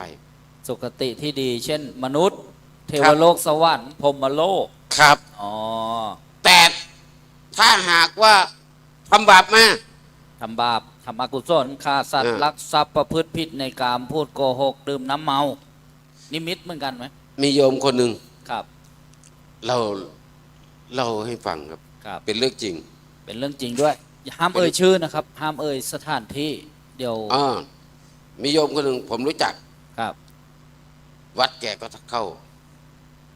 เหล้าแกก็กิน วัดก็เข้าเราก็ไม่ละ เราก็ไม่ละ ครับ มีวัดก็ช่วย แต่เงินวัดแกก็เอา วัดครึ่งหนึ่งกรรมการครึ่งหนึ่ง นั่นแหละ แกก็เป็นกรรมการอยู่วัดหนึ่ง ครับ วัดหนึ่งซึ่งโตใหญ่ เสร็จแล้วก็เงินวัดแกก็โกงที่วัดแกก็เอา ของ ไม้ วั วั ด ดแก เอา ก็โปรย ครับ ของวัดแกเอา เอา ขนาดเดียวกันแกก็ทำบุญใส่บาตรนะ ทำทั้งสองอย่างเลยเป็นยังไงต่อมา พอปีหนึ่งแกป่วย ครับ ป่วยกระสอบกระแสะ แกก็ได้หลายโรคครับ พอตั้งแต่ประสบสำเร็จในชีวิต เบาหวานก็ได้ ความดันก็ได้โรคดีซ่านโรคไตวาย โอ้โห ก็จะตายไวแล้ว มาเพียบ นอนหายใจประงาบประงาบ รวยริน แล้วก็โอ้ยปวดท้องปวดท้องปวดท้องท้องแกใหญ่มากเลย ครับ เขาไปส่งโรงพยาบาลไปโรงพยาบาลหายปวดก็เอามาอีกกลับมาบ้าน ผมไปคุยกันว่ากลางคืนนี่ครับ มันจะมีเขาเอามีดแกเห็นคนเดียวนะ อ้าว เอามีดมัดใส่ไว้บนขื่อแล้วมีดก็หล่นลงมาใส่ท้องแก โอ้โห แกก็เจ็บพอค่ำมาจะเป็นครับ บางคนก็นั่งผ้าเตี่ยวสีแดงๆมาจะเอามาแกไป เอามีดมาฟันท้อง เอามีดมาฟันขา บางคนก็ถือนู่นเลยครับ เอาไม้ซุงนี่ครับ นี่ ไม้ซุงไม้ใหญ่ที่ใหญ่ๆจับมาโยนใส่ ครับ กลางคืนแกนอนไม่ได้ แกจะโดนประจำทุกคืน อันนี้เป็นนิมิตที่ไม่ดีใช่ไหมครับ เขาเรียกว่า เห็ เป็น นของ กรร เขา ม อยู่ นิ คนเดี มิ ยว ตที่แกทำจะส่งผลทันที อ๋อนี่กรรมนิมิต ครับ คือเครื่องหมายที่มันเป็นการกระทำที่ไม่ดีทุก เวลาอาการหนักเข้าอาการอย่างนี้กำเริบครับ แสดงว่าใกล้ตายแล้ว โอ้ ใกล้ตายแล้ว นี่ ใกล้ตายแล้วก็อาการอย่างนี้ใกล้ตายแล้วก็เลย ผมก็บอกว่าโยมเอางี้นะภาวนาว่าอะระหังอะระหังหรือพุทโธพุทโธก็ได้ อ๋อ แกภาวนาได้แป๊บเดียว อืม คือแกเข้าวัดด้วย ครับ พอภาวนาได้แป๊บเดียว มันก็หายไปสักพักหนึ่ง ครับ แกก็ลืมแกก็นึกถึงเรานี่เป็นคนชั่วเราไม่น่าทำเลยนู้ โอ้โห ทีนี้แกก็นึกถึงที่แกไป กรรมนิมิตอารมณ์ อ่าม มาแล้วทีเนี้ย ก็มาใหม่อีก อ๋อ พอมาใหม่ปุ๊บไฟก็ลุกท่วมตัวแก โอ้โห ไอ้ คตินิมิตมาอีกที่จะไปเกิด อ่า อ่า แล้วแกก็ตายตอนที่ไฟลุกท่วม คือคนอื่นไม่เห็นนะ ครับ แต่แกเห็นคนเดียวร้อนดินทุรนทุราย อ้ดิ้นทุรนทุรายแล้วก็ตายครับ อันนี้คติที่ไปเรียกว่าเป็นคติที่ไม่ดี ครับถ้าทางที่ดีก็ตรง โยมเมืองเลยนี่ ตรง หลายคนโทรมาหาผม ว่าไงครับ ผมจัดรายการวิทยุช่วงบ่ายสาม ครับ มีสายโทรก็กลิ้งกลิ้งกลิ้งโยมเมืองเลยโทรมา ว่ายังไง อ่าพระอาจารย์บุเรียนใช่ไหมเจ้าคะใช่ อ่า มีอะไรเลยแม่กำลังป่วยอยากจะฟังเทศน์ อ๋อ โยมที่มาเนี่ยโยมเข้ามาปฏิบัติธรรมนี่เขาเคยฟังเทศน์ประจำ ครับ เขาเคยทำบุญที่วัดศรีอุดมวงศ์เคยทำบุญวัดป่าจริยธรรม ครับ อาจารย์ตอนนี้แม่พูดได้ไหมล่ะผมถามว่าโยมแม่พูดได้ไหมไม่ได้ แต่ฟังได้อยู่ อ๋อ แต่เขาอยากจะไปทำบุญที่วัดก็ไปไม่ได้ ตอนนี้แกเห็นแปลก เห็นอะไรล่ะครับ ๆแกเห็นเทวดามาหาแกบ่อย อ๋อลูกก็นึกว่าเพ้ออะไรอย่างเงี้ยใช่ไหมครับ อ๋อ ๆลูกเทวดามาหาแม่แล้วเขาชวนไปอยู่ด้วย นาน บอกแม่ไม่มีหรอกแม่อย่าไปเพ้อไป อ่า เขามาจริงเขาจะมารับไปอยู่ด้วยเขาบอกเขาอยู่ที่ดาวดึงสวรรค์ โอ้โห เหมือนเรื่องของธรรมิกะอุบาสกในพระ ผ ไตร ม ปิฎก ก็เลยบอกว่าโยม แม่โยมไม่เพ้อหรอกจะไปว่าแกเพ้อ อ่า ตอนเนี้ยเดี๋ยวขอคุยหน่อยขอคุยหน่อย ผมก็คุยไป แกก็ไม่ได้คุยบอกผมเป็นคนพูดคนเดียว ครับ โยมได้ทำบุญให้ทานดีแล้วโยมได้ใส่บาตรโยมเคยมาฟังเทศน์ตุ้รุ่งที่วัดศรีอุดมวงศ์ อ๋อ เคยฟังเทศน์อยู่ที่วัดป่าจริยธรรม เคยสร้างมหาอุโบสถ นำจิตให้ระลึกถึงกุ เอ ศล สร้างโบสถ์วัดศรีอุดมวงศ์ก็สร้างโบสถ์วัดป่าจริยธรรมก็สร้างฟังเทศน์กันตลอดทั้งวันทั้งคืนทำมาหลายปี พระเนรองค์ไหนมั่งในวัดศรีอุดมวงศ์ในวัดป่าจริยธรรมที่ไม่เคยฉันข้าวแกไม่มี อ๋อ ให้ระลึกถึงบุญให้ได้ นึกถึงบุญมาแล้ว ครับ แกได้ยินแกปลื้มเพราะฉะนั้นที่แกคิดถึงนี้กรรมนิมิตฝ่ายกุศลก็ส่งผลครับ อ๋อ เห็นเป็นเทวดาวิ เป็น มา เทวดาน มา เห็น ครับ เพราะฉะนั้นโยมที่มานี่มีโอกาสทั้งนั้นนะครับนี่ ครับ ครับ เวลาตายนะโยมนะอย่าไปนึกถึงลูกถึงหลาน นึกถึงลูกนิมิตไว้ ไม่ใช่บางคนนึกถึงโบสถ์นึกถึงศาลาไม่ได้นึกถึงเป็นบุญนะครับ พระอาจารย์ ครับ เขียนป้ายไว้ตรงที่เสาศาลาเสาโบสถ์นะ ว่า เขียนว่าชื่อยายแมนใช่ไหม อ่า ยายแมนบริจาค10,000 บาท สาธุ มาถึงก็นั่งแปะเลยอยู่ชื่ออยู่บนหัวแกนั่งอยู่นะนั่งตรงนั้นทุกวันวันหนึ่งแกมา คนอื่นมานั่ง คนอื่นมานั่ง ครับ แกก็เดินชี้ดูสิป้าย ดูสิป้าย นี่เสาศาลาฉันนะ เป็นยึดอีก ชื่อ อันนี้มีโอกาสไปเกิดเป็นตุ๊กแกจิ้งจกตรงนั้นครับ อ๋อ แปะเสาอยู่นั่นเอง หลงก็เรียกหลง เข้าใจไม่ถูก บุญกุศลคืออะไร ใช่ไหมครับ เป็นเครื่องขัดเกลากิเลส อ๋อ บุญกุศลเนี่ยขัดเกลากิเลส เหมือน ครับ ญาติโยมผู้มาถือบวชต้อง2,600 คนเนี่ยนะ โอ้โหหลวงพ่อเต็มศาลาเลย รอบๆ อุโบสถโบสถ์อีกมากมายเลยครับเนี่ย โอ้โห ครับพวกนี้ไม่อยู่ในสายตาผมหรอก ไม่อยู่ในสายตาเลยสักคนหนึ่ง ครับ มีแต่เทวดาอยู่ ทีนี้หลวงพ่อปิดทอง ตัดไหว้แล้วผูกพัตตสีมาเป็นยังไงครับ ผูกนี่เป็นคำพูด คำพูดนะฮะ คือโบสถ์นี่ครับ เวลา ครับ จะสร้างโบสถ์เนี่ยเขาจะต้องทำพิธีสวดถอน เขาเรียกว่าสร้างกรรม ทำสังฆกรรมสวดถอนก่อน พระ ถ ส อง น ฆ์ท่าน พื้น มา ที่ ทำกัน แต่ก่อนเนี้ย ครับ มันมีตอสมมติเราจะสร้างบ้านต้องขุดตอให้หมด อ๋อ เพื่อไม่ให้ปลวกขึ้น ไม่ให้อะไรมารบกวนดินบ้านจะไม่ถล่ม ครับ บางทีที่เราสร้างโบสถ์เนี่ยมันเคยมีวัดมาก่อน อ๋อ เมื่อพระพุทธเจ้าที่บางทีพระเจ้าเผยแผ่พระศาสนามาตั้งวัด แล้ววัดก็เปิดเป็นวัดล้างขึ้นมาทับที่เดิมเขาเรียกสวดถอน ถอน แล้ว ก่อน ก็สวดสมมุติขึ้นมาอีกทีนึง เขาเรียก พอ ว่า สวดสมมุติขึ้นมาแล้วก็ แล้วก็ทำเป็นเครื่องหมายเขาเรียกลูกนิมิตไว้ ครับ เอาหินมาปักไว้4 ทิศหรือ8 ทิศ สมมตินี่ก็คือตกลงร่วมกันว่า เอาละตรงนี้จะเป็นโบสถ์ แต่ชาวบ้าน100,000 คนมาสวดถอนน่ะถูกต้องก็ไม่ได้นะครับ ครับ ถึงใช้ภาษาถูกต้องเป็นพระสงฆ์ครับ อ๋อต้อง ต้องเป็นพระ เป็นสังฆกรรม ครับเป็นสังฆกรรมพอสวดเสร็จเรียบร้อย ผูกเลือกนิมิตก็คือไอ้ผูกพัทธสีมาคือ ครับ ผูกใจว่าตรงนี้เป็นเขตสงฆ์ อ๋อ เป็นเขตเสมา นี่ เป็นเขตที่ทำสังฆกรรม นี่คือคำว่าผูกใช่ไหมครับ ครับผูกใจครับ ครับผูกใจ แล้วพระเดินมาเห็นโอ้นี่มีลูกนิมิตมีเสมานี่แสดงว่า เป็นโบสถ์ เป็นโบสถ์ อ่า ศาลาเขาไม่มีครับ อย่ามาเอาทำเป็นอย่างอื่นไม่ได้ อย่า เป็น เอา อย่างอื่น โบสถ์เป็นบาร์อย่าเอาศาลาเป็นบ่อน ไม่ได้ครับ อ๋อผูกนี่คือผูกใจ ผูกใจครับ ครับ ก็เลยเป็นอย่างนี้ญาติโยม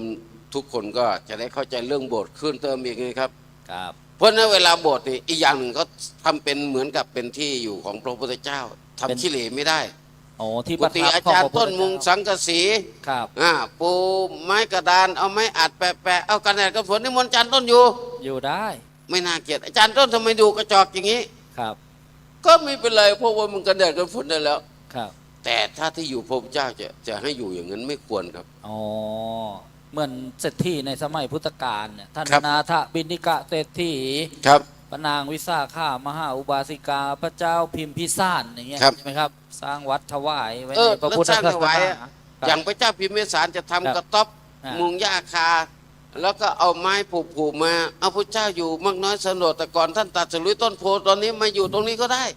ครับ เขาไม่ทำกันหรอกครับ ไม่สมพระเกียรติ ไม่สมพระเกียรติระหว่างเราหลับในหลวงเป็นเจ้าภาพเป็นกุฏิงั้น ครับ มันต้องดีพิเศษ ครับพอมีพระราชศรัทธาแล้วมีพระราชทรัพย์ด้วย มีพระราชอำนาจด้วยโอ้โห กุฏิพระเจ้าเรียกว่าพระคันธกุฏิ คันทะแปลว่าก ลิ่นหอม กลิ่นหอมกุฏิก็ที่ประทับ พระเจ้าแผ่นดินเขาเอาไม้จันทร์ โอ้ ไม้กฤษณา ไม้ที่ดีที่ าทำกุฏิ ค่า ที่ ที่ ดี สุด ที่ เลย สุด ครับ แล้วเทวดาก็มาบูชามนุษย์ก็เอาดอกไม้ ดอกอุตภิษเขาไม่ไปบูชาเขาต้องดอกมะลิ ดอกกุหลาบ หอมที่สุด ดอกหอม สวยที่สุด ครับ อะไรที่ ที่ ดี ดีที่ ที่ สุ สุ ด ด ประเสริฐที่สุด ประณีตที่สุดเนี่ยเอามา ๆเขาเลยเรียกว่าพระคันธกุฏิ ครับ โบสถ์นี่ก็คือเป็นพุทธาวาสเป็นแทนพระคันกุฏิของพระสัมมาสัมพุทธเจ้า จึงจำเป็นต้องดีที่สุดในวัด ครับ ขี้เหร่ที่สุดไม่ได้ อ๋อมันจะสื่อถึงศรัทธาของชาวบ้านชุมชนที่มีต่อพระพุทธศาสนาใช่ไหมครับ ครับ อ๋อ เพราะฉะนั้นถ้าโบสถ์เปรียบวัดก็เหมือนเปรียบกับคนเหมือนกับใบหน้า ครับโบสถ์เนี่ยนะ ใบหน้าบางทีพุงโยแต่ใบหน้าดีไว้ก่อน อ๋อ ใบหน้าต้องสวยก่อนครับ ครับพระครูอุดมวรานุวัฒน์เลยทาสีทองหมดเลย แสดงว่า ครับ หน้าทองเลยทีนี้ครับ หน้าทอง ครับ ลงหน้าทองครับ ครับ ลงหน้าทองให้สวยให้งาม ครับ เพราะนั้นญาติโยมวันนี้ที่เรามาร่วมกันสร้างโบสถ์นี่ถือว่าเป็นบุญญาลาภตายก็จะมีเป็นเทวดาไม่ใช่เทวดากระจอกแล้วครับ ไม่ใช่เทวดากระจอกด้วยนี่มีด้วยหรือครับเทวดากระจอกเนี่ยเป็นไงครับ คืออย่างนี้ ครับ คนเมืองวนทำบุญน้อย อ๋อ แต่ก่อนทานไม่ให้ศีลไม่รักษาภาวนาไม่เคยเลย ครับ พอจะตายโอ้ยแม่อยากทำบุญพาแม่ไปทำน้อย ครับ ก็พอแม่ทำไทยบาทปั๊บกลับมาบ้านตาย อ๋อ พอตายปั๊บก็ได้ใส่บาตรอยู่ครั้งเดียว ครับ รักษาศีลอยู่ครั้งเดียว ให้ทานรักษาศีลหนึ่งไม่รู้เรื่องอะไรเลย ตายไปเป็นเทวดาไม่มีวิมานอยู่ อ๋อ สิงสถิตอยู่ที่ต้นสะเดา เทวดานี่ก็แตกต่างกันไปอีก ฤทธิ์ก็ไม่มี ครับ ไปไหนก็ย้ำตักตักตักเพราะไม่มีฤทธิ์ห่อไม่ได้ ครับ สิงสถิตอยู่ที่ต้นไม้ก็เพราะมีบุญน้อยครับ ครับ เทวดานี่ก็แตกต่างกันด้วย แต่คนที่สร้างโบสถ์สร้างศาลา ครับ เป็นโรงงานผลิตพระมีบุญใหญ่ โอ้ พระองค์ไหนมาบวชปุ๊บได้บุญพระไปสวดมนต์เช้าทำวัดเช้าทำวัดเย็นได้บุญ พระไปนั่งภาวนาได้บุญบุญเกิดขึ้นทั้งกลางวันกลางคืนบุญตลอดปีตลอดไปแบบนี้วันเนี้ยคนมานั่งปฏิบัติธรรมนี้บุญเกิดขึ้นกับคนสร้างครับ ครับ มันไม่ได้เกิดกับต้นไม้นะครับ มันเกิดเกี่ยวกับคนสร้างคนสร้างด้วยบุญผลบุญใหญ่จึงเกิดขึ้น ครับ เป็นเทวดาก็มีวิมานอยู่ อ๋อ ยังไม่ทันตายวิมานคอยแล้ว วิมานไปคอยเราแล้ว พระอาจารย์ไปดูดิ ครับ ไปได้ไหม ยังไม่อยากไปครับ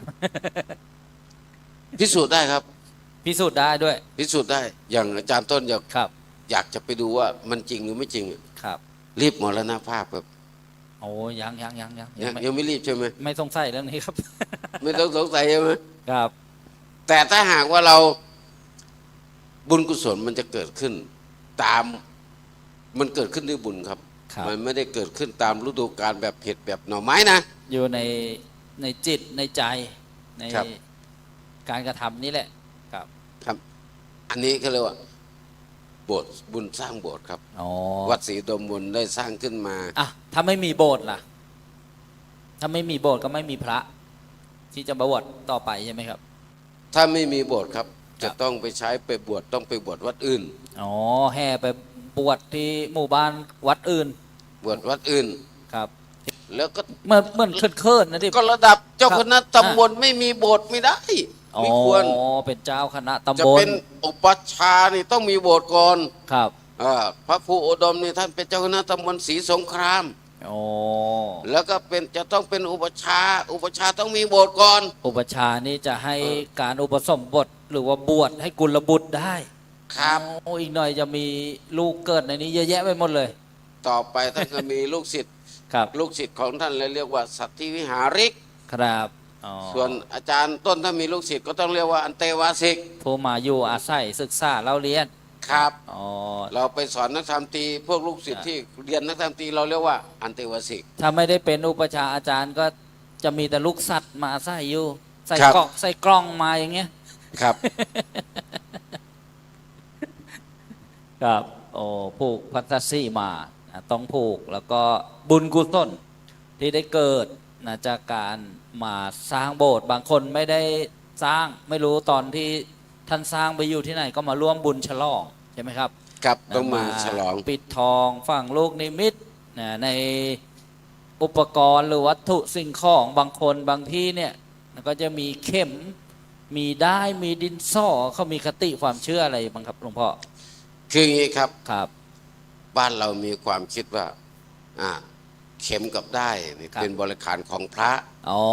บ วชมันเวลาบวชมันจะต้องมีบริขารให้ครบ บริขารกี่ ครับ อย่างของพระมีกี่อย่างก่อนจะบวช บริขารของพระมี8 แปด บวชมาใหม่ๆนี่มีบริขาร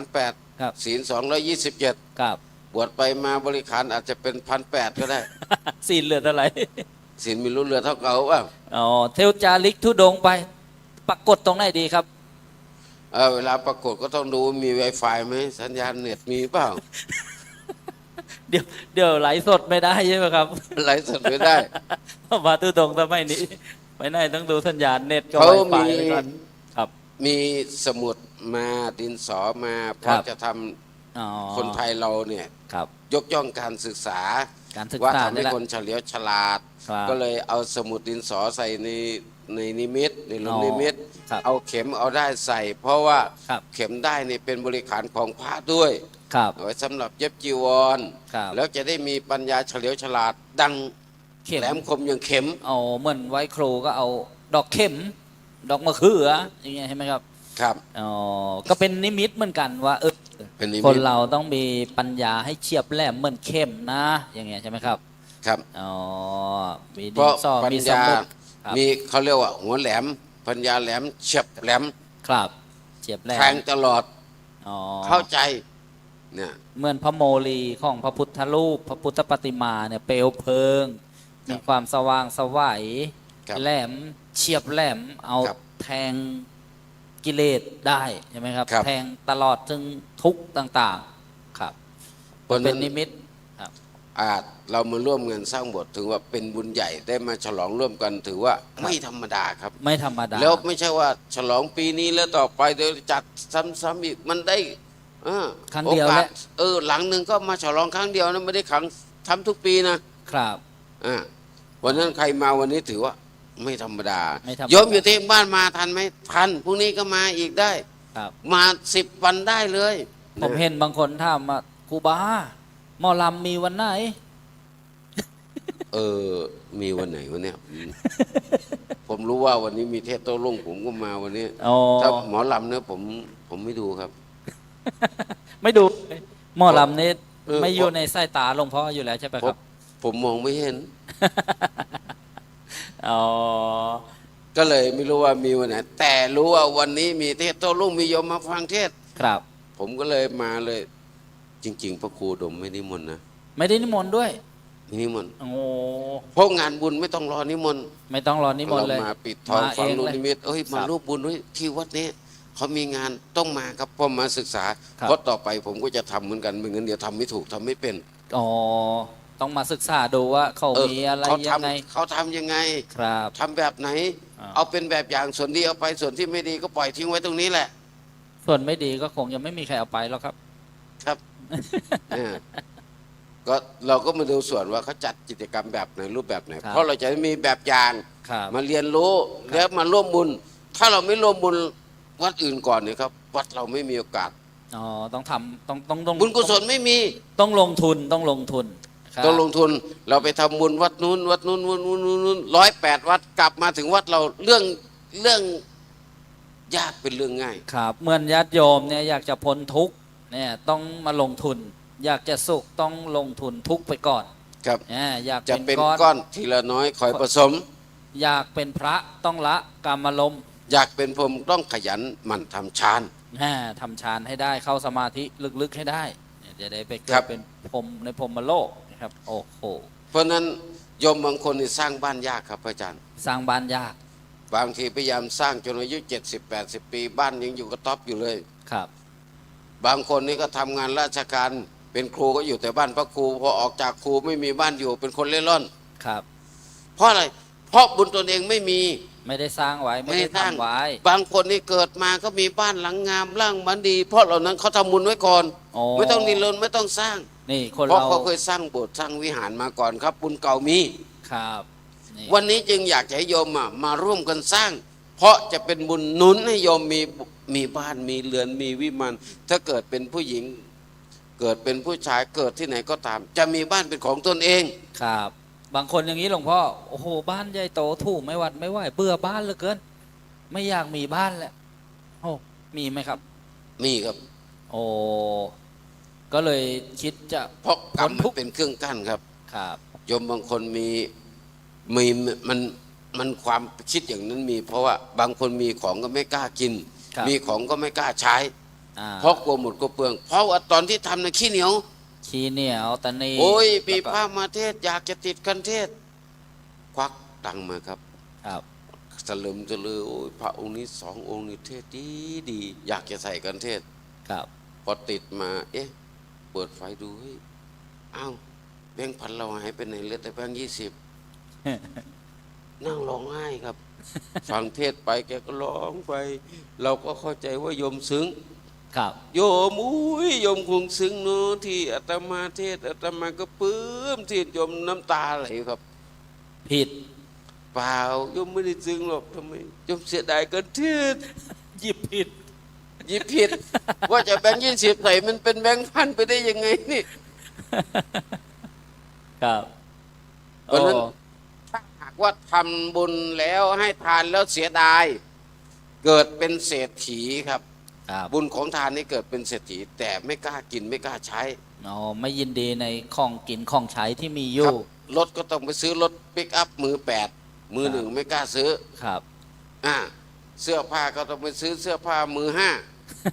มือ 1ก็ไม่กล้าซื้อ ก็เรียกว่าผ้าขี้ริ้วห่อทอง อ่าทุกอย่างก็ใช้แต่ของที่ไม่มีคุณค่า อ๋อ เพราะว่าเนื่องจากว่ากล้วยจะต้องไปซื้อกล้วยทีนึงนะ กล้วยดำๆนะ กล้วยที่เขาขายราคาตกแล้ว เพราะฉะนั้นเจตนาทั้งก่อนให้ขณะให้หลังให้เนี่ยต้องทำให้ดีใช่ไหมครับ ก่อน จิตใจ ให้นี่ตั้งใจเลยเราจะ ครับ สร้างอุโบสถโอ้ยต่อไปศาสนาจะเราจะเลื่อนรุ่งเรือง เราจะต้องทำบุญสร้างโบสถ์ นี่ สร้างเพื่อเป็นอะไรเป็นสังฆทานถวายพระแล้วเป็นของพระเป็นของสงฆ์ไม่ใช่ของเรา ครับ เรามีความรู้ความเข้าใจมีปัญญาประกอบ คิดให้ดี อ๋อนี่ก่อ คื น ออาจารย์เคยคิดไหมว่าไอ้ทำบุญด้วยศรัทธา ครับ คือศรัทธายังไม่เกิดเราหาเหตุผลมาก่อน เรียกว่าปัญญาเนี่ยไหม เขาเรียกปัญญามา คิดไป ประกอบ ในทางที่ดี ไม่ใช่ คิด ไป ไป คิด ทาง ล ที่ บ ดี ครับ สร้างโบสถ์นี้เราไม่ได้สร้างให้มดให้นกมันมาอยู่อาศัยแต่ อ๋อ นกมาอาศัยเพราะมันไม่ได้ขออนุญาตพระครู ครับ พระครูก็ไม่ใช่อนุญาตให้มัน แต่มันล่วงเกินอยู่เอง ครับ แต่เราสร้างเป็นเพื่อเป็นพุทธบูชาเป็นของสงฆ์ ครับ คิดอย่างนี้แล้วทำคณะให้ก็จิตใจเบิกบาน ครับ ถ้าเขาตอนก็ให้หน้าบึ้งนะครับ อ๋อ เกิดเป็นคนขี้เหร่ เกิดเป็นคนขี้เลนะครับ แต่เกิดดีแล้วที่ดีแล้วมีอยู่มีกิน ครับ แต่หน้าตาอาจจะไม่ยิ้มแย้มแจ่มใส ครับ นี่ บางคนห เจ น้า ตนา ตาสวย เจตนา แต่หน้าบึ้ง ครับ หน้าบูดเพราะนั้นเกิดเป็นคนต้องหน้าตาดีต้องขณะทำก็ยิ้มแย้มไว้ก่อน ครับ ทำเสร็จแล้วก็นึกถึงให้ปลื้มอย่าไปเสียดาย อย่าไปเสียดายวันเนี้ยเดี๋ยวถ้าใครอยู่สอดแจ้งโตรุ่งได้นี่ต้องปลื้มใจ ปลื้มใจเลย ยิ้มแย้ม อย่างนี้ก็ แจ่ม เรียกว่าทำบุญถูกทั้งสามการ อ๋อก่อนทำขณะทำและหลั่งท หลังทำครับ ำดีแน่ ตามคิดถึงเขียนโบสถ์ที่ไหนเราโอ้ยครั้งหนึ่งเราได้สร้างโบสถ์วัด สีอุดมวงศ์ครับโอ้ ปลื้มใจครับ ปลื้มใจแล้วชาตินี้ไม่เสียชาติเกิดแล้ว อ่า ครับ บางคนอยากทำ9 วัด 9 วัดเลยปิดทองฝั่งลูกนิมิตให้ครบ ไปครบ วัด 9ครับ ครับ บางคนปิดทองลูกนิมิต9 ลูก ครับ ฉันไม่ปิดลูกเดียวหรอกฉันเดิน อันนี้1 แผ่นอันนั้น2 แผ่นอันนี้3 แผ่น ครับ ครบ9 แผ่นก็นอนปลื้มใจครับ นี่เป็นสื่อให้เกิดกุศลจิต ครับ ครับอ๋อ เพราะฉะนั้นอย่าลืมเด้อวันนี้ใครยังไม่มา ครับ พรุ่งนี้มาท่าน ครับ อ่า แต่พรุ่งนี้หลวงพ่อก็กลับแล้วแหละใช่ไหมครับ ไม่เจออาจารย์ต้นใช่ไหมพรุ่งนี้ พวกนี้ก็แยกย้ายกันนะครับมา ครับ ร่วมบุญมาร่วมฉลอง ครับ ครับ ก็ถือ มา ว่าดี เห็น แล้ว ศรัทธาสาธุชน โอ้เห็นศรัทธาช่วงท้ายของรายการและหลวงพ่อครับนะค่ำคืนวันนี้นะได้มาแสดงธรรมปุจฉาวิสัชนานะได้อัญเชิญคำสอนพระพุทธเจ้ากล่าวเป็นนิเคปบทเบื้องต้นว่ากาเลนะธรรมัสสวนัง กาเลนะธรรมะสากัจฉาเอตัมมังคลมุตตมังมาจากมงคลสูตร 38 ประการนะว่าการฟังธรรมตามการเวลาเป็นมงคลอันสูงสุด การสนทนาธรรมตามการเวลาเป็นมงคลอันสูงสุด ต้องตามการเวลาด้วยนะยังไม่ถึงเวลาก็มาไม่ได้ใช่ไหมครับหลวงพ่อหลวงพ่อก็ต้องจำวัดรอไปก่อน ต้องรอก่อน ผมก็จำวัดรอเอ็นล่างรอเหมือนกันนะพระอาจารย์มหาสุริยาก็เปิดผ้ากังอะไรมั่งแจ้งสว่างซี่ลอนดอนอะไรนะผมก็ ฟัง นะว่าประเดี๋ยว ต้องมีเปิดผ้ากังเลยนะผมงงอยู่ตั้งนานแต่ก่อนสนทนาธรรมกับหลวงพ่อที่จังหวัดสุรินทร์คืออะไรเปิดผ้ากัง แจ้งสว่างซี่ลอนดอนด้วยอ๋อยี่ห้อตะเกียงมาจากประเทศอังกฤษ ครับ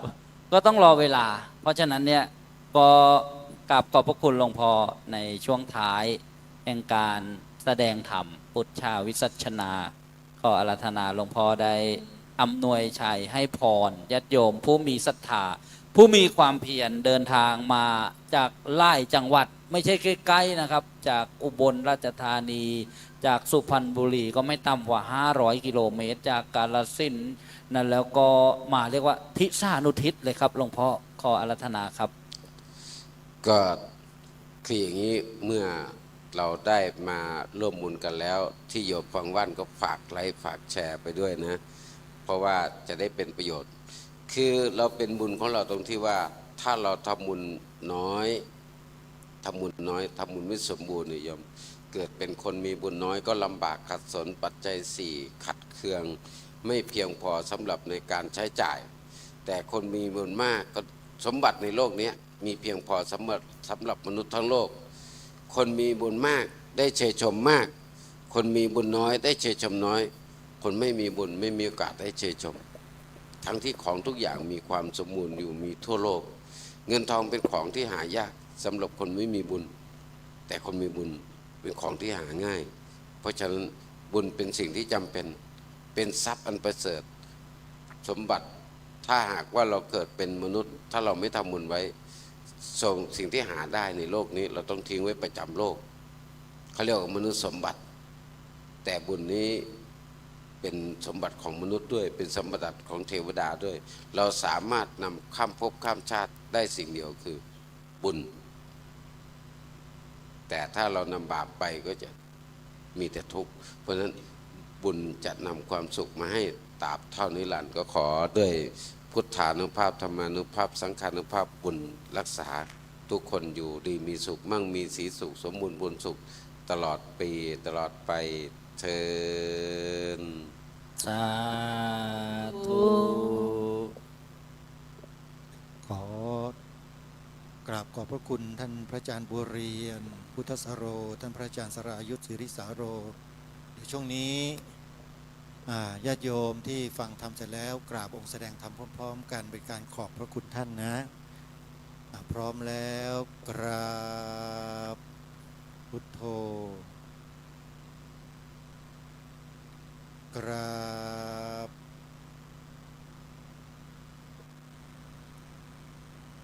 กราบขอเชิญผู้แทนได้นำจตุปัจจัยทายธรรมถวายองค์แสดงธรรมทั้งสองรูปนะฮะใครที่ได้รับมอบหมายไว้ขอเชิญนะโยมนะก็ถือว่าเราได้สดับรับฟังการแสดงธรรมนักบูชาวิสัชนากับท่านพระอาจารย์ทั้งสองรูปจบไปแล้วนะซึ่งในช่วงนี้เดี๋ยวเราพร้อมใจกันถวายเครื่องไทยธรรมแด่องค์แสดงธรรมทั้งสองรูปนะโยมนะตั้งใจพร้อมๆกัน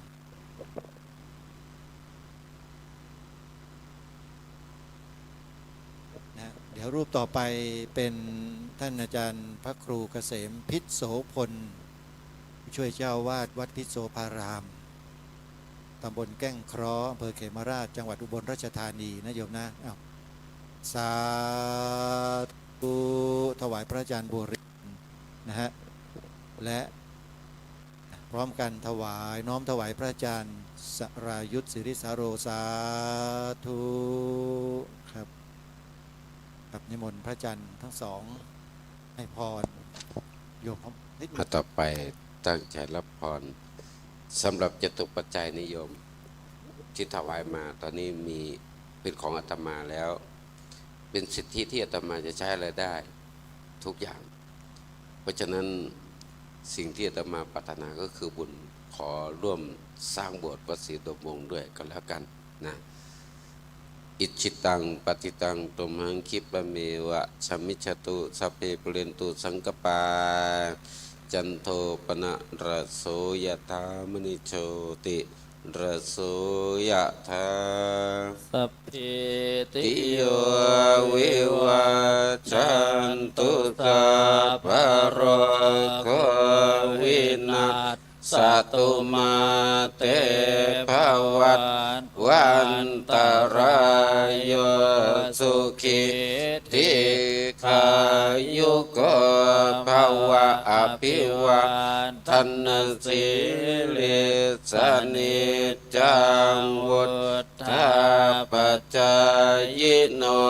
จัตตารโอธรรมาวัฏทันติอายุวันโนสุขังภาลัง ก็ขอน้อมถวายปัจจัยธรรมทายทานเหมือนหลวงพ่อบัวเรียนด้วยนะครับพระครูดมวรานุวัฒน์สาธุพร้อมกันญาติโยมสา ธุ ครับกราบขอบพระคุณอีกครั้งหนึ่งครับทั้งสองรูปนะครับที่เมตตามาร่วมแสดงธรรมให้กับญาติโยม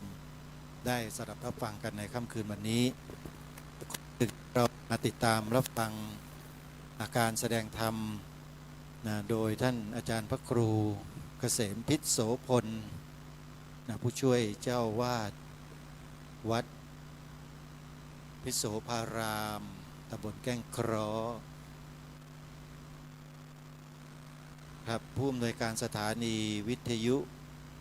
กระจายเสียงพระพุทธศาสนาวัดพิษโสภาราม102 เมกะเฮิรตซ์โยมท่านจะจัดรายการเนี่ยไลฟ์สดออกรายการเป็นประจำทุกวันเลยนะถ้าใครสนใจก็ติดตามรับชมได้ที่ Facebook ของวัดพิษโสภารามนะฮะท่านก็ถือว่าเป็นพระเถระผู้ใหญ่รูปหนึ่งของจังหวัดอุบลราชธานีเป็นครูบาอาจารย์สายวิปัสสนากรรมฐานของเราซึ่งในวันนี้เราจะได้มาฟังสดับรับฟังจากท่านกันนะโยมนะสำหรับวัดพิษโสภารามนะญาติโยมอาจจะยังรู้จักกันไม่มากก็ขอทำความรู้จักตามที่อาตมาภาพมีความรู้นะโยมสำนักนี้เป็นสำนักปฏิบัติวิปัสสนากรรมฐานมาตั้งแต่เริ่มต้นแล้วก็เป็นสำนักเรียนพระบาลีของพระภิกษุสงฆ์สามเณรพูดง่ายๆว่าเป็นวัดที่ส่งเสริมทั้งภาคปริยัติแล้วก็ภาคปฏิบัติควบคู่กันมาโดยตลอดวัดพิษโสภารามได้ผลิตบุคลากรที่มีคุณภาพออกเผยแผ่พระพุทธศาสนามาเป็นระยะเวลาหลายสิบปีโดยหลวงพ่อเจ้าวาดตั้งแต่รูปต้นๆเลยนะหลวงพ่อเจ้าคุณนะเดี๋ยวท่านอาจารย์พระครูท่านจะมาปรารภมาทำความรู้จักให้ญาติโยมได้ทราบกันนะและวัดวาอารามของท่านนั้นเป็นวัดที่ใหญ่แล้วมีการพัฒนาโครงสร้างนะรูปแบบของวัดเนี่ยได้อย่างนะเหมาะเจาะลงตัวแล้วก็ใช้ประโยชน์ได้อย่างมากมายโดยเฉพาะอบรมเยาวชนเด็กๆในจังหวัดอุบลราชธานีเนี่ยถือว่าครั้งหนึ่งทำได้คราวละมากๆเป็นพันๆชีวิตนะต่อครั้งโยมนะแล้วก็มีความพร้อมในหลายๆด้านทั้งสาธารณูปโภคเครื่องอุปโภคต่างๆพร้อมทุกอย่างนะญาติโยมที่ติดตามรับชมการถ่ายทอดสดการแสดงธรรมในค่ำคืนวันนี้ท่านใดที่อยู่ทางบ้านถ้ายังไม่ได้หลับไม่ได้นอนก็ขอให้สาธุชนได้ทราบว่านี่คืองานปิดทองฝังลูกนิมิตฉลองอุโบสถของวัดศรีอุดมวงศ์ตำบลศรีสงครามอำเภอวังสะพุงจังหวัดเลยเปิดโอกาสให้สาธุชนได้ร่วมบุญกันตั้งแต่วันนี้นะ18ที่ผ่านมาจนวันนี้19เข้าสู่วันที่19มกราคมแล้วงานก็จะจัดไปจนถึงวันที่28มกราคมเป็นเวลาทั้งหมดนะ10วันโยมเปิดโอกาสให้ญาติโยมได้รับกันเป็นเจ้าภาพลูกนิมิตจำลองเพื่อมีส่วนร่วมในการจัดกิจกรรมในครั้งนี้เพื่อความเป็นสิริมงคลเป็นบุญเป็นกุศลแก่พวกเรากันนะเดี๋ยวสักครู่หนึ่งนะท่านองค์แสดงธรรมก็จะได้ขึ้นสู่ธรรมาสน์นะใครที่จะไปทำธุระส่วนตัวก็ค่อยๆทยอยออกไปนะโยมนะแล้วเดี๋ยวกลับกันเข้ามานะในช่วงนี้ก็ขอปรารภเชิญชวนญาติโยมที่อยู่ทางบ้านโยมท่านใดที่จะร่วมบุญกับทางวัดศรีอุดมวงศ์ก็สามารถนะโอนปัจจัยเข้ามาร่วมบุญได้เลยตามกำลังของเรานะโยมนะบัญชีธนาคารที่ได้ตั้งไว้ก็คือธนาคารกรุงไทยหมายเลขบัญชี403 196 3777นะถ้าเรามองออกไปสู่ด้านนอกก็จะเริ่มเห็นนะแม่ครัวก็เริ่มที่จะเข้ามาสู่พื้นที่แล้วก็เตรียมหุงหาอาหารจัดทำอะไรต่างๆเอาไว้ในวันพรุ่งนี้นะฮะก็เริ่มที่จะปฏิบัติหน้าที่กันแล้วแล้วก็ต้องขออนุโมทนากับโรงทานทุกๆโรงทานนะที่ได้นำอาหารคาวหวานน้ำดื่มน้ำปานะต่างๆมาเลี้ยงแก่ญาติธรรมของเราในงานนะตั้งแต่เมื่อวานนี้โดยเฉพาะโรงทานของวัดไตรสิกขาทรามลตารามนำทีมโดยคุณโยมแม่ชีมวลนะแม่ชีมวลท่านเป็นน้องสาวแท้ๆของพระอาจารย์สมภพโชติปัญโยโยมก็นำเสบียงอาหารมาตั้งโรงทานอยู่ที่ภายในบริเวณวัดศรีอุดมวงศ์แห่งนี้และทราบว่าวันนี้ก็จะเดินทางกลับเพราะว่าจะต้องไปเตรียมงานวันนัดพบผู้ใฝ่ธรรม ที่วัดไตรสิกขาได้จัดเป็นประจำทุกปี ระหว่างวันที่1ถึง7กุมภาพันธ์ในปีนี้ถ้าใครสนใจจะไปบวชเนกขัมมะปฏิบัติธรรมฟังธรรมที่วัดไตรสิกขาก็ขอเชิญได้1ถึง7นะกุมภาพันธ์นะโยมนะก็ขอเชิญชวนทุกท่านไปร่วมบุญกันสำหรับกิจกรรม5วันแรกของงานก็จะเป็นในส่วนของการปฏิบัติธรรมนะไปตลอดทั้ง5วันคือ18 19 20 21แล้วก็22เราก็จะปฏิบัติกันไปเช่นนี้ทุกวันแต่ว่าในวันนี้19เป็นต้นไปเนี่ยจนถึงวันที่22จะไม่มีการแสดงธรรมไปถึงเช้าแต่จะแสดงธรรมในช่วงค่ำไปจนถึงเวลาประมาณสัก4 ทุ่มนะตามที่กำหนดเอาไว้หรือไม่ก็3 ทุ่มแล้วเราก็พักผ่อนพอรุ่งเช้าเราก็มาทำกิจกรรมกันต่อเนื่องนะก็จะไม่หนักเหมือนกับวันนี้ถือว่าเป็นวันเปิดงานนะท่านอาจารย์พระครูก็ได้กำหนดให้มีการฟังเทศฟังธรรมกันตลอดทั้งคืนแล้วก็ได้มอบหมายให้อาตมาภาพมาเป็นโฆษกในการ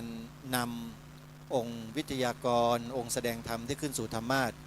ในช่วงนี้ถ้าเกิดท่านอาจารย์พระครูเกษมพิษโสพล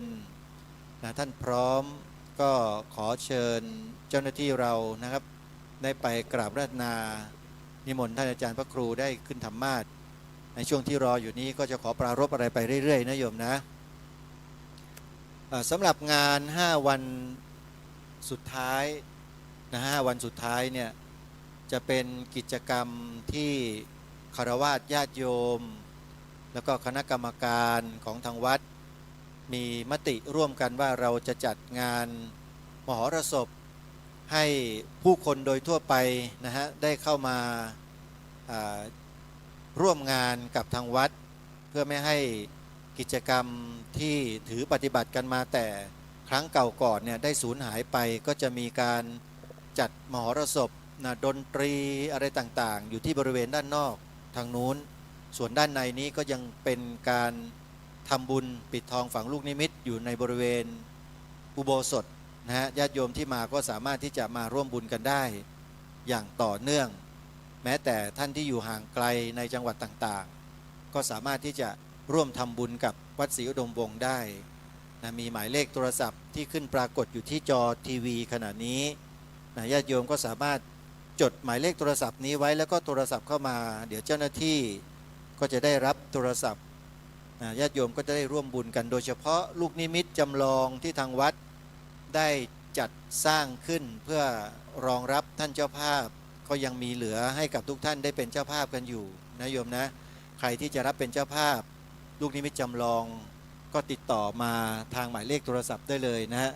ตอนนี้ท่านอาจารย์พระครูมาแล้วก็ขอกราบพระนานิมนต์ท่านอาจารย์พระครูขึ้นธรรมาสน์ได้เลยครับกระผมครับนิมนต์ครับ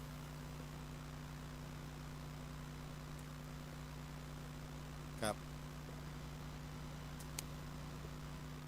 ท่านพระอาจารย์พระครูถือว่าเป็นพระเถระที่มีอายุพรรษานะฮะ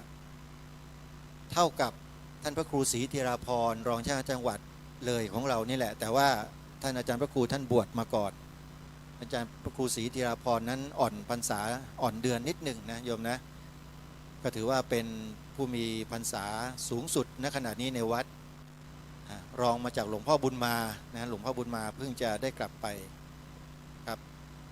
ช่วงนี้ญาติโยมเดี๋ยวเรากราบองค์แสดงธรรมพร้อมๆกันนะโยมนะพร้อมแล้วกราบกราบ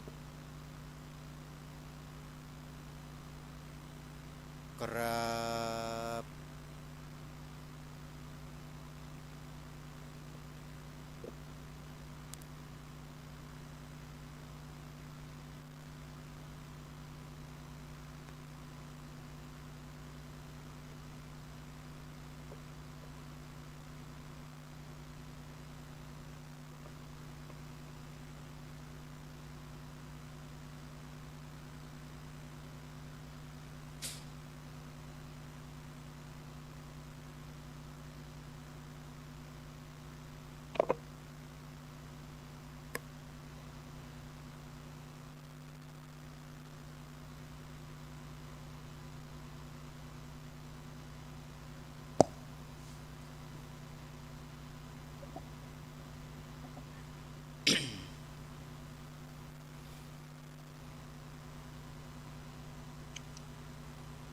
ขอความนอบน้อมแด่พระรัตนตรัย ขอถวายความเคารพพระเถรานุเถระทุกรูป ขอความสุขความเจริญในธรรม จงมีแก่ออกตนญาติโยม ผู้ใจบุญมาแสวงบุญ ตลอดจนถึงเจริญพรศรัทธาญาติโยมผู้ที่ติดตามรับฟังอยู่ทั้งบ้าน นั่งฟังนอนฟัง ที่ติดตามรับฟังทั้งสถานีวิทยุหลายๆสถานีที่ถ่ายทอดสด ตลอดเบิดคืนสอดแจ้งเพื่อนว่าเทศสอดแจ้งแต่ว่าผู้ฟังสอดแจ้งก็มีนอนฟังสอดแจ้งก็มี ตามอัธยาศัยแต่ว่าการฟังธรรมกบฟังธรรมญาติโยมคนยุคสมัยใหม่ที่เอิ่นว่าหัวสมัยใหม่IQ สมัยใหม่บ่เสือว่ากบฟังธรรมน่ะมันสิได้บุญก็มันเป็นสัตว์มันจะรู้เรื่องอะไรพุ่นว่ามันฟังมันบ่ได้ฟังเอารู้เรื่องแต่ว่าฟังใจมีความสำคัญในการตั้งใจฟังมันก็รอดพ้นจากการเกิดเป็นสัตว์เดรัจฉานได้บ่ธรรมดานะจะกล่าวป่วยไปเราเป็นมนุษย์ที่บอกว่าเลิศสุดๆพัฒนาอะไรก็ได้มนุษย์ถ้าเฮายังฟังธรรมบ่เป็นสำกบ ไม่ออกคืดเอาดังนั้นในค่ำคืนมื้อนี้เนาะงานฉลองหรือว่าเว้าภาษาบ้านนอกเฮาเอิ้นว่าบุญขอดสิมภาษาเมืองอุบลเอิ้นว่าบุญขอดสิมผู้เฒ่าโบราณแต่ยุคสมัยไม่เห็นว่างานผูกพัทสีมายังปิดท้องฝังลูกนิมิตอีกนะโยมก็ฟังไปแล้วเป็นการประดับความรู้แต่ว่าในช่วงนี้บ่ฮู้ว่าเวลาเท่าใดเมื่อคืนก็ซ้ำนี่ล่ะคืนผ่านมาก็ซ้ำนี่มื้อนี้หนาว14องศาพ่อใหญ่แม่ใหญ่ออกตนญาติโยมที่อยู่ในศาลาหรือนอกศาลาก็หนาวพ่อๆกันก็สิแตกต่างกันหนึ่งผู้เป็นโรคเก้าปวดเข่าปวดแข้งปวดขาปวดข้อปวดแอวปวดมะล่องจ้องแจ้งสารพัดปวดขั้นผู้ใดบ่อยากปวดบ่อยากเจ็บบ่มีบ่ขะหน่อยยาดีเพิ่นว่าพ่อหน้าพระเพิ่นแต่ว่าบ่มีบ่ขะหน่อยยาดียาดียังได้มันใหญ่แก้เจ็บแก้ปวดโอ้ยคันมีข่อยก็สิให้เจ้าเฮ็ดหยังว่าข่อยก็ไว้กินข่อยแล้วว่ะ ข่อยก็ปวดคือกันว่ะมันเป็นธรรมชาติออกตนญาติโยมญาติโยมบางคนก็เคยพิจารณานะเขาก็บ่เชื่อบาปบ่เชื่อกรรมบ่เชื่อบุญบ่เชื่อบาปโอ้ผู้ข้าก็เฮ็ดบุญมาหลายจนผมงอกทานซื้อเลขบ่ถูกจักเทื่อว่าซั่นมันออก7 9ก็บ่ถูกมันออก2 3ก็บ่ถูกเลยบ่เชื่อบาปบ่เชื่อบุญเอาเหตุผลแค่นี้มาตัดสินใจสู่กบฟังเทศบ่ได้นะไม่ใหญ่นะสู่กบฟังเทศบ่ได้คันสิเอาเหตุผลซำนี้มาตัดสินนะ ราะฉะนั้นญาติโยมอาตมาเชื่อว่าญาติโยมนั่งอยู่นี่หลายท่านหลายคนมีภูมิจิตภูมิใจภูมิธรรมบ่ธรรมดาผู้ที่มีภูมิจิตภูมิใจภูมิธรรมมีเหตุมีผลหนึ่งละได้ฝึกจิตฝึกใจมาพอสมควรฟังเทศฟังธรรมมาหลากหลายน่านพอสมควรก็น่าจะมีเหตุมีผลว่าวังคำนี่ก็ได้ยินวังกำลังสิมืดคือสิแม่นบ่มีโศกเนาะเพิ่นว่าซาแต่มาผู้ได้ยินคิดในใจว่าสมน้ำหน้าแน่วะ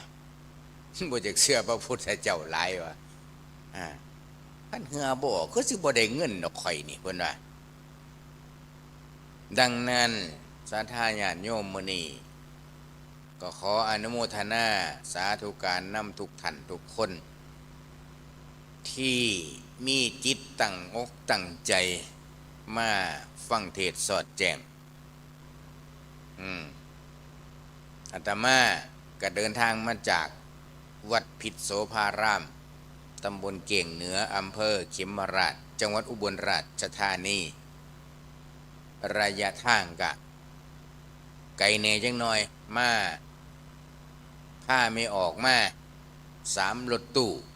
มารถตู้3 คันมาไปตัวไม่ออกมาดอกเขาเจ้ายังมานำไปตัวเขาเจ้าว่ามาเบิ่งโบสถ์ทองคำอาตมาว่า โอ้ไม่ออกก็ตัวไงพ่อโลว่าได้ยินโบสถ์ทองคำฟ้าวมาหารถตู้ได้3 คันมาหอดผู้หนึ่งเพิ่นว่าโอ้ยข่อยกายนี่แทบสู้มือข่อยหักบ่จักเพิ่นว่า เมื่อมาแล้วเฮาก็1ละญาติโยมก็ได้สมาทานศีล2ก็ได้ถวายทาน3ได้เจริญภาวนาการเจริญภาวนาก็คือการฟังธรรมคือญาติโยมนั่งฟังเทศน์นี่แหละเพิ่นเอิ้นว่าจัดเข้าในประเภทการเจริญภาวนาเมื่อเฮามาแล้วก็สิมีกระทู้ถามญาติโยมผู้ใดสิตอบได้ที่เพิ่นพามาฟังเทศน์ฟังธรรมเฮามีความเชื่อมั่นเจ้าของบ่ว่าได้บุญได้หน่อยได้หลายที่สำคัญที่ว่าได้บุญนี่บ่มีเครื่องตวงได้ไม่ใหญ่ว่าได้1 กิโลหรือได้2 กิโลได้บุญจะขีดก็บ่มีแนววัดแนวตวงได้กอบ1บ่หรือได้กำ1ก็ตวงบ่ได้ได้ขอดแพร่ว่า1บ่ก็ตวงบ่ได้ได้ปิบ2 ปิบก็ตวงบ่ได้เพราะว่าบุญเป็นน้ำธรรมวัดบ่ได้ตวงบ่ได้แต่ถ้าหากว่าญาติโยมเฮาผู้ที่ได้ฝึกจิตฝึกใจปฏิบัติธรรมมาพอสมควรคำว่าพอสมควรนี่บ่แม่นว่าเฮ็ดสุกเอาเผากินกะลังกะลาดหวานใดหวานหนึ่งมาทำส่งรับตาปิ๊บๆปุ๊บๆแล้วก็คืดเอาเดาเอาบ่แม่นซ้ำนี่เด้มันต้องปฏิบัติจริงๆจังๆอย่างมื้อคืนนี่ก็มีโทรศัพท์มาสายหนึ่งว่าการปฏิบัติธรรมเป็นหยังคือต้องจำเป็นต้องไปปฏิบัติอย่างเช่นวัดศรีอุดมวงศ์เป็นหยังคือต้องไปปฏิบัติอยู่หั่นปฏิบัติอยู่เฮือนบ่ได้บ่ฝากเด้อไม่ออกเด้อปฏิบัติอยู่ไหนก็ได้นี่คือเฮาได้ยินได้ฟังมาจากหลายๆทิศหลายๆทางใช่อาตมาก็บ่เถียงปฏิบัติอยู่ไสก็ได้สำหรับผู้เรียนรู้เข้าใจมาแล้วแต่ถ้าเป็น ฝึกปฏิบัติใหม่หัดขับนี่ถ้าเป็นโซเฟอร์ก็ได้เขาก็หัดขับยังเขาเกียร์รถบ่ได้ทุกเกียร์ซ้ำผู้ปฏิบัติใหม่จำเป็นจะต้องมีครูมีอาจารย์สอนถูกหลักอาจารย์สอนเฮาก็ต้องเลือกอีกว่าอาจารย์ผู้นี้สอนด้านนี้ด้านนี้ด้านนี้เพิ่นสอนถึกจักเปอร์เซ็นต์นี่100%ถ้าเพิ่นสอนถึกนี่100%เอาก็เน้นนักล็อกสเปคได้เลยว่านี่คือครูของเราเฮาก็ต้องฮู้อีกเด้วิธีสิปฏิบัติเมื่อเฮาเฮียนฮู้แล้วจะไปปฏิบัติในป่าช้าคนเดียวก็ได้จะไปปฏิบัติอยู่กลางทุ่งนาคนเดียวก็ได้ดำหน้าแล้วขึ้นเถียงหน้าสิปฏิบัติผู้เดียวก็ได้นี่หมายถึงว่าผู้เป็นแล้ว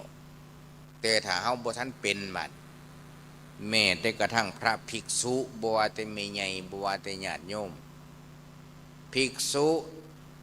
เป็นพระนี่ล่ะเป็นครูบานี่ล่ะผูกข้อตายก็มีคิดว่าเจ้าของเป็นพระอรหันต์แล้วปาดข้อตายก็ยังมีเพราะคิดว่าเจ้าของสิไปอรหันต์ไปนิพพานได้ง่ายๆเพราะหยังเพราะคิดเอาเองหารู้ไหมว่าตกอบัติปาราชิกแล้วขาเจ้าของตายนั่นลงนรกอย่างเดียวบ่มีสวรรค์มาโปรดพระขาตัวตายมีแต่นรกอย่างเดียวนี่ยิ้มโยกมาให้แม่ใหญ่ฟังเด้คำว่าปฏิบัติธรรมปฏิบัติอยู่ไสก็ได้ก็บ่เถียงแต่ว่าสำหรับผู้เรียนรู้มาแล้วเข้าใจแล้ววิธีปฏิบัติบางคนผู้ท่านบ่ท่านเข้าใจแนวใดเอื่นว่าผู้บ่ท่านเข้าใจเช่นพ่องน้อยุบน้อหรือว่าพุทโธพุทโธผู้ลางคนก็ว่าหันใจบ่ทันนี่ตัวอย่างหนึ่งที่ว่าบ่ทันเข้าใจวิธีปฏิบัติไม่ใช่นางนี่มีเจ้าคนล่ะผู้ใดในเวลากำหนดว่าพ่องน้อยุบน้อหรือว่ากำหนดพุทโธพุทโธผู้ขาหันใจบ่ทัน กำย่ำเดินอยู่กรมควายอย่างน้อใส่อย่างน้อผู้ขาก็หันใจบ่ทันเมื่อยลักษณะแบบนี้เอื่นว่ายังไม่เข้าใจหลักการปฏิบัติต้องอยู่กับครูกับอาจารย์ผู้ที่คอยแนะนำชี้แนะให้เข้าใจอย่างถูกต้องเพื่อมันสิได้เข้าใจวิธีปฏิบัติเมื่อเข้าใจวิธีปฏิบัติมันก็คือกันก็ไม่ออกเข้าใจวิธีตำบักหุงบ่ย่ำโลดต้องฝานเปลือกซะก่อน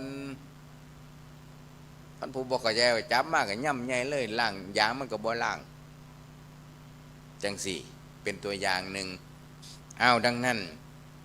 เวลาญาติโยมเฮามา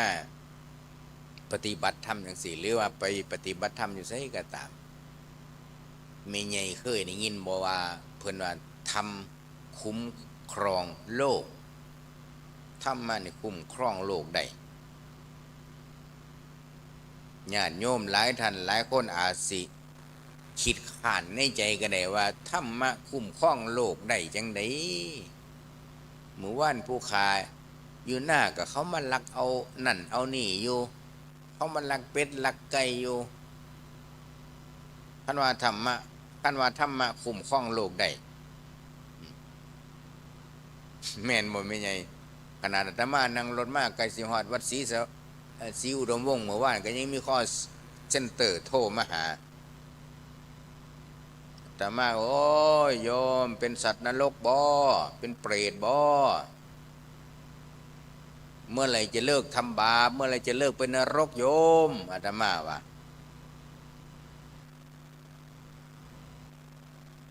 เพราะว่าเขาบอกว่าอาตมานี่เป็นหนี้ธนาคารกรุงไทยอาตมาก็เลยสอนเขาไปว่าในประเทศไทยไม่มีธนาคารไหนโทรหาลูกค้าบ่มีคันโทรมาแสดงว่านั่นล่ะคือพวกพ่อเซ็นเตอร์ เจ้าหน้าที่ธนาคารจริงๆเขาบ่โทรหาลูกค้าเด็ดขาดธนาคารกรุงไทยแต่มากก็มีเงินฝากอยู่800ตอนนี้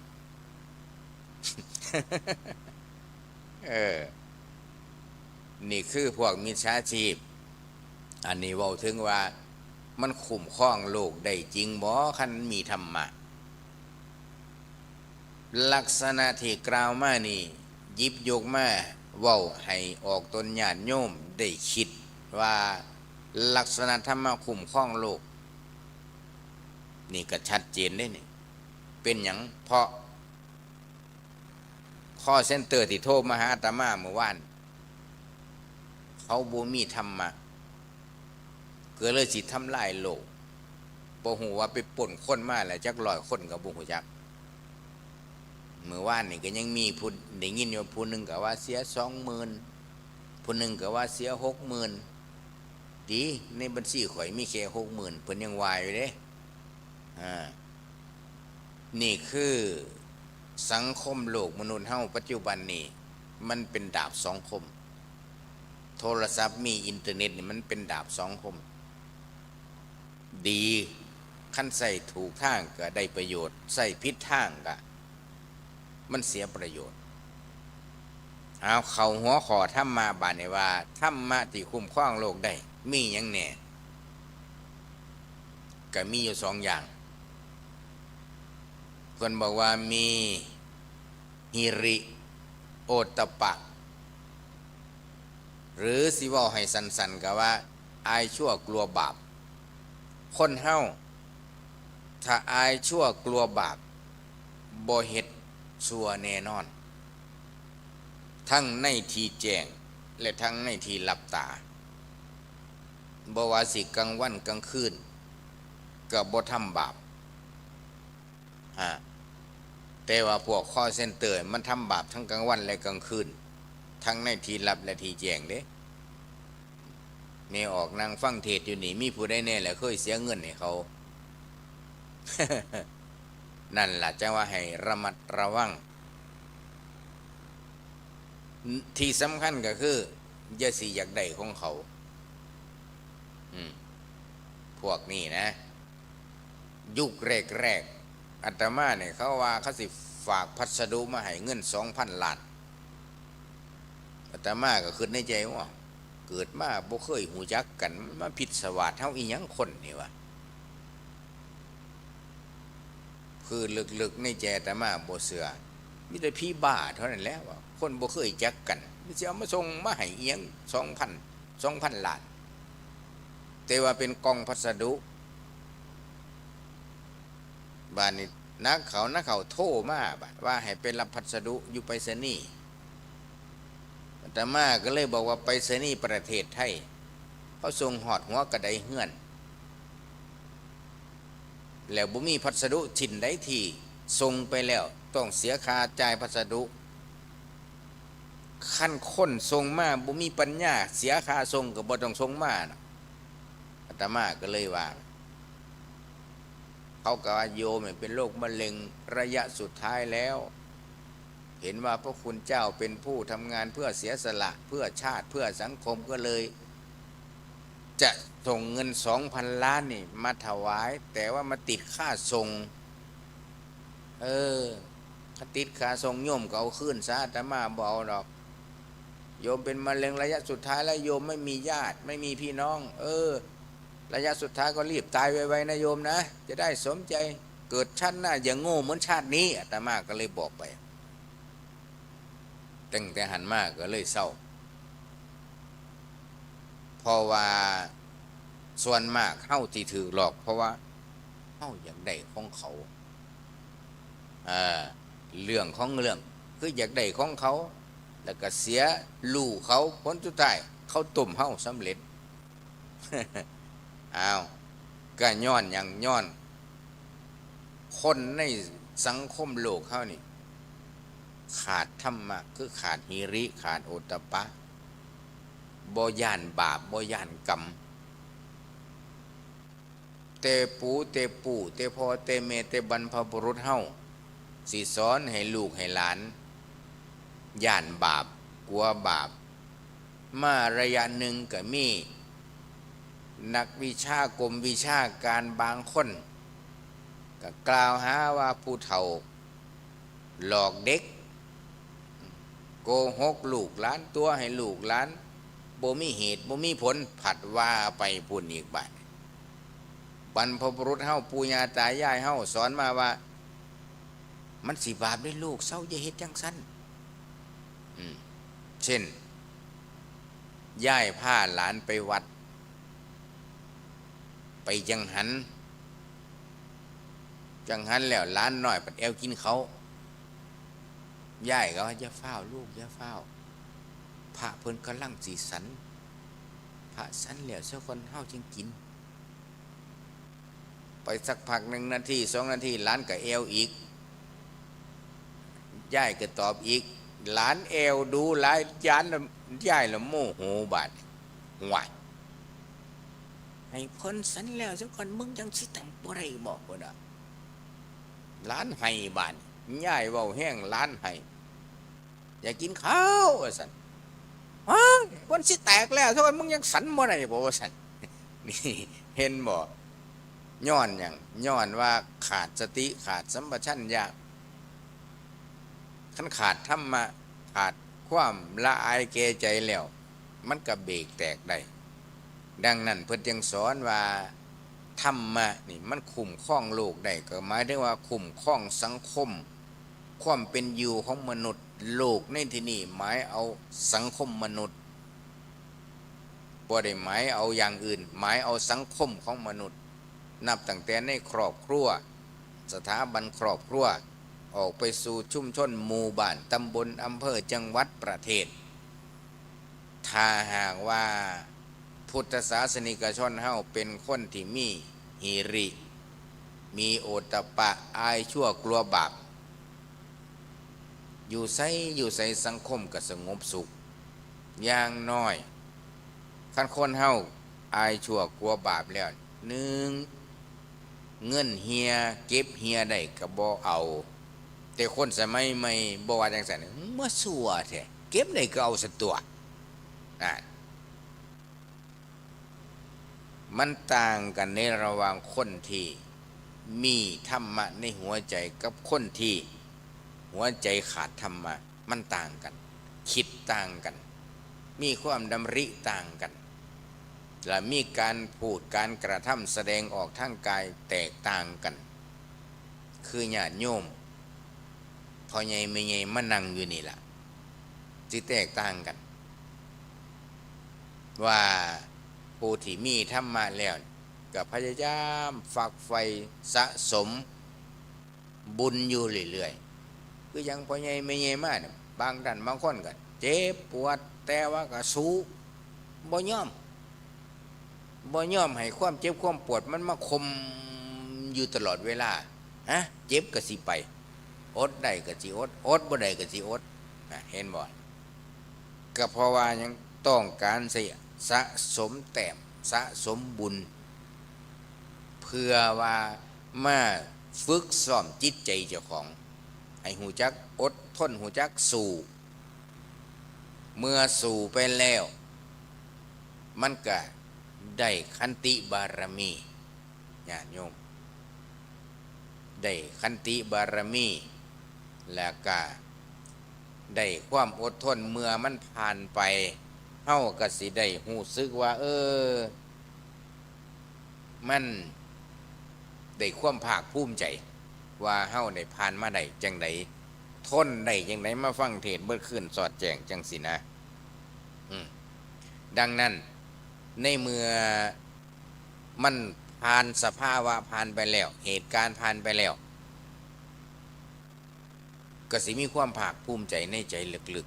ๆโดยเฉพาะอย่างยิ่งที่เฮาเคยฟังประวัติครูบาอาจารย์ที่เพิ่นเป็นพระสายนักปฏิบัติเฮาก็เคยได้ยินได้ฟังเพิ่นผ่านร้อนผ่านหนาวผ่านสภาวะทั้งที่ภูมิเจ้าทีเจ้าทานมาทดสอบทดลองอารมณ์กรรมฐานเฮาก็เคยได้ยินได้ฟังกันนั่นแหละเพิ่นอดทนก็ย้อนอดทน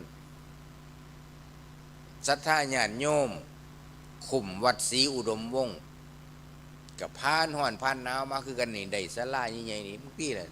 ได้เสาใหม่บางใหญ่เพื่อสิไปถากแล้วไม่ใหญ่เสาหนาครึ่งเม็ด ก็เพื่อสิเป็นศาลาได้เพื่อสิเป็นอย่างที่เฮาเห็นได้ก็ผ่านห้อนผ่านหนาวผ่านความอดทนมาบ่ธรรมดานะเพื่อสิเป็นวัดเป็นว่ามาฮอดถึงปานนี้ก็ต้องผ่านห้อนผ่านหนาวผ่านความอดทนเสร็จแล้วก็อดทนยังบ่พอยังต้องใส่สติใส่ปัญญากลั่นกรองพิจารณาใคร่ครวญนี่ยกตัวอย่างให้เห็นว่าผ่านการอดทนดังนั้นพ่อแม่พี่น้องเวลาเฮาปฏิบัติธรรมเฮ็ดจังได๋เฮาสิอดทนให้มันผ่านสภาวะไปได้อย่างเด่นนี้ล่ะบางคนก็นั่งไปฟังไปขาก็ปวดหินไปแม่นบ่แม่ใหญ่ ปวดแต่ก็อดบัดนี้ปวดนั่งฟังธรรมกับปวดนั่งเล่นไพ่สิได้ประโยชน์กว่ากันบัดผู้ไปนั่งเล่นไพ่เขาบ่ปวดที่เขาจะนั่งเล่นไพ่เบิดขึ้นสอดแจ้ง3คืนสอด4คืนสอดจนเผาศพแล้วก็ยังบ่เศร้าเล่นอยู่เขาก็ปวดคือกันแต่ว่ามันใส่ความอดทนผิดทางเฮานี่ใส่ความอดทนถูกทางไม่ใหญ่ดังนั้นสิเฮ็ดจังได๋ก็ตามมันก็เจ็บก็ปวดอยู่คือเก่าหั่นล่ะแต่ให้เข้าใจว่าสังขารร่างกายคนเฮามันก็มีเกิดแก่เจ็บตายไอ้เจ็บนี่บ่แก่มันก็เจ็บเด็กน้อยมันก็เจ็บผู้เฒ่าก็เจ็บพระก็เจ็บโยมก็เจ็บมันบ่เลือกหน้าไผเด้บ่เลือกหน้าอินหน้าพรมเจ็บนี่มันล้วนล่ำไปหมดสิเด็กเล็กเด็กน้อยผู้เฒ่าผู้สาวคนหนุ่มคนเบาคนสาวเจ็บคือกันนักเขามันผ่านเจ็บไปก็ตายเกิดมาใหม่ก็ตายกำลังเป็นหนุ่มเป็นสาวก็ตายกำลังสิรับปริญญาก็ตายกลางคนกำลังสิเป็นเศรษฐีกำลังสิรวยก็ตายก็บ่อึดพลังคนกำลังใกล้สิเฒ่าตายพลังคนก็เลยเฒ่าไปจังตายแล้วแต่บุญญาธิการของไผของมันถึงจังได้ก็ตามญาติโยมสู่ความอดทนบ่ได้นี่แหละเฮาก็ใส่ความอดทนสร้างบารมีเทื่อเล็กเทื่อน้อยโพ่นอยู่ทงหน้าเฮาโพ่นอยู่น้ำโขกน้ำปลาปวกมันมีรถแท็กเตอร์บ่ไม่ออกมันมีกระจกมันมีจอบมีเสียมมีผัวบ่โพ่นนี่หน่วยบักใหญ่รุ่นอัตมานี่โพ่นจักใหญ่ซำใดแหละอยู่น่ะแม่ปลูกบักพริกได้200ต้นโพ่นเดียวคือเบิ่งเอาว่ามันน้อยซำใดมันใหญ่ซำใดโพ่นตักน้ำหดบักพริก200ต้นแล้วได้จังได้ไปโรงเรียนเขาโรงเรียนป.3 จังหวัดเห็นงานนักเตะหน่อยอาตมาก็เลยเป็นคนเตี้ยแต่พ้องซื้อมือเลยไม่ใหญ่เลยบ่สูงคือหมู่ ปลวกนี่มันมีแขวแค่2-4ตัวนะขาบดินมาซ้ำเม็ดง่าคาหินมันก็เป็นจอมปลวกจอมโพ่นเพื่อมันสิใหญ่สิโตปาดก็แสดงว่าเขามีความเพียรและก็ทำงานอยู่ตลอดเวลาชั้นใดคนเฮานักปฏิบัติธรรมเฮาก็ต้องสั่งสมอบรมคุณงามความดีก็คืออดทนมีความเพียรนี่แหละ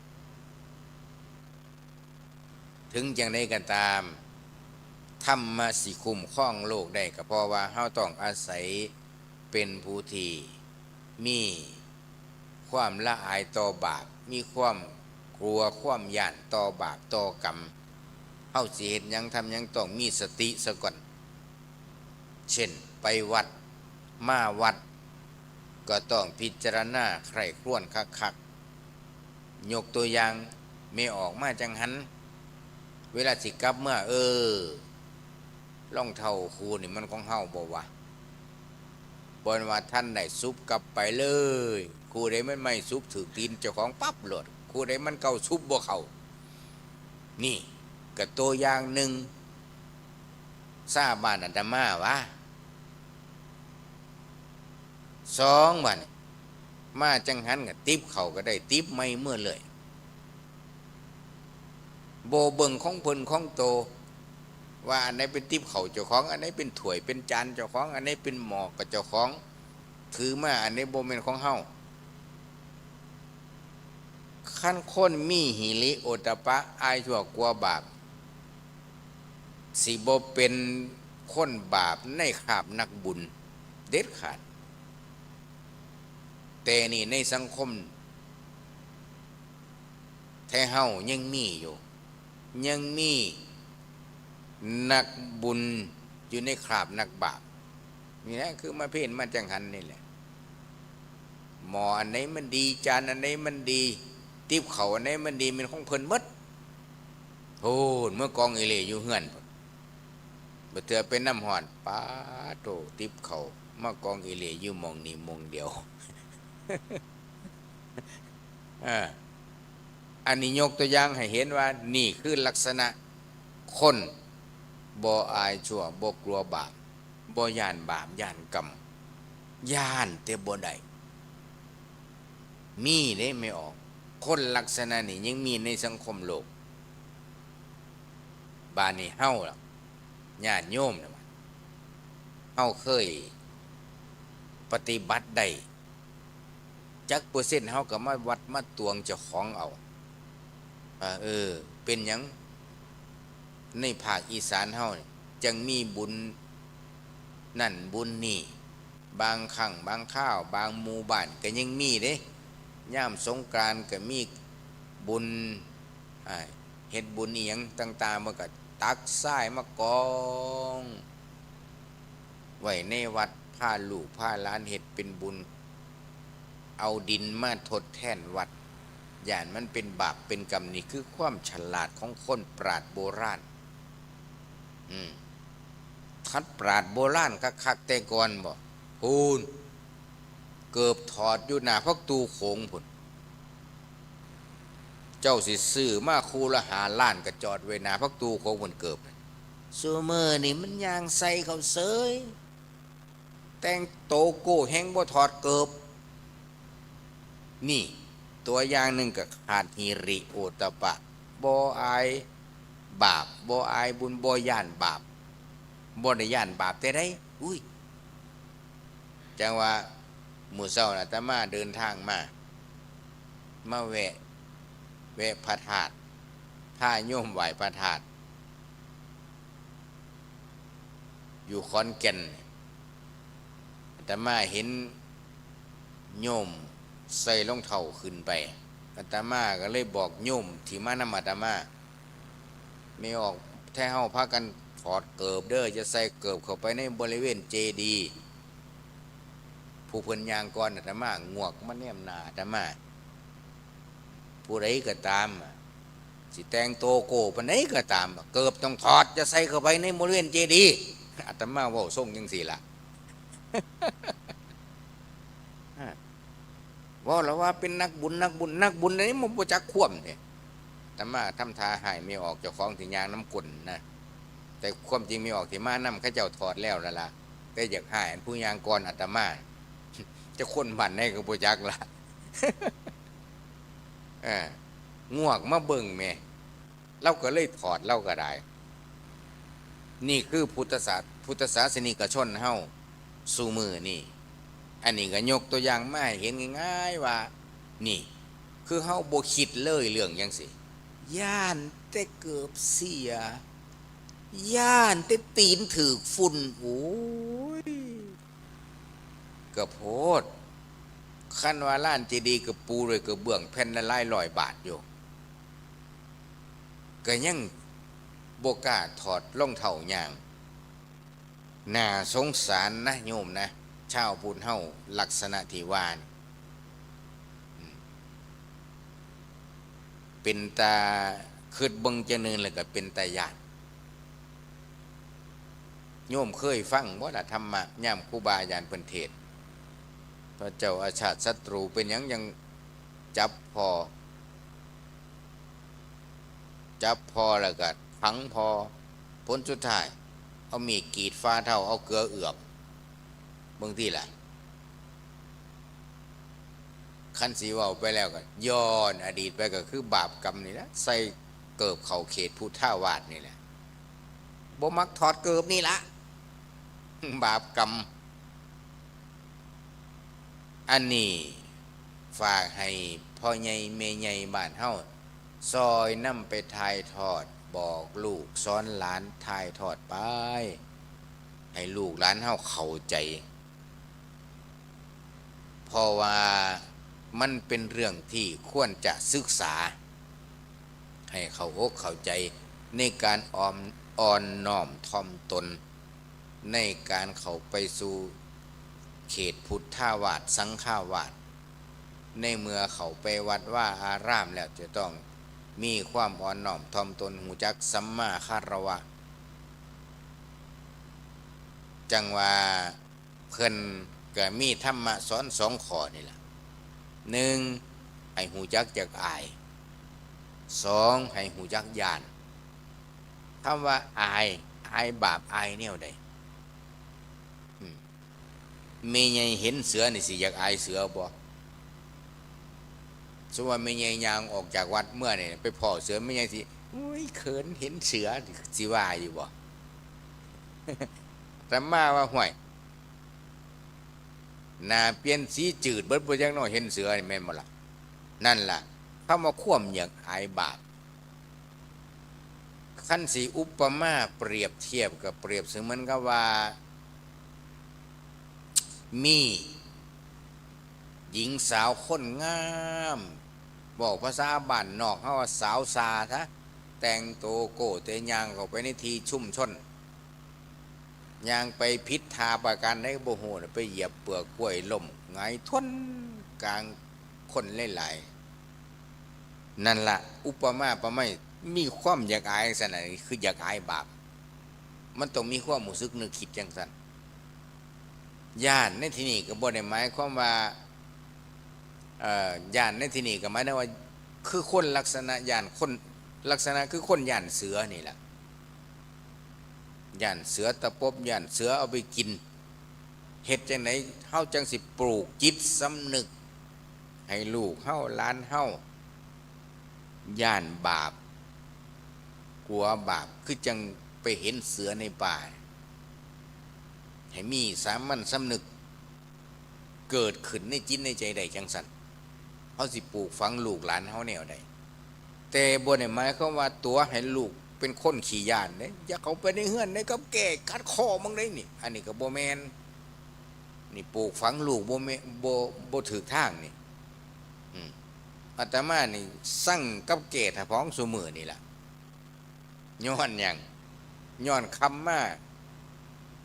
สิไปนอนติแหละคันคำมาสิไปนอนภาษาเด็กหน่อยพ่อแม่ปัจจะให้กินเขาซะก่อนจังนอนอย่าเข้าไปในเฮือนในพ่อกับแก่งับคอมึงเนี่ยเพราะว่าเข้าเฮือนกับบ่ได้ย่านกับแก่แต่พ้องซุมื้อนี่ไม่ใหญ่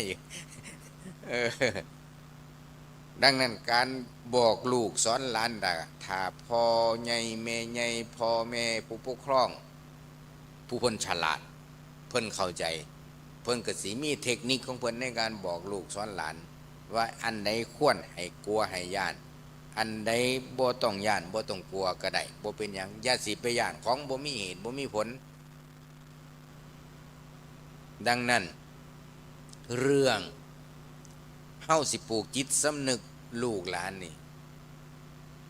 ออกตนญาติโยมเฮาต้องซอยกันเด้มันจะต้องเริ่มที่แม่แก้ที่พ่อก่อที่ลูกปลูกที่ครูอาจารย์ไหว้วานพระสงฆ์บ่แม่นว่าลูกติดยานแหละอาจารย์หลวงพ่อพระครูอุดมผู้ขาเชียวดันหน่อยมาบวชน้ำได้มันติดยาเบิดเลย ขั้นลูกติดยาบ้าจังเสียวมาให้หลวงพ่ออยู่วัดบวชขั้นลูกชายหลานชายผู้ใดเฮียนหนังสือเก่งฉลาดพ่อแม่ก็หวงบ่อยากให้มาบวชย่านบ่ได้ลูกสะใภ้ขั้นแนวนี่กันโอ้ผู้ใดสิมาอยู่วัดอยู่ว่าญาติโยมโบสถ์ก็สร้างแล้วพายสิมาอุปสมบทบัดศาลาใหญ่ก็สร้างแล้วพายสิมาเป็นผู้ปัดกวาดเสร็จถูรักษาบูรณะปฏิสังขรณ์ให้มันได้ใช้ประโยชน์นั่นขั้นเฮาบ่ทายทอดให้ลูกให้หลานมาบวชเป็นสามเณรมาบวชเป็นพระภิกษุเฮาสิเอาตั้งแต่แค่ว่ามาบวชเก็บบน7 วันล่างานบ่ได้เฮาสิย่อมแพ้อยู่ซ้ำนี่รุ่นอาตมายุคสมัยอาตมาหลวงพ่ออุปชา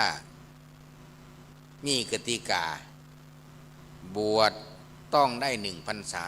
สอบนักธรรมเสร็จเท่านั้นค่อยลาสิกขาได้ขั้นใดตามนี่รับบวชขั้นบ่ได้ตามนี่บ่รับบวชเพิ่นประกาศจังสี่เพิ่นปฏิบัติจังสี่รุ่นอาตมานี่บวช22แม่ใหญ่บวช22นาคยังเหลืออยู่2มานี่ผู้หนึ่งบ่ได้มาอีกผู้หนึ่งยังอยู่ซ่ากันอยู่บวช22เหลือ2นี่คือผลผลิตจากหลวงพ่ออุปชาที่เพิ่นอบรมสั่งสอนเฮ็ดจังไหนบ้านลูกเฮาหลานเฮาแม่ใหญ่แต่ว่าหลายคนบัดพ่อใหญ่แม่ใหญ่ซุมื้อนี้โอ้ยสู้เขาบ่ได้ดอกสอนเขาบ่ได้ดอกพ่อแม่ผู้ปกครองส่วนใหญ่ส่วนหนึ่งก็อ้างแต่ว่าบอกเขาบ่ได้สอนเขาบ่ได้ดอกคือเฮาย่อมแพ้ไปก่อนล่ะพ่อแม่ซุมื้อนี้เอาใจลูกหลานหลายบางคนเลี้ยงลูกด้วยโทรศัพท์บางคนเลี้ยงลูกได้แท็บเล็ตบางคนเลี้ยงลูกด้วย iPad บ่มีการอุ้มลูกกินนมติ่งลิงติงลิงติงลิงติงกวยอูนี่บ่มีซุมื้อมีแต่โยนโทรศัพท์ให้บ้านแม่ใหญ่เป็นบ่ เป็นโอ้คือสารภาพไว้แท้ บ้านนี้เฮ็ดจังได๋ล่ะบ้านเขาว่าโตไปนี่นะอีกบ่ถึง20 ปีสิมีผลกระทบตอนนี้หลายๆประเทศผู้ที่เขาตื่นตัวแล้วลูกน้อยเขาจะไม่ให้แตะต้องโทรศัพท์เด็ดขาดตั้งแต่เกิดถ้าพ้องอายุถึงเข้าโรงเรียนอนุบาลหลายประเทศเขาเอาเป็นเรื่องผิดกฎหมายแต่ว่าคนไทยกำลังเอียงกำลังเอาโทรศัพท์เลี้ยงลูกอาตมาผู้หนึ่งล้มเหลวสอนลูกศิษย์บ่ได้ผลสอนลูกศิษย์มาใน20 ปีว่าอย่าเลี้ยงลูกด้วยโทรศัพท์เขาบ่เชื่อเขาว่าอาตมาคนหัวโบราณ แม่นแล้วพายานบ่มีลูกเขาวางสิได้บัดมันก็มีทุกข์มีโทษอยู่คือกันอย่างยกตัวอย่างง่ายๆก็พ่อใหญ่แม่ใหญ่ลางคนโทรศัพท์นี่บ่เคยปิดจักเทื่อเอาไว้ข้างหัวบ่นอนนั่นล่ะตัวกวนประสาทสมองผู้ลางคนตั้งแต่มือซื้อมาแต่พ้องเครื่องตายบ่เคยปิดโทรศัพท์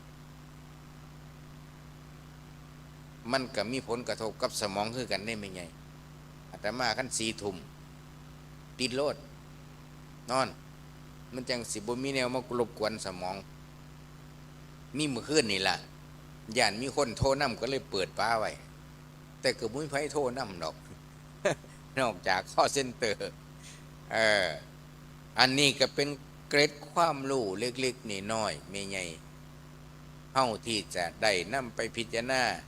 ตอนนี้ระดับต่างประเทศ นักวิทยาศาสตร์เขาวิจัยออกมาแล้วว่า โทรศัพท์เป็นผิดเป็นภัยกับ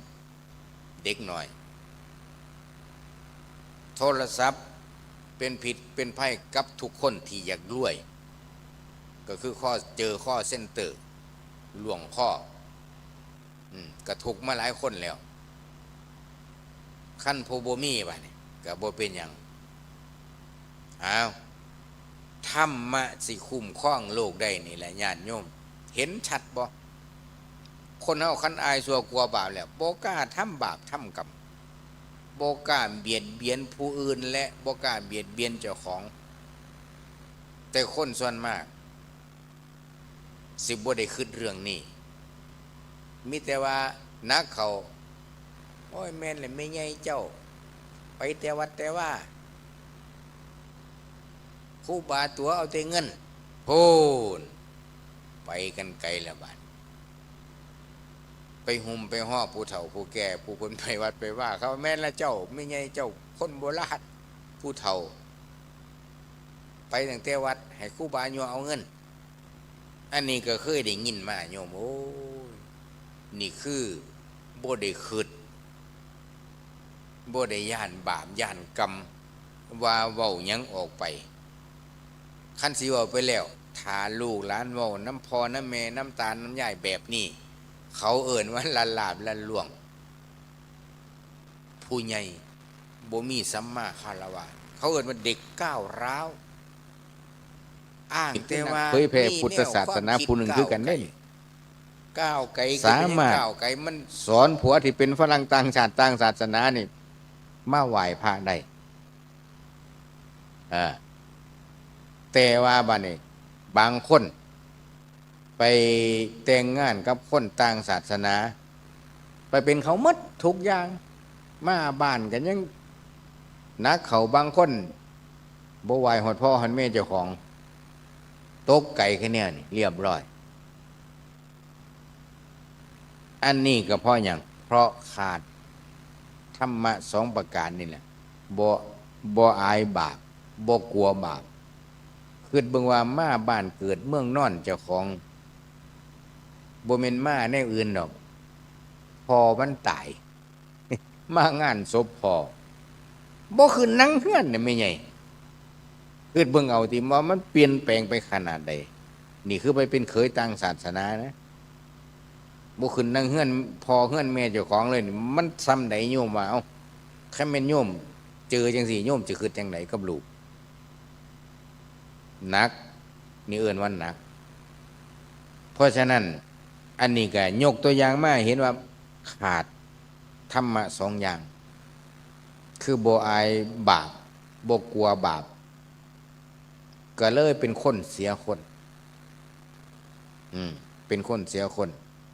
ลืมกำเพิดลืมพอลืมเมเจ้าของเอิ้นมาลืมซะงานศพพอเจ้าของตายมันก็มาอยู่แต่ว่ามันบ่ขึ้นนั่งเฮือนพอมันเขาเอิ้นว่ามันลืมซะจะสิคิดว่ามันจำได้ต่อคันแนวนี่อันนี้เป็นลักษณะว่ามันเฮาก็เสียสมาชิกไปบ้านนี้มีใหญ่เฮาต้องมาซอยกันคิดว่าเฮ็ดจังไดบ้านลูกเฮาหลานเฮาจังสิบ่เสียสมาชิกพุทธศาสนิกชนเฮาลักษณะคืออาตมาเล่ามาอันนี้บ่แม่นคิดเว้าเอาเด้นี่คือเห็นมาเลยเอามาเล่าสู่แม่ใหญ่พ่อใหญ่ฟังว่าสิเป็นอุทาหรณ์สอนใจต่อไปหน้าว่าเหตุจังไดลูกเฮาหลานเฮาลูกไทยหลานไทยที่เป็นพุทธศาสนิกชนสิบ่เป็นคนเสียคนในลักษณะแบบนี้อีกต่อไปคันผู้ใดบ่มีลักษณะจังซี่ก็สาธุเป็นบุญของผู้เป็นพ่อเป็นแม่เป็นบุญของผู้เป็นตาเป็นยายเป็นปู่เป็นย่าแสดงบุญบารมีของปู่ย่าตายายสร้างมาพอสมควรบุญบารมีของพ่อของแม่สร้างมาพอสมควรจังบ่ได้ลูกลักษณะจังสั่นบุญนะโยมนะคันสิเว้าไปแล้วเนาะ มีลูกแต่ละคนนี่เพื่อสิเลี้ยงไงมันเสี่ยงภัยยิ่งกว่าซื้อลอตเตอรี่เป็นในร้อยเท่าวันนี้อาตมาว่าจักสิหายจักสิดีแม่นบ่ล่ะเพื่อลูกสิใหญ่แต่ละคนอาตมาบ่เคยมีลูกหรอกว่า ผู้เฒ่าเพิ่นเว้าสู่ฟังแล้วก็มานั่งคิดเบิ่งมันแม่นความเพิ่นมันแม่นความเพิ่นเพราะอาตมาเนี่ยเคยเลี้ยงแต่เน้นบ่เคยเลี้ยงลูกคือโยมเลี้ยงลูกชาวบ้านบางปีก็เป็น100บางเทื่อก็50หลากหลายเพราะฉะนั้นในฐานะว่าแท้เฮาเป็นพุทธศาสนิกชนเป็นพ่อใหญ่แม่ใหญ่นี่เฮาต้องซอยกันเบิ่งแย่งลูกหลานเฮาสิถ่ายทอดวิชาความรู้พุทธศาสนาไปสู่ลูกสู่หลานให้เขาหูจักย่านบาปกลัวบาปเฮาสิสอนจังไดพ่อใหญ่แม่ใหญ่ต้องคิดซอยกันเด้บ่น่าสิมีแต่เอาใจจนลูกจนหลานเสียคนคือผ่านมาเลี้ยงลูกด้วยโทรศัพท์มันก็เลยตามเลยไอ้พ่อใหญ่แม่ใหญ่ซอยขึ้นนี่เด้อเอาไปเป็นการบ้านซอยกันแน่หากขั้นเฮาบ่ขึ้นซอยกันมื้อนี้เด้ต่อไปสมาชิกชาวพุทธเฮาก็สิลดลงเห็นง่ายๆ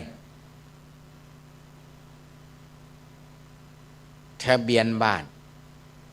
ผู้ใดมีคำว่าศาสนาพุทธเนี่ยบ่มีได้ไม่ใหญ่บ่ถึงไงเด้บ้านนี่ทายบัตรประชาชนถ้าเฮาบ่กำกับเขาก็บ่เอาคำว่าศาสนาพุทธใส่ให้เฮามีน้ำซ้ำยังเอาสื่อศาสนาอื่นใส่แท่นเข้าไปอีกนี่คือเจ้าหน้าที่กองทะเบียนอาตมาเห็นมาแล้วเขาโรงเรียนน้ำกันนี่แหละบวชพร้อมกันนี่แหละไปถ่ายบัตรประชาชนรอบใหม่เขาเอาสื่อศาสนาอื่นใส่ให้ลูกสาวไปบอกพ่อบัตรพ่อคือพอไปเปลี่ยนศาสนาตอนไหนกูบ่ได้เปลี่ยนได้แล้ววะเนี่ยบ่เป็นอย่างนี้ในบัตรนี่เบิ่งที่ละนี่ว่าซั่น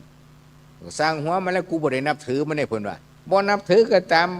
มันฟ้องอยู่ในบัตรนี่ว่าซั่นลูกว่าแต่พ่อก็บ่ยอมเข้าใจกูบ่ได้นับถือก็สร้างหัวหามันแหละละว่าซ่านนี่ตัวอย่างสดโยมที่คนไทยเฮาบ่มักใส่ใจเรื่องจังซี่คือของอาตมาเนี่ยก็บอกว่าโยมใส่ศาสนาพุทธให้อาตมานำเด้อเอ้าอาจารย์ก็บวชเป็นพระอยู่ก็ยังสิใส่อยู่ซั่นบ่นี่เห็นบ่จะเลยดีนะอาตมาบ่ได้อัดเทปมาอาจารย์ก็บวชเป็นพระอยู่แล้วก็ยังสิใส่คำว่าศาสนาพุทธอยู่บ่เอามันสิทธิของข่อยเรื่องเอกสารสิทธิ์เจ้ารู้เรื่องบ่เจ้ามาเป็นเจ้าหน้าที่ได้ยังไงเข้าใจคำว่าสิทธิส่วนบุคคลอยู่บ่วะเข้าใจคำว่าสิทธิเอกสารสิทธิ์อยู่บ่อาตมาวะใส่ให้ก็ได้กันสั่นปึงที่ล่ะ อาตมาเป็นพระที่ไปถ่ายบัตรประชาชนนี่ยากที่สุด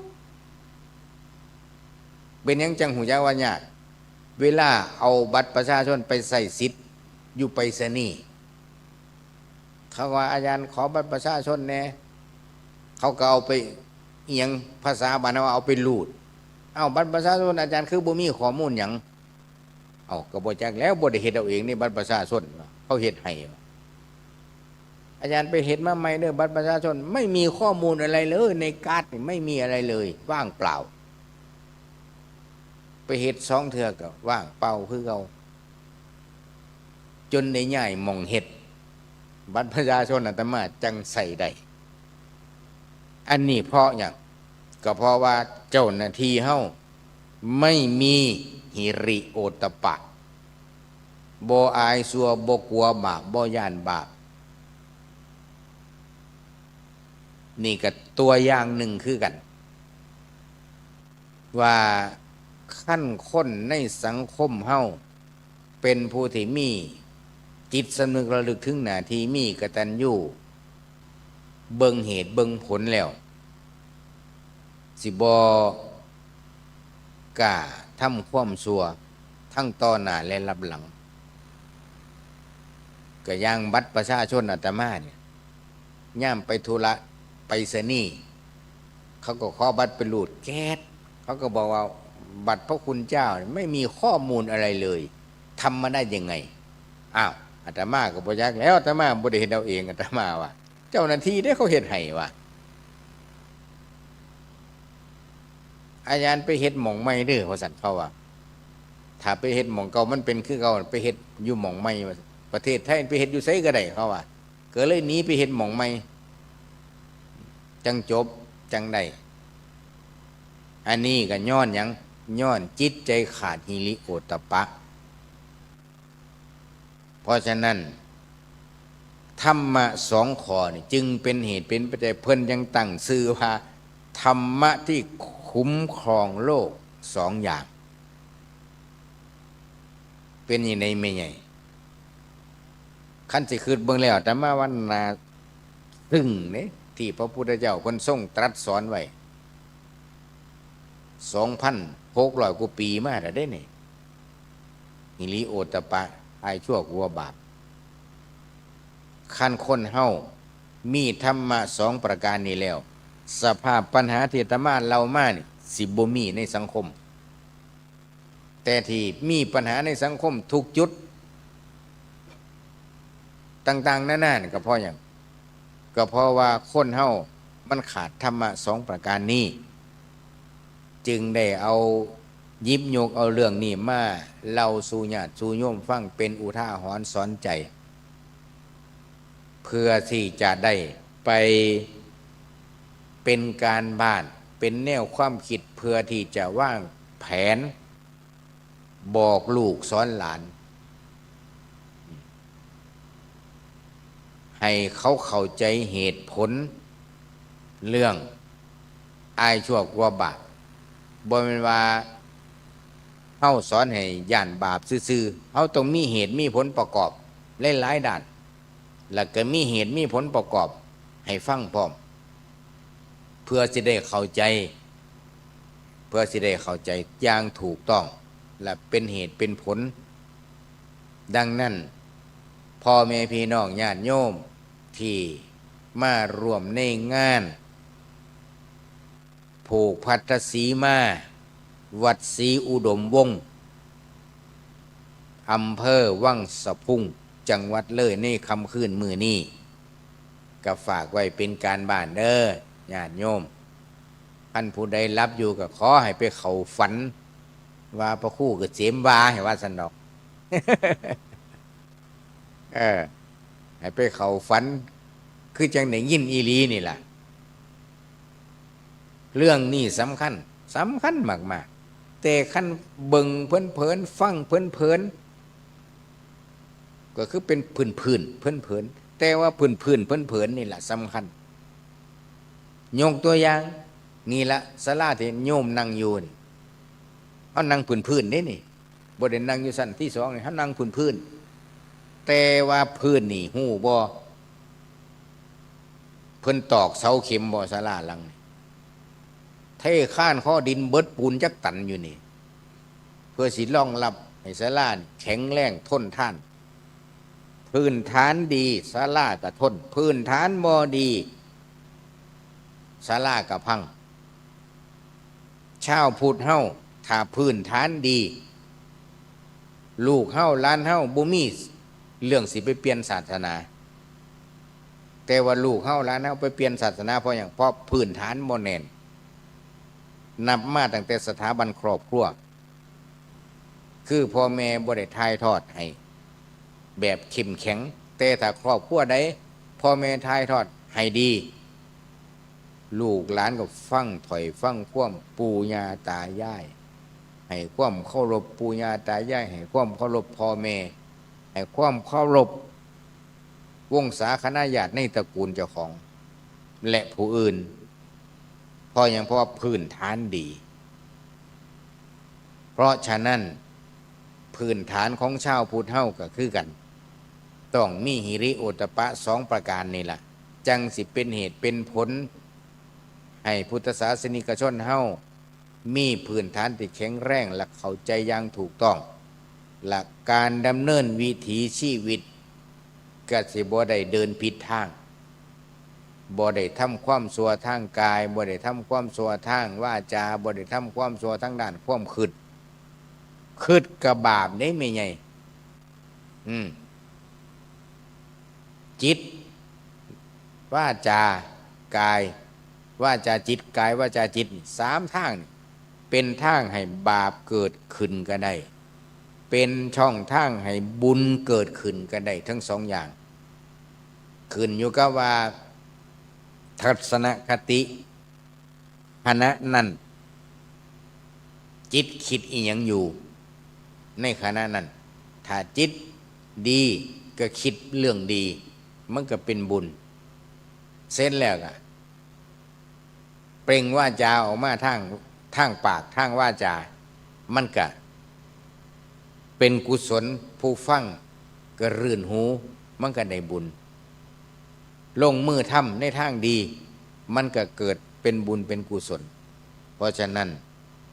ในช่วงนี้ก็ขอให้ญาติโยมได้เข้าใจว่าอายชั่วกลัวบาปเป็นพื้นฐานอันสำคัญก็ขอยุติไว้เพียงซ้ำนี้ชั่วโมงต่อไปครูบาอาจารย์รูปต่อไปเพิ่นก็สิได้มาเอาธรรมะมาฝากให้ญาติให้โยมได้สะสมสั่งสมบุญไปในท้ายที่สุดนี้บุญใดกุศลใดที่ครูบาอาจารย์พระสงฆ์องค์สมณเณรได้สั่งสมอบรมมาบุญใดกุศลใดที่ศรัทธาญาติโยมสาธุชนทั้งหลายได้สั่งสมอบรมมาตั้งแต่อดีตจนถึงปัจจุบันมีการให้ทานรักษาศีลเจริญภาวนาได้มาร่วมกันเป็นตบะเป็นเดชะเป็นพลวะปัจจัยให้ศรัทธาญาติโยมสาธุชนทุกท่านที่รับฟังในบริเวณวัดศรีอุดมวงศ์และผู้ที่ติดตามรับฟังทั้งสถานีวิทยุช่องต่างๆที่ถ่ายทอดอยู่สินั่งฟังนอนฟังก็ตามขอให้ทุกท่านทุกคนมีความสุขกายสุขใจคิดสิ่งหนึ่งประการใดที่เป็นไปโดยชอบประกอบโดยธรรมแล้วใส่ขอให้ความคิดนั้นความปรารถนานั้นได้สมความมุ่งมั่นปรารถนามีความสุขกายสุขใจสุขผู้สุขคนขอเจริญพรสาธุญาติโยมกราบองค์แสดงธรรมพร้อมๆกัน3 ครั้งกราบกราบกราบขอเชิญตัวแทนมารับเครื่องไทยธรรมโยมวาสิกานะวาสกก็ได้เชิญนะโยมข้างหน้าเลยมารับตรงนี้ถวายองค์แสดงธรรม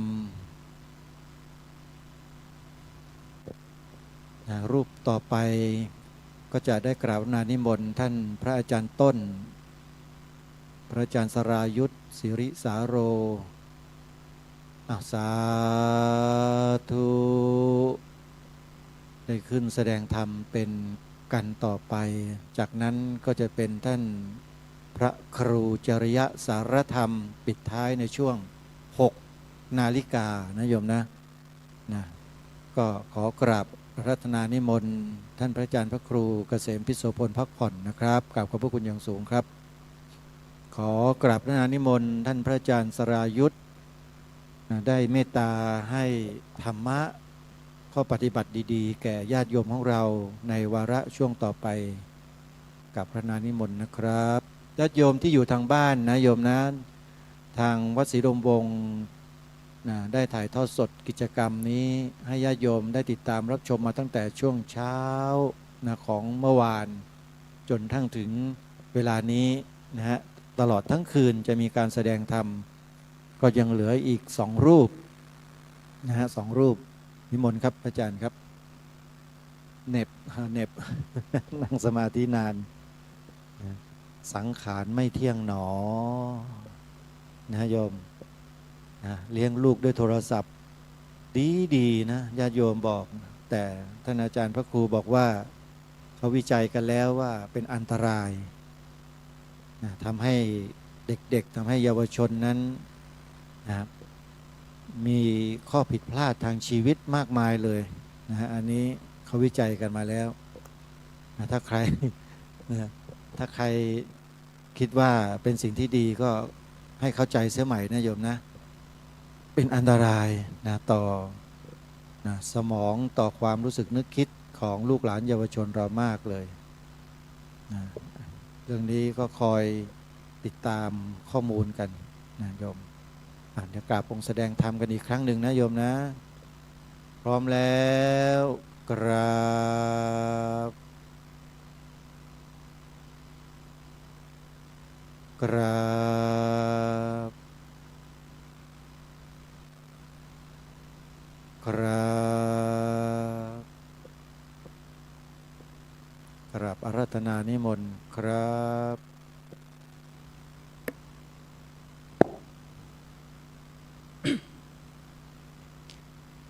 นามัตถุรัตนตยัสสะขอถวายความนอบน้อมแด่พระรัตนตรัยกราบถวายความเคารพพระมหาเถระพระเถรานุเถระเจ้าคณะพระสังฆาธิการกราบขอโอกาสพระครูอุดมวรานุวัฒน์เจ้าวาดวัดศรีอุดมวงศ์และครูบาอาจารย์ทุกรูปขอเจริญพรญาติโยมโยมพ่อโยมแม่โยมปู่โยมย่าโยมตาโยมยายโยมลุงโยมป้าโยมน้าโยมอาญาติโยมอุบาสกอุบาสิกาทุกท่านเพื่อความสะดวกต่อการสดับก็อนุญาตให้วางมือลงก็นั่งตามความเหมาะสมพบกันรอบที่สองค่ำคืนวันนี้กระผมอาตมาภาพพระสรายุทธสิริสาโลพระลูกวัดวัดท่าพระยาจักรผู้อำนวยการสถานีวิทยุกระจายเสียงเพื่อการเผยแพร่พระพุทธศาสนาคลื่นสาธุเรดิโอ FM 101 เมกะเฮิรตซ์ออกอากาศจากวัดท่าพระยาจักรหรือว่าวัดช่องลมบ้านท่าพระตำบลอูทองอำเภออูทองจังหวัดสุพรรณบุรีซึ่งเป็นผู้ดำเนินรายการธรรมะสำเนียงเสียงเนอเป็นประจำทุกวันตั้งแต่เวลา 14 นาฬิกาถึงเวลา 15 นาฬิกาและเชื่อมโยงสัญญาณไปยังสถานีวิทยุกระจายเสียงพระพุทธศาสนาหลายคลื่นความถี่พร้อมกันบางวันก็เชื่อมโยงมาที่วัดศรีอุดมวงศ์ออกอากาศที่จังหวัดเลยวัดป่าจริยธรรมที่จังหวัดตากก็วัดป่าสะพานสองที่จังหวัดกาฬสินธุ์ก็วัดสวนป่าดอนยานางอำเภอยางตลาดที่จังหวัดอุบลราชธานีก็วัดพิษโสภารามอำเภอเขมราชที่จังหวัดกาญจนบุรีวัดมโนธรรมารามหรือว่าวัดนางโนที่จังหวัดประจวบคีรีขันธ์วัดธรรมรังสีอำเภอ300 ยอดวัดนาล้อมอำเภอทับสแกวัดทางซ้ายอำเภอบางสะพานวัดดงไม้งามอำเภอบางสะพานที่ภาคใต้จังหวัดชุมพรวัดเข้ากล้วยอำเภอเมืองชุมพรแต่อีกหลายคลื่นความถี่ที่ไม่ได้ถ่ายทอดสดไม่ได้เชื่อมโยงเป็นวาระโอกาสดีที่ได้มีโอกาส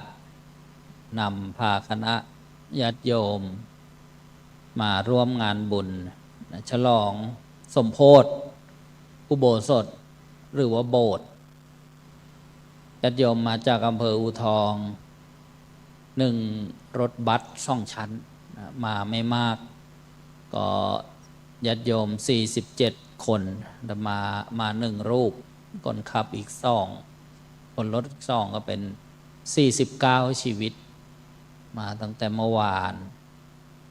ที่มาได้ไม่มากก็เพราะว่าก็ใกล้เทศกาลตรุษจีนญาติโยมชาวไทยเชื้อสายจีนก็มีกิจมีธุระจึงไม่สะดวกมาแล้วก็นะอีกส่วนหนึ่งก็เห็นว่าเดินทางค่อนข้างไกลสังขารร่างกายไม่ค่อยสะดวกนะที่จะเดินทางมากับคณะก็จึงไม่ได้โอกาสมาก็น่าจะได้มาบรรยายสิ่งละอันพันละน้อยเสริมธรรมเสริมปัญญากับการประพฤติปฏิบัติธรรมท่านพระครูอุดมวรานุวัฒน์นี่ก็เชิญชวนอาตมาภาพให้นำญาติโยมมาตั้งแต่ปีก่อนๆนู้นท่านเป็นครูบาอาจารย์ที่มีความเป็นกันเองสนิทสนมกันพอสมควรพบเจอกันที่งานไหนก็จะบอกให้นำพาญาติโยมมาร่วมกันประพฤติปฏิบัติธรรมแต่ท่านก็ตั้งใจว่าจะให้ได้สัก 2,600 คนในการประพฤติปฏิบัติเมื่อคืนท่านก็บอกว่าน่าจะได้อยู่เดินดูด้วยสายตาแล้วน่าจะได้ประมาณ 3,000 คนก็เป็นที่น่าปลื้มอกปลื้มใจน่าอนุโมทนาสาธุการในความมุ่งหมายใจของท่านแม้กระทั่งการสร้างโบสถ์หรือว่าอุโบสถหลังนี้ก็เป็นที่รวดเร็วอัศจรรย์ในท่ามกลางระหว่างการก่อสร้างที่เราก็ทราบกันว่ามีสถานการณ์โรคระบาดโควิด -19 โควิด -19 เกิดขึ้นนี่ก็ให้เห็นศรัทธาของญาติโยมที่มีต่อพระพุทธศาสนาเกี่ยวกับเรื่องบุญทานการกุศลต่างๆไม่ได้ถดถอยไปเรียกว่ากระแสคลื่นลมของศรัทธาเนี่ยมันก็มาแรงอยู่ในสังคมถ้าเราไปดูสื่อมากอะไรบ้างนะดูสื่อดูข่าวต่างๆที่จะให้เห็นส่วนมากก็เป็นในทางลบนะทางลบไม่ถึงทางไม่ดีไม่งามเกี่ยวกับพระแต่ว่าถ้าเป็นสื่อแบบญาติโยมมาปฏิบัติธรรมแบบนี้ก็มีสื่อของทางวัดเนี่ยแหละเนี่ยทำการถ่ายทอดสดทีมงานต่างๆแต่ว่าสื่ออื่นๆไม่มารุมทำข่าวกันก็แสดงว่าเรื่องดีๆเนี่ยบางแง่มุมเขาบอกว่าเป็นเรื่องปกติเขาก็ไม่ได้มาทำข่าวคึกโครมถ้าเรื่องเป็นความไม่ดีนี่เขาบอกว่ามันผิดปกติคนก็เลยสนใจกันนะคนก็เลยสนใจกันในเรื่องที่ไม่ดีเนี่ยเรื่องผิดปกติเนี่ยนะอันนึงก็มีเหตุผลว่าจะต้องสื่อให้สังคมทั่วไปรู้จะได้ตระหนักถึงโทษหรือว่าอันตรายต่างๆเพื่อป้องกันสังคมส่วนใหญ่ว่าทำแบบนี้ไม่ดีนะไม่ควรทำแต่ถ้าที่ทำดีอยู่แล้วท่านบอกว่ามันเป็นปกติเหมือนการรักษาศีลผู้มีศีลไม่ว่าจะเป็นศีล 5ศีล 8บอกว่าเป็นผู้มีความปกติแต่ถ้าใครผิดศีลนั้นผิดปกติสังคมก็จะเดือดร้อนเรื่องความปกติแล้วก็จึงไม่เป็นที่สนใจจึงไม่เป็นที่สนใจเมื่อวานนำมากับคณะก็ออกจากวัดตั้งแต่ 4:30 นาทีหรือว่า 4:30 น.มาถึงวัดศรีอุดมวงศ์ก็ 16 นาฬิกาหรือว่าบ่าย 4 โมงเนี่ยคือต้องนั่งรถก็เรียกว่าหลายชั่วโมงผ่านบ้านเมืองต่างๆบางทีก็ เจอเหตุการณ์ต่างๆความผิดปกติ ก็ชมการถ่ายทอดสดในรถบัสรถทัวร์เนี่ยก็ได้เห็นบรรยากาศตั้งแต่เช้าบ่ายเย็น บางทีก็ลงไปในปั๊มน้ำมันลงไปในปั๊มน้ำมันมีอยู่ที่หนึ่งพอลงไปแล้วมันก็มีขี้วัวขี้วัวเปื้อนอยู่ที่พื้นลานปั๊มน้ำมันนั่นแหละญาติโยมก็คุยกันพอขึ้นรถว่าขี้อะไรก็บอกว่าขี้วัวมาก็นั่งฟังโยมคนหนึ่งวัวทำไมมันถ่ายเลอะเทอะอย่างนี้ล่ะโยมคนหนึ่งก็บอกว่าก็รถเข็นวัวมันเข้ามาแล้วทำไมมันถ่ายอย่างนี้ล่ะไอ้คนโยมอีกคนหนึ่งก็บอกก็ก้นมันยืนออกนอกรถไงไม่รู้จะคุยอะไรกันแล้วก้นมันยืนออกมานอกรถมันก็ถ่ายเปอะไปหมดเลยนี่เราก็ต้องมาเดินหลบกันนี่ไหมแต่มาก็ขวาใหม่ได้ก็ดูสิโยมเนี่ยมาถึงปั๊มแล้วไปไม่ถึงห้องน้ำถ่ายซะก่อนต่อไปก็เขาอีกก็เป็นเรื่องค่ำๆไปมาก็โยมส่วนมาก็จะเป็นผู้สูงวัยผู้สูงอายุแต่จิตใจนี่ใฝ่บุญใฝ่กุศลถึงแม้ว่าจะเดินทางมาไกลช่วงหัวค่ำเนี่ยก็มาร่วมงานกันอยู่พอสักประมาณ3 ทุ่มอากาศหนาวก็เลยกลับไปพักนะที่โรงแรมที่พักพระครูอุดมจริงๆก็อยากจะให้มาโตรุงซอดแจ้งกันบอกไม่เป็นไรโยมนะบางทีธาตุขันธ์สังขารร่างกายเขาเรียกว่าอินทรีย์บารมีเนี่ยแตกต่างกันแต่ก็มีบางส่วนอยู่โตรุงซอดแจ้งนั่งฟังเทศฟังธรรมกันก็ไม่ว่ากันแต่ว่าอันหนึ่งก็ดีว่าได้มาเห็นตัวอย่างนะตัวอย่างของผู้ใฝ่ศีลใฝ่ธรรมใฝ่การประพฤติปฏิบัติอย่างญาติโยมนะที่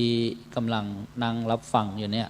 น่าอนุโมทนาถึงแม้ว่าจะอากาศเย็นข้างนอกก็ยังมีผู้นั่งฟังเทศฟังธรรมการฉลองนะด้วยการประพฤติปฏิบัติธรรมเนี่ยน่าอนุโมทนาน่าสรรเสริญระลึกนึกถึงตอนสมัยพุทธกาลที่ได้ศึกษานะในพระไตรปิฎกพุทธประวัตินะการสร้างวัดการสร้างอุโบสถนะหรือว่าโบสถ์เนี่ยแล้วก็มีการเฉลิมฉลองเนี่ยก็มีอยู่นะไม่ใช่ว่าไม่มีนะมีการละเล่นมันก็มีตั้งแต่สมัยพุทธกาลนะผู้ที่สร้างอารามนะหรือว่าวัดถวายวัดเป็นวัดแห่งแรกในพระพุทธศาสนาในญาติโยมในสมัยนั้นที่เมืองราชคฤห์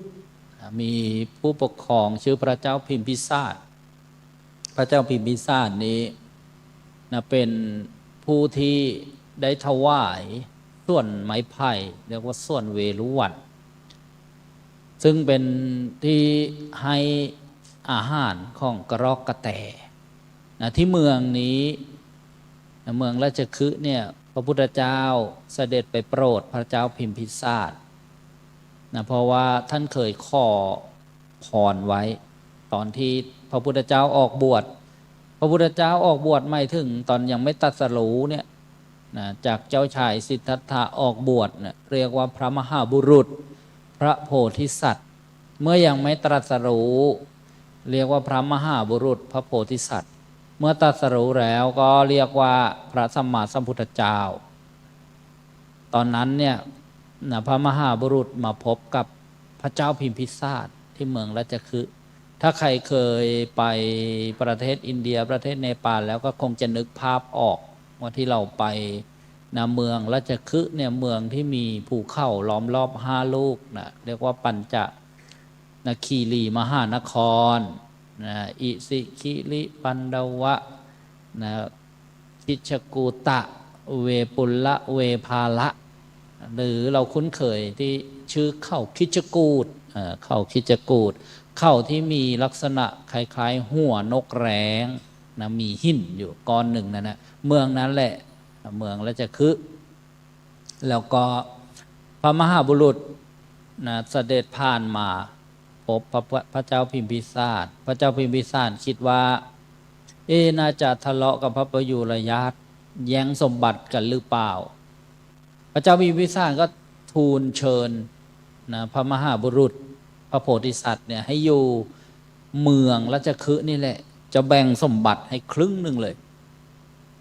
แต่พระมหาบุรุษก็ไม่รับคำเชิญเดินทางมาหาสถานที่ที่เหมาะสมในการประพฤติปฏิบัติธรรมจนได้ตรัสรู้แล้วก็นึกถึงพระเจ้าพิมพิสารว่าเคยทูลอาราธนาไว้ว่าถ้าตรัสรู้แล้วเสด็จกลับมาโปรดพระองค์ด้วยนี่เสด็จกลับมาโปรดพระองค์ด้วยพระพุทธเจ้าก็มาโปรดพร้อมด้วยพระสาวกพระอรหันต์เป็นพันองค์เลยทีเดียวตอนที่พระพุทธเจ้าแสดงธรรมโปรดพระเจ้าพิมพิสารเนี่ยนะพระพุทธเจ้าแสดงธรรมเกี่ยวกับธรรมะที่เป็นเครื่องฟอกจิตฟอกใจให้จิตใจเนี่ยสะอาดนะจิตใจให้สะอาดขึ้นพร้อมที่จะได้รับธรรมะเบื้องสูงต่อไปบทธรรมะนี้ชื่อว่าอนุบุพิกถาอนุบุพิกถาเนี่ยธรรมะถ้อยคำนะที่เทศไปตามลำดับมี5ประการด้วยกัน1ทานกถา2ศีลกถา3สักขกถา4เนคขมานิสังกกถา5ขออภัย4อาทีนวกถา5เนคขมานิสังสกถาถ้าเป็นภาษาไทยเข้าใจให้ง่าย5กถา5เรื่องเนี่ยนะ1พระพุทธเจ้าตรัสสอนแสดงเรื่องทานการให้2เรื่องการรักษาศีล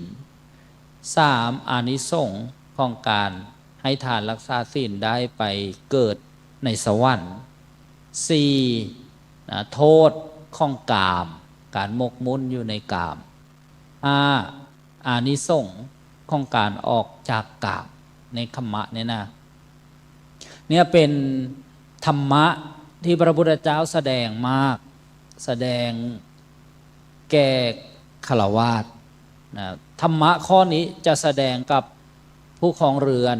ธรรมะที่ชื่อว่าอนุบุพิกถาเนี่ยจะไม่แสดงกับนักบวชแสดงกับผู้ครองเรือนฆราวาสญาติโยมในเรื่องของการให้ทานแปลว่าการให้ทานนี้ทำให้จิตใจเราสะอาดขึ้นได้นะท่านสาธุชนทั้งหลายทานการให้เนี่ยเมื่อการให้บุญย่อมเกิดขึ้นการให้ทีนี้ก็จะมีองค์ประกอบมีส่วนประกอบที่เราเคยได้ศึกษาได้สดับรับฟังว่าการให้ทานต้องมีผู้ให้ทานมีวัตถุทานมีผู้รับทานผู้ให้ทาน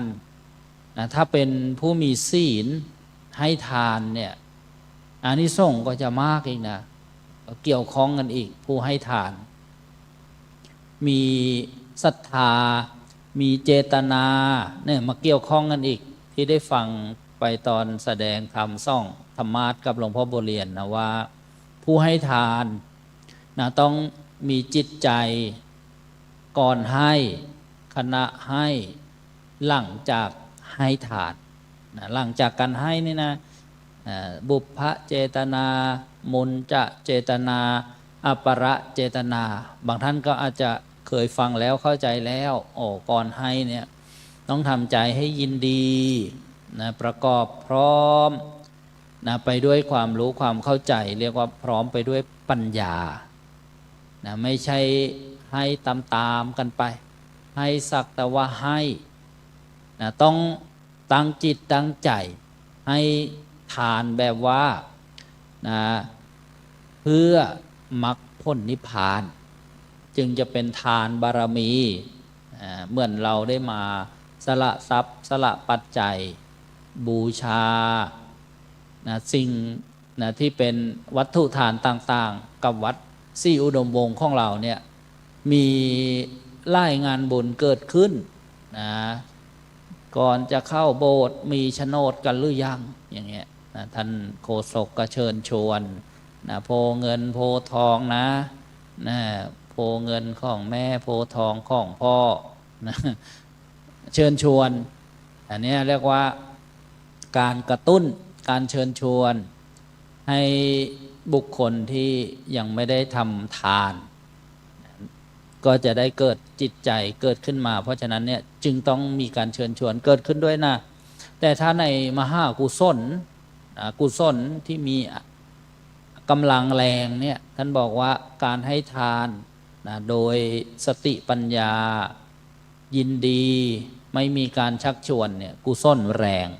นะกุศลแรงนะเป็นดวงที่หนึ่งเลยถ้าศึกษาพระอภิธรรมเนี่ยเพราะฉะนั้นการตั้งเจตนาเนี่ยของผู้ให้ทานเนี่ยก็มีส่วนประกอบนะมีเป็นเหตุเป็นปัจจัยว่าต้องให้นะด้วยสติปัญญาด้วยใจผ่องใสปรารถนาความพ้นทุกข์นะแม้เราไม่ปรารถนาว่าจะต้องมีอยู่มีกินอะไรต่างๆอานิสงส์ของทานเนี่ยเขาก็ให้ผลเป็นปกติอยู่แล้วรอให้ผลในตอนที่มีโอกาสที่เหมาะสมในการให้ทานเนี่ยนะว่าถ้าเราตั้งเจตนาดีมีความรู้มีความเข้าใจท่านบอกว่าประกอบไปด้วยปัญญาพอเวลาที่เราได้อานิสงส์ของการให้ทานเช่นได้เกิดไปมีอยู่มีกินต่างๆได้บวชได้เรียนได้ฟังเทศฟังธรรมเราจะได้บรรลุได้บรรลุมรรคผลบรรลุพระนิพพานได้แต่ถ้าขาดปัญญาไม่ประกอบพร้อมไปด้วยเหตุปัจจัย3อย่างไม่ประกอบพร้อมไปด้วยอโลภะอโทสะอโมหะเนี่ยเราเรียกว่าเหตุ3ถ้าไม่พร้อมอย่างเงี้ยจะปฏิบัติธรรมยังไงก็ไม่บรรลุในภพชาตินั้นเพราะฉะนั้นนี้เราเมื่อได้ฟังโอ้เรื่องการให้ทานเนี่ยก่อนให้นี่ต้องทำใจให้ยินดีนะอย่าคิดตนีทีเหนียวอย่าให้ด้วยอารมณ์เสียมีตัวอย่างมีตัวอย่างมาในพระไตรปิฎกผู้หญิงคนหนึ่งเนี่ยเขาเกิดมาขี้เหร่ตาก็เขปากก็เบี้ยวจมูกก็บี้มีอวัยวะไม่สมบูรณ์แต่มีความไม่เหมือนคนอื่นคือถ้าใครไปถูกเหนือต้องตัวเนี่ยนะจะลงไล่ได้ปื้มเคิมนางคนนี้เป็นที่ไม้ปองของชายไม่ว่าจะเป็นราชากษัตริย์อะไรต่างๆแย่งกันเลยทีเดียวเลยต้องสร้างปราสาทให้อยู่แล้วก็จัดเวรหมายถึงว่าถึงวันนี้ให้เจ้าเมืองนี้เจ้าชายเมืองนี้มาหลับนอนทีนี้ก็เกิดว่านางคนนี้ทำไมมีสัมผัสอันพิเศษก็เพราะว่าอดีตการนานไกลนั้นนะในชาติหนึ่งเนี่ยนะนางเกิดเป็นหญิงธรรมดานี่แหละกำลังปั้นดินเหนียวอยู่เหมือนจะปั้นหม้อเนี่ยนะแล้วก็มีพระปัจเจกพุทธเจ้ามาบิณฑบาตดินเหนียวเพื่อเอาไปทำกุฏิที่อยู่อาศัยมายืนนางเกิดจิตไม่พอใจนะว่ามีพระมายืนข้อดินเหนียวเนี่ยเห็นไหมจิตเนี่ยสำคัญจิตเป็นนายกายเป็นบ่าวสำคัญเลยนางโมโหก็เลยเอาดินเหนียวเนี่ยใส่บาตรกระแทกใส่ไปนะด้วยจิตที่โมโหเนี่ยนะเห็นไหมเวลาเกิดมาเนี่ย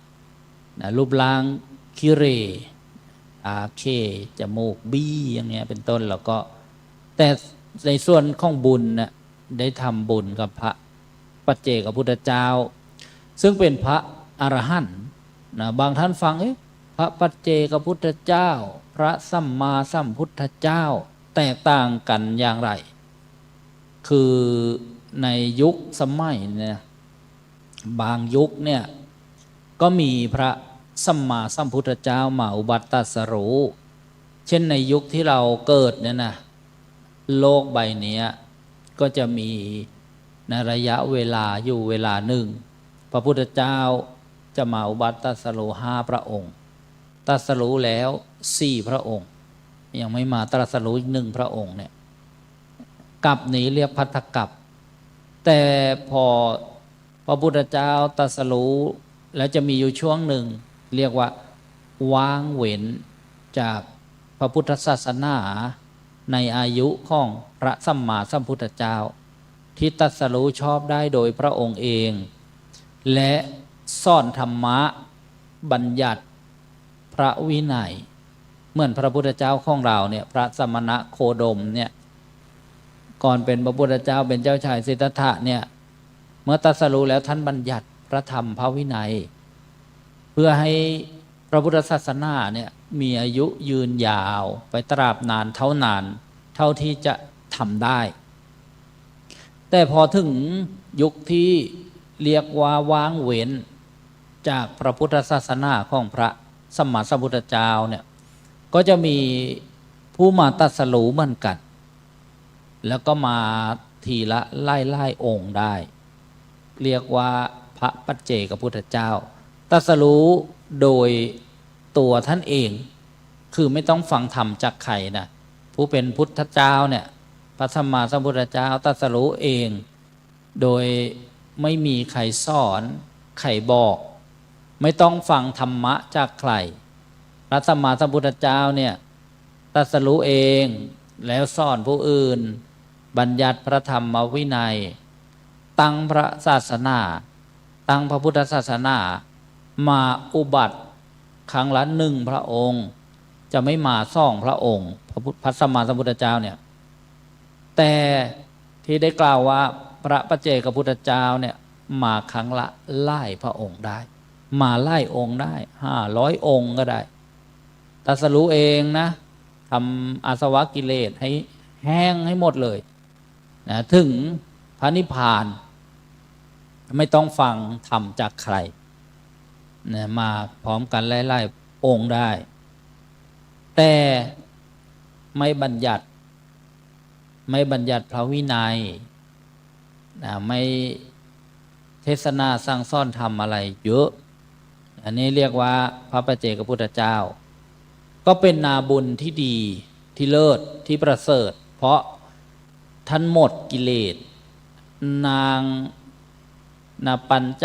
ปายิ่งที่มีความพิกลพิการแล้วผิว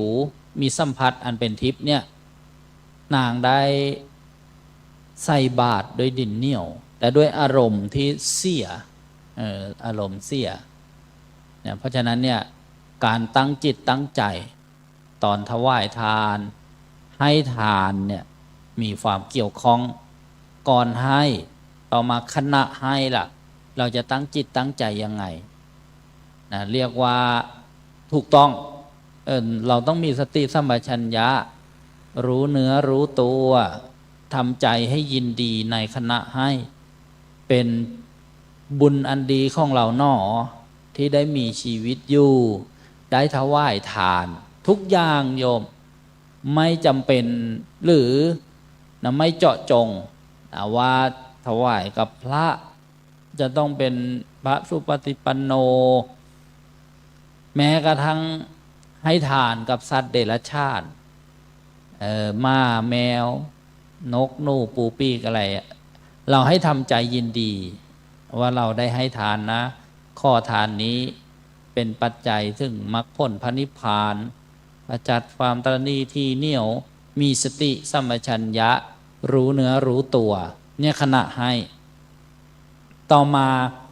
อัปปะเจตนาให้แล้วล่ะให้เสร็จเนี่ยอย่านึกเสียดาย นะอย่านึกเสียดายให้นึกปลื้มใจในทานที่เราได้ให้สำเร็จแล้ว ไม่ว่าจะเป็นกับพระกับคนทั่วไปกับพ่อกับแม่นะกับสัตว์เดรัจฉานต่างๆเนี่ยถือว่าเราได้ทำบุญทำกุศลขจัดขัดความตนีทีเหนียวต่างๆนี่เรียกว่าฝ่ายผู้ให้ต่อมาก็วัตถุทานนะไทยทานก็ได้ไทยธรรมก็เรียกได้วัตถุทาน10ประการนะมีอะไรบ้างล่ะนะมีข้าวมีน้ำมีเสื้อผ้ามีอาหารนะมีประทีปแสงสว่างยานพาหนะนะที่นั่งที่นอนนะกุฏิที่อาศัยต่างๆบางคนว่าเอ๊ะยานพาหนะเนี่ยต้องเป็นรถยนต์ใช่ไหมยานพาหนะนี่คือสิ่งที่ทำให้ไปมาได้สะดวกเช่นอะไรล่ะรองเท้านะทำให้เดินไปเดินมาได้สะดวกที่ครุขระมีหนามของแหลมอะไรต่างๆเนี่ยนะก็ป้องกันฝ่าเท้าเนี่ยเรียกว่ายานพาหนะร่มกันแดดกันฝนทำให้ไปมาได้สะดวกถนนหนทางสะพานข้ามน้ำนี่เรียกว่ายานพาหนะเนี่ยคำว่านะยานพาหนะเนี่ยให้เรียกว่าวัตถุทานสิ่งของที่เราจะให้ทานก็มีแบบของที่ไม่ประณีตต่ำกว่าเราเรียกว่าทาสถานทาสถานของที่เราไม่ใช้นะอย่าไปเอามาทำทานโยมให้จำไว้ให้ของดีก็จะได้ของดีนะแต่ว่ามันก็เป็นบุญอยู่เหมือนกันบุญก็อย่างที่ได้กล่าวมีแบบดีเลิศแบบปณีตก็มีนะแบบธรรมดาสามัญเหมือนที่ได้ฟังกับหลวงพ่อโบเรียนแม้แต่เทวดานี้ก็มีเทวดาแบบมียศใหญ่อานิสงส์ใหญ่เทวดาบุญน้อยก็มีของใช้น้อยแสงน้อยวิมานน้อยเพราะฉะนั้นเนี่ยก็หาสิ่งของอย่างน้อยต้องเสมอกับเราใช้เช่นเราใช้แปรงสีฟันยี่ห้อนี้ราคานี้เราอยากจะถวายทานทรัพย์ของเราไม่มากพอเราก็อย่าให้ต่ำพยายามอย่าให้ต่ำกว่าที่เราใช้ถ้าให้ดีเลิศเลยก็ให้ดีกว่าที่เราใช้ถือว่าเป็นของประณีตเวลาอานิสงส์ส่งผลนะก็จะได้ของดีของเลิศทานนี้ทำให้มีอยู่มีกินอานิสงส์เกิดพบในชาติในไม่อดไม่ยากคนเราที่ทำผิดศีลกินผิดธรรมเนี่ยเพราะชอบอ้างว่าไม่พออยู่ไม่พอกินต้องไปทำงานทุจริตเป็นมิจฉาชีพเป็นแก๊ง call center บอกว่าไม่มีอยู่ไม่มีกินถ้าเขามีจับจ่ายใช้สอยพออยู่พอกินนะก็คงไม่ต้องไปเป็นมิจฉาชีพไม่ต้องไปเป็นแก๊งหลอกลวง call center ต่างๆไม่ต้องไปฆ่ามนุษย์บางคนนี่ฆ่าคนเลยนะเป็นนะผู้ที่รับจ้างฆ่าคนได้มาซึ่งเงินทองเนี่ยเพราะอะไรเพราะไม่มีอยู่ไม่มีกินเพราะฉะนั้นทานทำให้มีอยู่ทำให้มีกินต่อมาศีลทำให้ร่างกายของเราเนี่ยสมบูรณ์นะไม่พิกลไม่พิการไม่มีโรคภัยไข้เจ็บเยอะจะมีก็โรคตามธรรมชาตินะโรคแก่ชราอย่างนี้เป็นต้นต่อมานะการฟังเทศน์ฟังธรรมนะภาวนาก็เรียกได้ทำให้มีสติปัญญาเฉลียวฉลาดไม่เป็นคนทึบทีนี้ก็จะมาสรุปว่าในอนุบุพิกถา5เนี่ยพระพุทธเจ้าก็ตรัสสอนเรื่องทานเรื่องศีลเรื่องอานิสงส์ ได้ไปเกิดในสุคติโลกสวรรค์เป็นที่น่ารื่นรมนี่ทานนี่เป็นบันไดไปสู่สวรรค์ปีนทำให้นะมีอานุภาพนะมีรูปร่างกายสมบูรณ์ทีนี้นะข้อที่ 4ถ้าเกิดไปเพลิดเพลินนะเพลิดเพลินในกามคุณนะในรูปสวยๆกินหอมๆสัมผัสนุ่มนวลก็มีโทษนะถ้าเราไปหมกมุ่นอยู่นะไม่เจริญกุศลอย่างอื่นเหมือนคนในโลกอ่ะบางคนเกิดมาแล้วโอ้โหมีอยู่มีกินไม่ไหวใช้ไม่หมดก็เพลิดเพลินไปเที่ยวสนุกเตะเตร่ไปนะไม่เจริญกุศลอย่างอื่นนะบางทีไปติดก็อาจจะทำให้ไปทำบาปผิดศีลได้อีกนะอยากได้มากๆยิ่งขึ้นอยากมีมากๆยิ่งขึ้นก็เป็นโทษทำให้หมกมุ่นมัวเมาทีนี้พระพุทธเจ้าก็ตรัสสอนข้อที่ 5ว่าการออกจากกามเนคขมมะเนี่ยนะเหมือนญาติโยมที่มางานปฏิบัติธรรมเนี่ยก็มาบำเพ็ญเนคขมมะบารมีออกจากความสุขสบายที่นั่งที่นอนอันอ่อนนุ่มข้างในยัดด้วยนุ่นและสำลีต่างๆทีนี้จิตใจนะผู้ที่ได้ฟังธรรมเช่นพระเจ้าพิมพิสารเนี่ยก็สะอาดขึ้นพระพุทธเจ้าจึงตรัสแสดงธรรมะชื่ออริยสัจสี่ความจริงอันประเสริฐ4ประการที่เป็นเหตุเป็นผลกันนะได้แก่ความจริงคือทุกข์ข้อที่ 1เลยนะข้อที่ 2คือเหตุให้เกิดทุกข์ได้แก่ตัณหา3ข้อที่ 3ก็คือความดับทุกข์นะหรือว่านิโรธหรือว่านิพพานข้อที่ 4ก็คือมรรคหรือว่าหนทางดำเนินถึงความดับทุกข์เรามีหน้าที่อะไรท่านสาธุชนทั้งหลายที่จะต้องปฏิบัติต่อทุกข์เรามีหน้าที่ไปดับทุกข์ใช่ไหมไม่ใช่ทุกข์ต้องกำหนดรู้ว่าเนี่ยทุกข์แล้วเราจะไปละอะไรเราจึงจะละทุกข์ได้เราต้องไปละที่เหตุนะก็คือตัณหาความทะยานอยากต้องไปทำที่เหตุนะทำที่เหตุเหมือนหมอที่เรียนการรักษาโรคเนี่ยมันคือผลที่ปรากฏแล้วก็จะต้องไปเรียนว่ามันเกิดจากอะไรต้นเหตุนะต้องเรียนร่างกายต่างๆว่าแต่ตรงนี้มันจะไปเกิดโรคภัยไข้เจ็บอย่างนั้นเหมือนเรื่องทุกข์เนี่ยพอรู้แล้วต้องไปหาเหตุมันนะคือกิเลสตัณหาก็ได้ทีนี้นิโรธเราต้องทำให้แจ้งให้มันปรากฏได้นะนิโรธเนี่ยนะเหมือนญาติโยมมาปฏิบัติธรรมเนี่ยต้องทำให้สงบเย็นที่ต้องการด้วยต้องทำให้ปรากฏเกิดขึ้นแต่บางคนบอก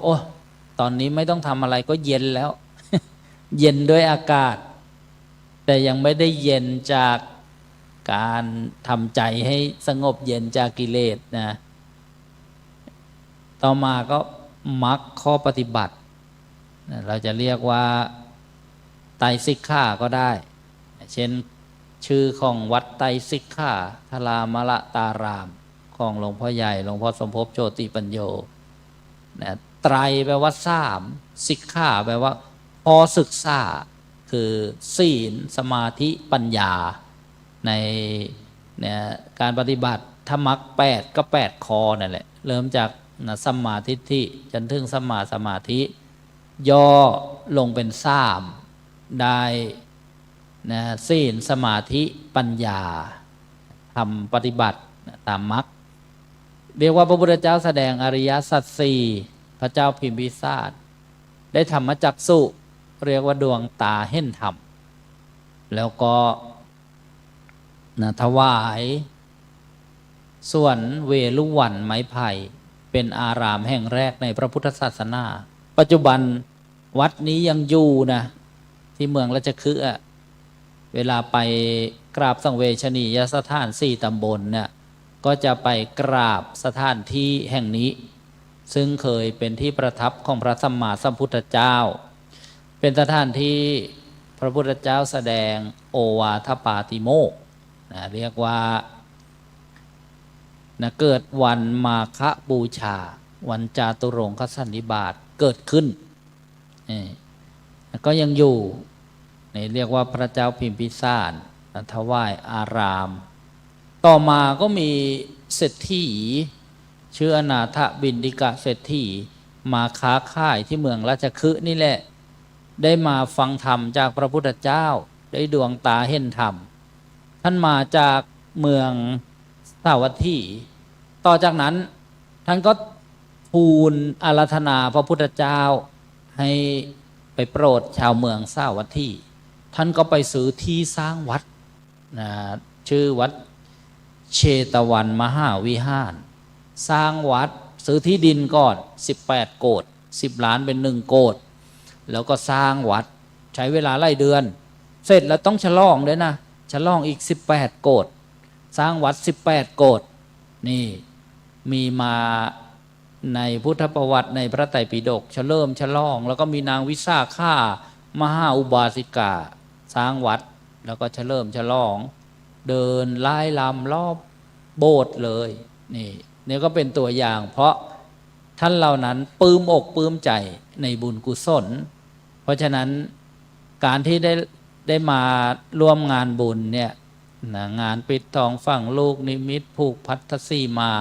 ตัดไหว้ลูกนิมิตฉลองอุโบสถแปลว่าทำบุญให้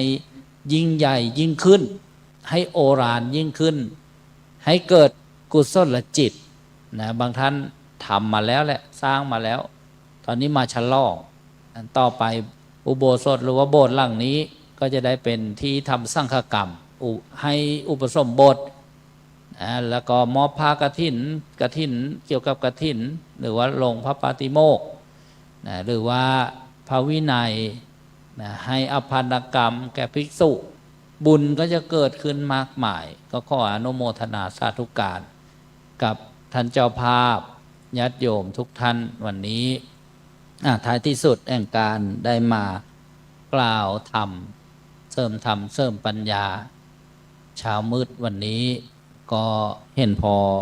จะสมควรแก่เวลาขออาราธนาคุณพระศรีรัตนตรัยมีคุณพระพุทธเจ้าคุณพระธรรมคุณพระสงฆ์คุณงามความดีบุญญาบารมีของครูบาอาจารย์กรรมฐานทุกรูปทุกองค์คุณบุญญาบารมีของครูบาอาจารย์ที่ได้เผยแผ่สั่งสอนพระพุทธศาสนามาตลอดถึงบุญกุศลที่อาตมาภาพได้บำเพ็ญมาและบุญกุศลที่ญาติโยมผู้มาถือบวชเนกขัมมะประพฤติปฏิบัติธรรมทุกท่านก็จงมาเป็นตบะเป็นเดชะเป็นพลวะปัจจัยเป็นร่มพุทธธรรมปกปักรักษาปกป้องคุ้มครองทุกท่านให้มีความสุขมีความเจริญส่งยิ่งขึ้นไปเจริญไปด้วยอายุวันนะสุขะพละปฏิภาณธนสารสมบัติธรรมสารสมบัติได้เจริญรุ่งเรืองในพระธรรมวินัยไตรสิกขาขององค์สมเด็จพระสัมมาสัมพุทธเจ้าเป็นเหตุเป็นปัจจัยถึงความพ้นทุกข์คือมรรคผลนิพพานด้วยกันทุกท่านทุกคนทุกตนนั้นด้วยเถิด สาธุ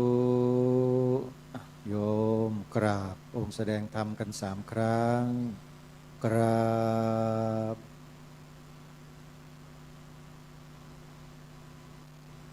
กราบกราบขอเชิญตัวแทนอุบาสิกาท่านหนึ่งโยมมาถวายเครื่องไทยธรรมลุกขึ้นเลยโยมลุกขึ้นท่านใดก็ได้นะลุกขึ้นเลยข้างหน้านี่ก็ได้โยมขอเชิญนะขอเชิญโยมลุกมาเลยฮะลุกมาใครก็ได้มาโยมแม่มาเชิญ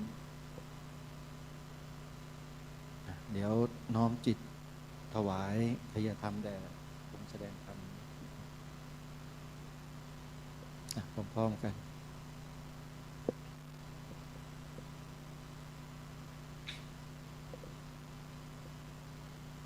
สา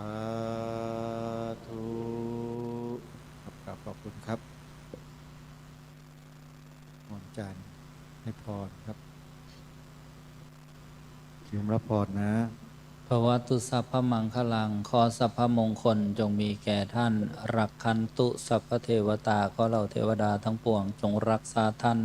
สัพพพุทธานุภาเวนะด้วยอนุภาพแห่งพระพุทธเจ้าทั้งปวงสัพพธรรมานุภาเวนะด้วยอนุภาพแห่งพระธรรมทั้งปวงสัพพสังฆานุภาเวนะด้วยอนุภาพแห่งพระสงฆ์ทั้งปวงสัทธาโสธีพระวันตุเตขอความสวัสดีทั้งหลายจงมีแก่ท่านทุกเมื่อเธอ สาธุครับขอขอบพระคุณท่านพระอาจารย์สรายุทธเจริสาโรในโอกาสนี้เป็นอย่างยิ่งครับโยมในช่วงเวลาตั้งแต่ตี 5นี้ไปจนถึง6 โมงเช้าคณะสงฆ์จากจังหวัดเลยโดยกองงานเลขาก็จะได้ประกอบพิธีสวดพระพุทธมนต์ขออภัยนะสวดพุทธาภิเษกในช่วงเช้านะประมาณเกือบ 1 ชั่วโมงซึ่งเดี๋ยวเราอยู่ร่วมกันสักครู่หนึ่งและหลังจากนั้นเวลา 6 นาฬิกาท่านพระครูจริยสารธรรมก็จะได้ขึ้นแสดงธรรมเป็นกันสุดท้ายของเช้าวันนี้แล้วเราก็จะได้แยกออกไปพักผ่อนกันนะโยมนะเดี๋ยวตั้งใจกันครับนิมนต์กองงานเลขาของคณะสงฆ์ได้ประกอบพิธีพุทธาภิเษกได้เลยนะครับถ้าพร้อมแล้วนิมนต์แล้วนะครับน่าจะขึ้นด้านบนนะครับผมใช่ไหมฮะใช่ไหมฮะไม่ทราบยังไงทางเจ้าหน้าที่ของเราอยู่ด้านบนครับบนอุโบสถครับครับผมครับนิมนต์เลยครับมีอาสงฆ์ข้างบนพร้อมแล้วในโบสถ์เลยนะครับผมนิมนต์ครับ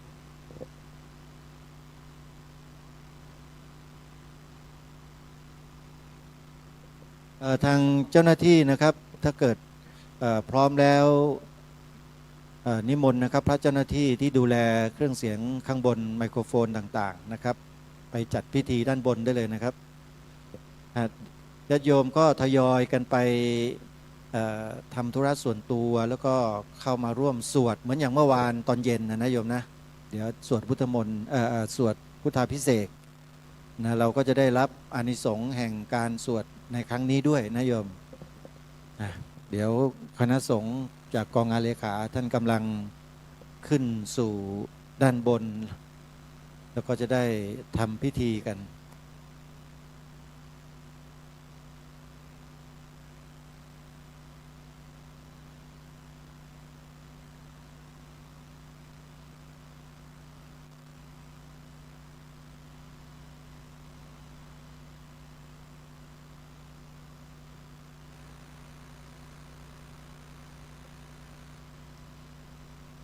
ญาติโยมทำธุระส่วนตัวกันทยอยกันไปนะโยมค่อยๆไปยังไม่ได้พักนะโยมนะกิจกรรมของเรายังไม่จบนะโยมยังไม่จบเดี๋ยวเราจะอยู่ร่วมกันสวดพุทธาภิเษกแล้วก็ฟังเทศในช่วง6 โมงเช้ากันอีกกันหนึ่ง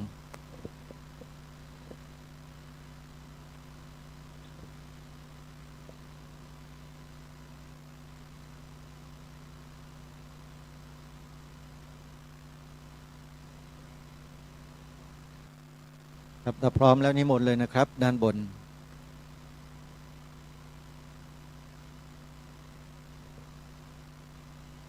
สวดพุทธาภิเษกนะอาจารย์นะ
ญาติโยม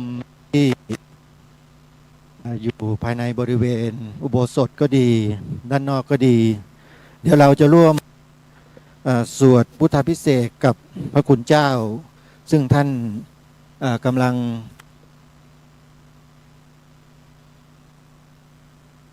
เดี๋ยวอยู่ร่วมสวดกันก่อนนะโยมนะเพื่อความเป็นสิริมงคลของเรากันนะฮะตอนนี้อาตมาได้กราบหน้านิมนต์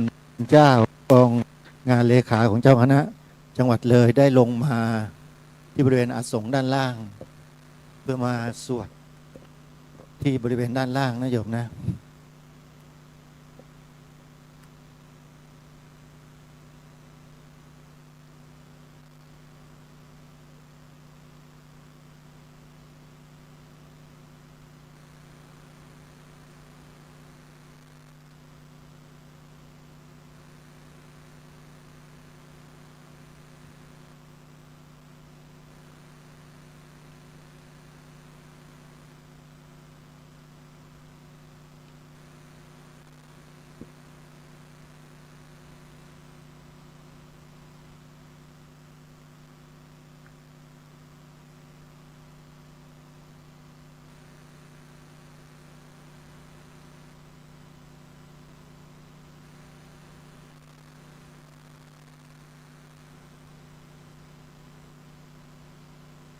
ครับนิมนต์เลยครับขึ้นเลยครับ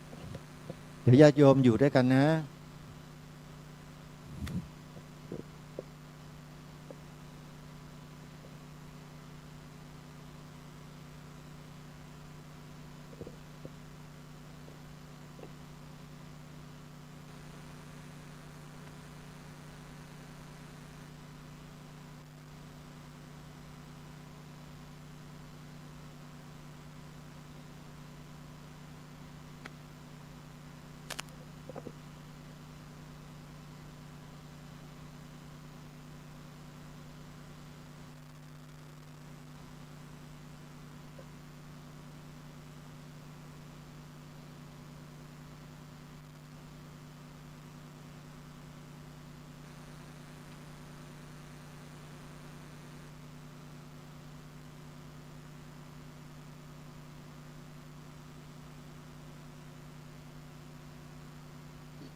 กราบถวายความเคารพพระเถรานุเถระเจ้าคณะพระสังฆาธิการครูบาอาจารย์ทุกรูปนะครับแล้วก็ขอเจริญพรคณะศรัทธาญาติโยมผู้